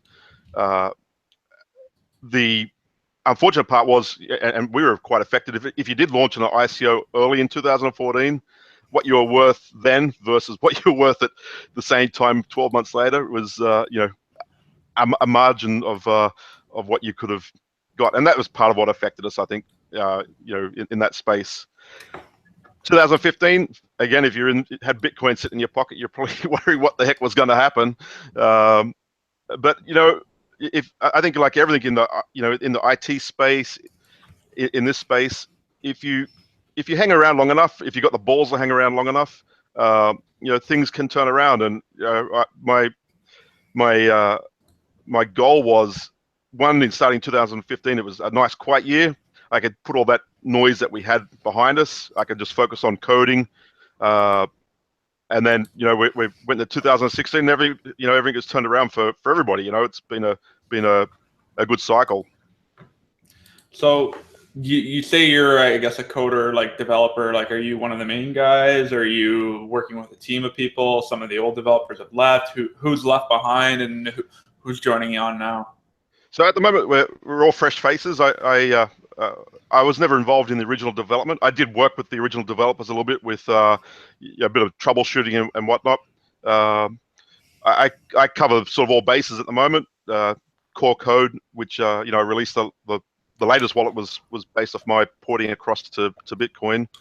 That's all done and dusted. A couple of little bug fixes here and there. I put that aside for the moment, and now moving into focusing on our really where we want to build our strength is on the things around Red ID and social integration.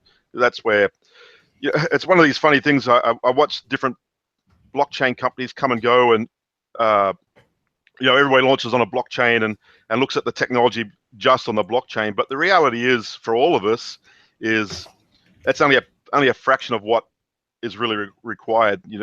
The integration with not us people who are geeky folks who are familiar with the technology, but how do we get mums and dads, grandpas and nanas on board with this technology? How do we make it simple? And that's been one of my things I've said to people when we're talking about development.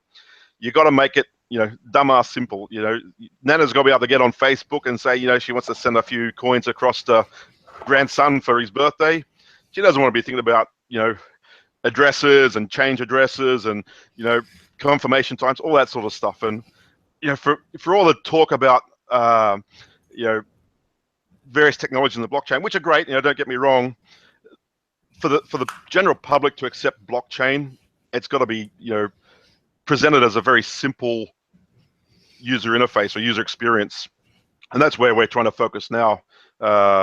And this year I've just started launching. I've only done 2 now, but I've been trying to let people visualize. I've just done them as videos, but visualize some of the work we've done with creating a browser extension for Chrome initially, but we'll go off to Opera and Firefox to integrate into the social media. And I guess that's one of the big challenges we have is the social media integration. How do you integrate with the likes of companies like Facebook, Reddit, where they either want to have their own financial control, which, to be honest, they have to make money. They want to make money. They want to be the the kingpins in that realm. So the way we see it is being a layer on their system. So we won't be approaching companies like Facebook to say, hey, we want to, we want the ins on your company, because the reality is they could pick up 20 engineers and go and design the whole thing themselves anyway. So we see an advantage in doing it as an extension in the browser.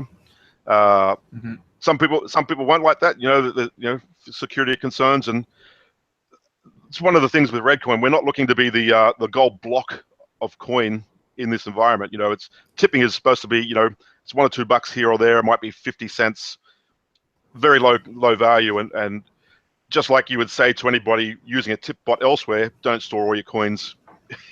Don't store all your coins in that particular environment. It's funny.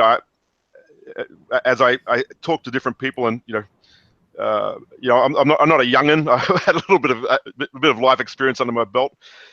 The blockchain is a little bit like your own fiat banking.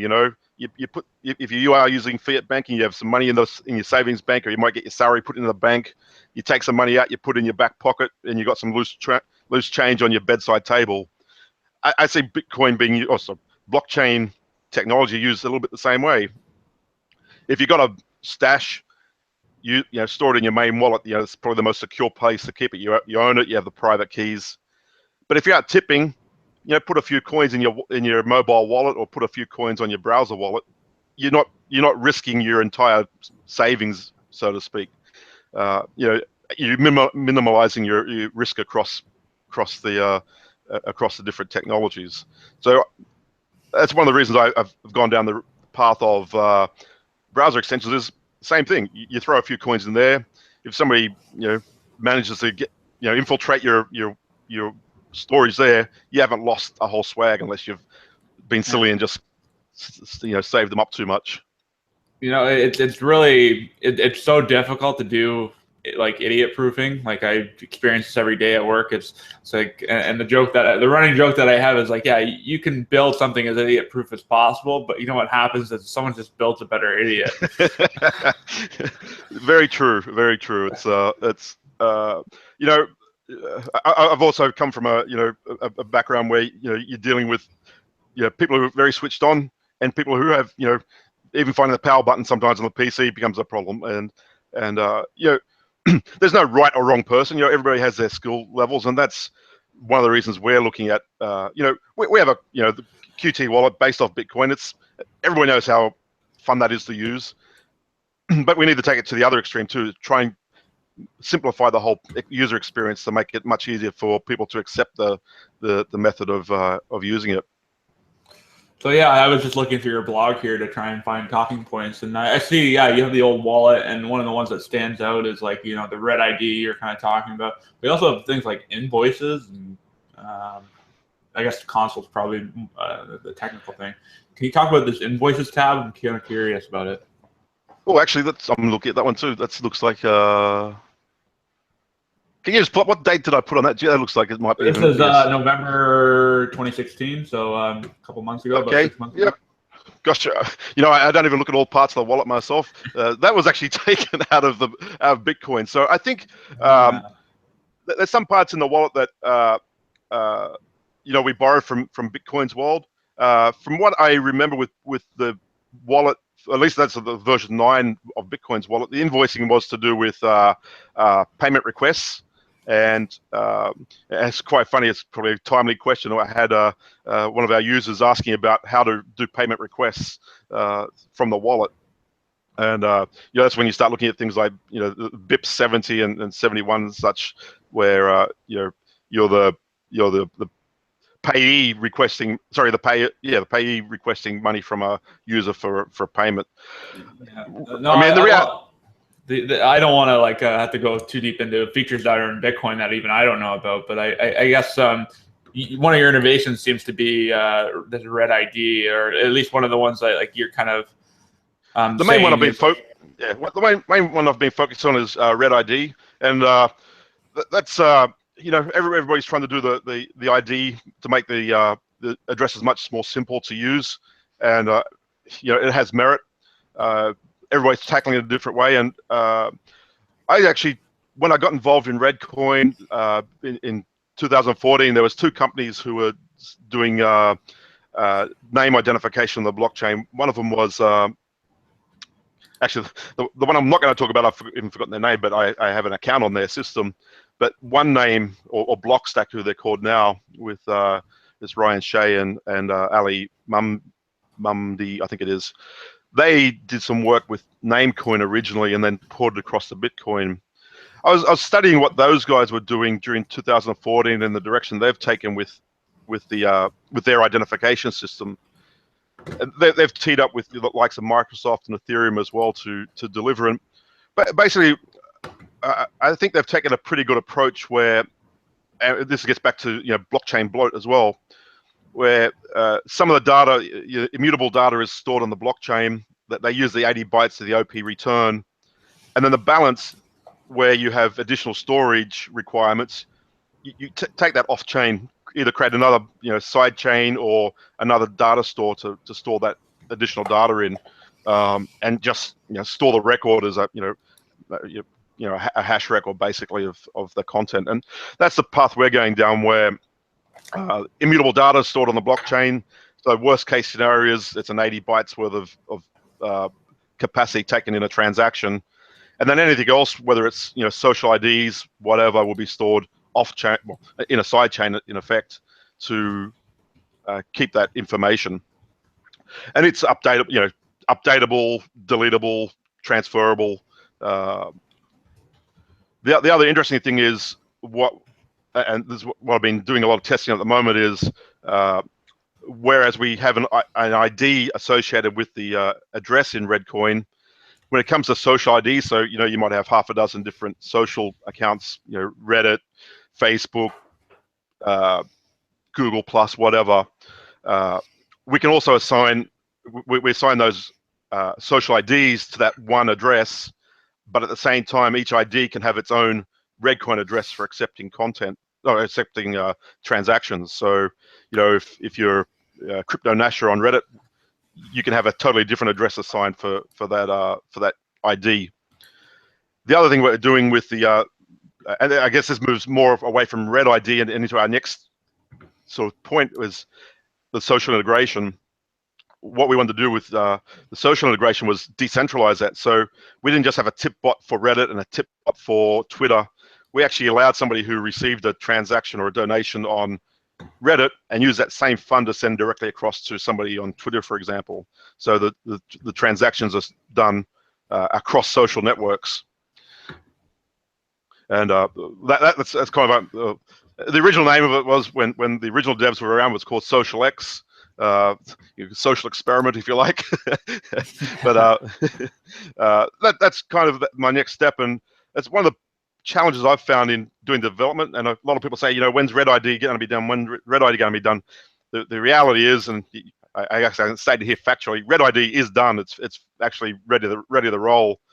What's preventing me from launching that is going back to the user experience. If I launch that now, I don't want people to have to struggle, and I spend the next 10 hours a day trying to explain to people how to create an ID. I'm trying to make everything nice and simple up front. So our social integration, the browser plugin makes it quite simple. And if you I can probably send you later on, Alex, some links to the videos I've done. Basically taking a bit of a walkthrough how to create a Red ID, and it's really just a click, click, click, send some coins to create the ID, and away you go. Well, it sounds like your main innovations are trying to be in, and probably are in value transfer, and there's lots of people who are building novel features for value transfer, and I look at your chart and I think you guys also have something to do with value storage. There's definitely some good value storage here. I actually just placed an order.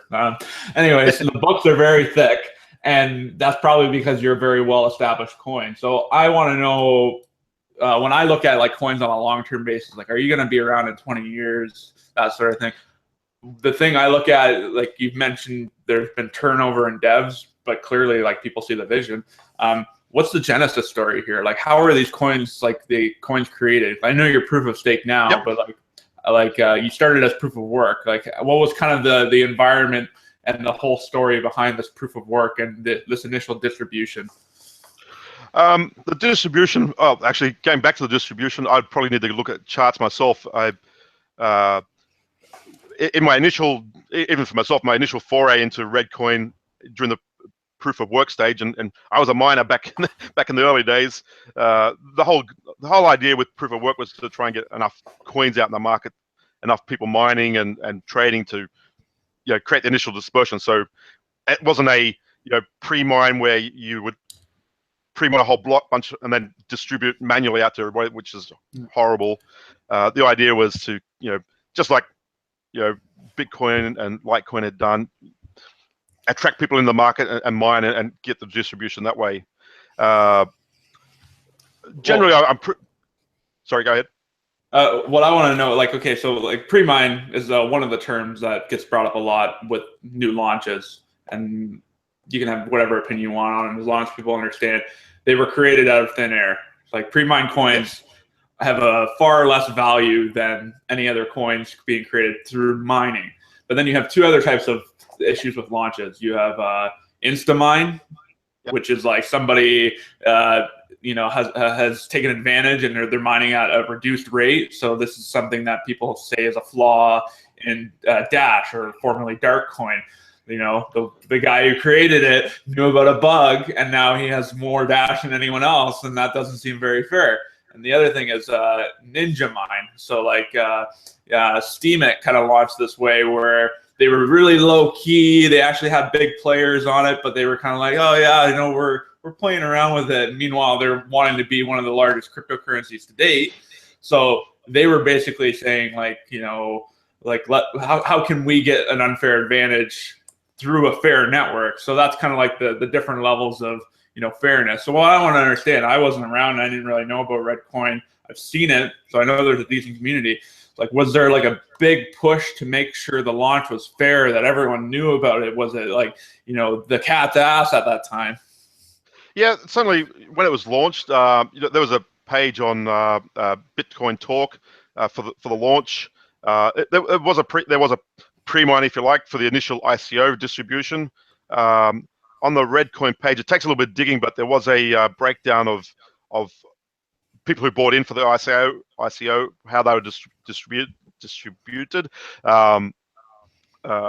So up front, there was a pre-mine to fund the ICO, which you can't get away from. The mining period took over. Actually, the distribution period for the ICO was done over several months. So if somebody bought in, bought a Bitcoin's worth up front, they didn't get their Bitcoin's worth on day one. That was distributed over several months, so they couldn't get in and buy, sell, just based on the price rise and fall. One of the reasons for running 8 months on the mining was to, again, try and spread that around a little bit more. Yep. The initial pre-mine was, I think, done on the first 5 blocks, if I recall. I'd have to go back and look at the code myself. And then after that, it switched. The POW switched in. Actually, even that was POW at the time. It's just the block rewards were quite high in the first blocks. And that's one of the things I looked at too in getting involved. Is this something I want to be involved in? We bring it up internally in discussion. As we want to bring new people in the environment. Was everything done legitimately? Were there any ways of did anybody gaff the system to try and find it? And currently, I've been through the blockchain a couple of times looking for other data. I haven't found anything myself. And I came in. I'm not the guy at the front, so I'm inheriting this. So I also have to have a little bit of trust myself that what I inherited is sound. And we've even now we internally discuss that to say is this right? Is this are we at the right point?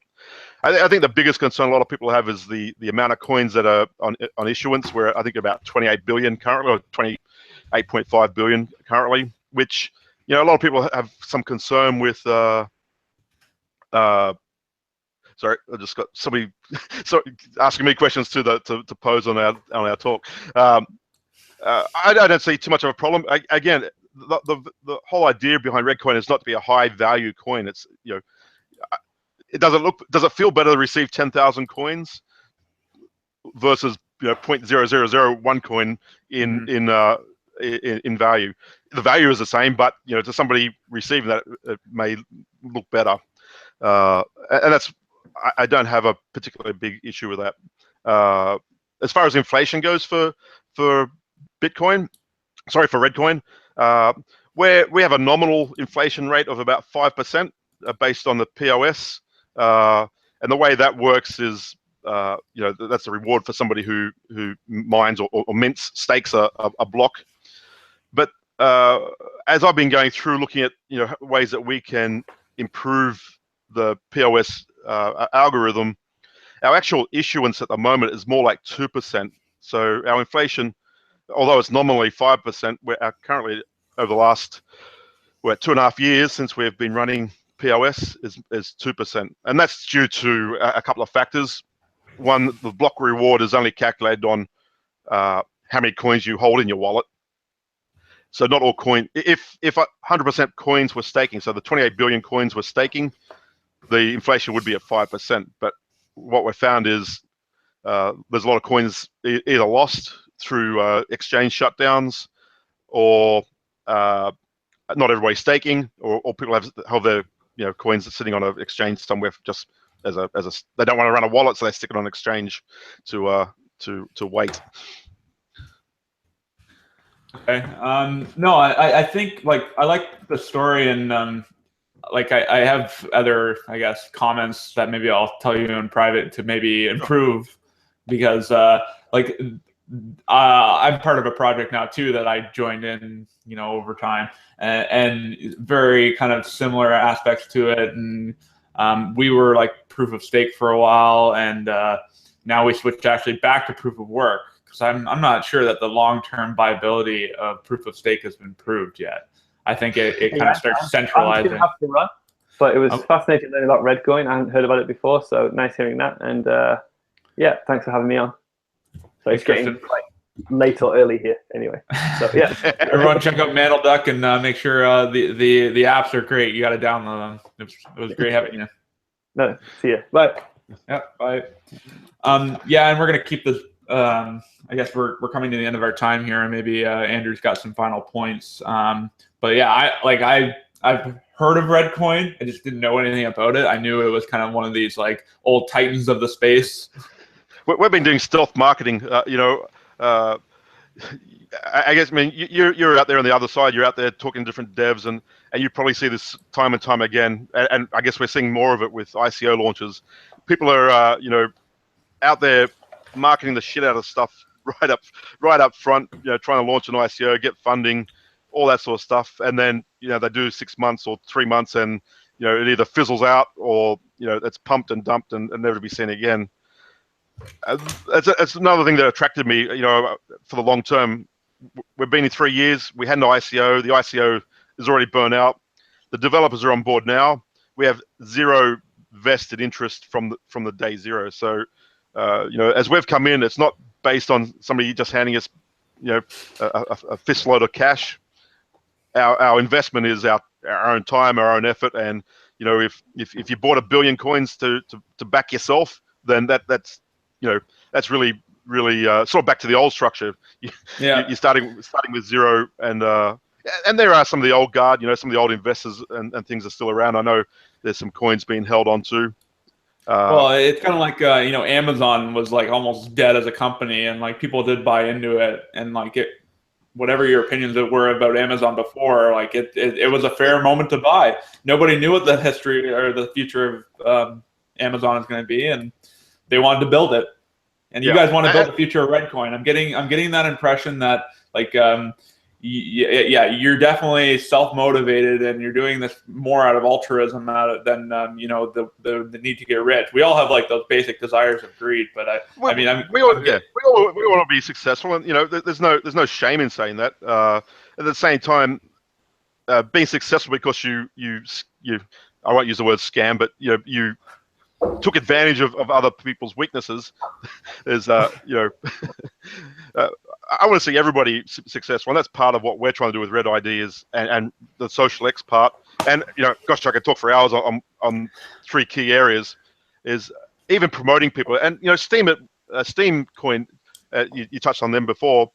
They had some cool ideas which, you know, overlap with what we were doing, is how to promote people. You know, there's some really good writers out there, you know, even for like yourself, you were trying to attract more people around your blogs and such, is how to capture people who have never heard of you before. You know, how do you entice people back into your stream? And we have some ideas around that as well. And you know, it's not there yet. That's in the on the churn at the moment, trying to get ideas. But where I'm building is to how to, you know, quietly promote those people. You know, it's not intrusive on people. You're not out there bashing and having fireworks every time somebody gets a look at your page. But, you know, if you're writing content that people enjoy reading, others will know about that without you know. Well, this is the thing with marketing in general. It's just like, it's far better for people to discover you than to be force-fed you. You know, like and there's nothing worse than ads popping up and all that sort of stuff. It's the quiet achievement, and I guess that's kind of what our marketing has been for Reddcoin. It's the quiet achievement. We keep chipping away, keep getting runs on the board. You know, we've only just in the last year, and that was a big turnaround for Reddcoin. We had no marketing at all. A little bit at the very launch, then we had 80 months of nothing, and when I came on board, you know, it's like, okay, I got to tell people what's going on. So I started, you know, trying to, you know, doing a weekly at the time blog of, you know, where am I up to, what am I doing, what's new, what have we done, and I've cut that back a little bit because, you know, trying to develop and write blogs and you just run out of yards. So I've cut across to doing videos. I think you can tell more in a story now with a video than you can with words. I hear that too. Like I'm even lazier where I don't even like doing pre-recorded stuff. This live stuff is where it's at. So Andrew, you guys, I guess, have some more events going on in Vancouver there, and I guess our time with Reddcoin is kind of coming to an end here. Any closing remarks? No, I don't think so. We got a lot to take care of. We're gonna set up some demos, bring some miners in, and big ATM. Got to figure out where to put that. Yeah, it's been good to have you, and thanks for the article about CoinFest. Happy CoinFest to everyone. Yes, yeah, it has been a happy CoinFest, and I look forward to next year too. Lots more. I hope Coin is up during every CoinFest from now on. Yes, I think so too. I love how Ripple. No, the distributed conference is going on continuously. You know, we're hashing blocks out, and it's been really good.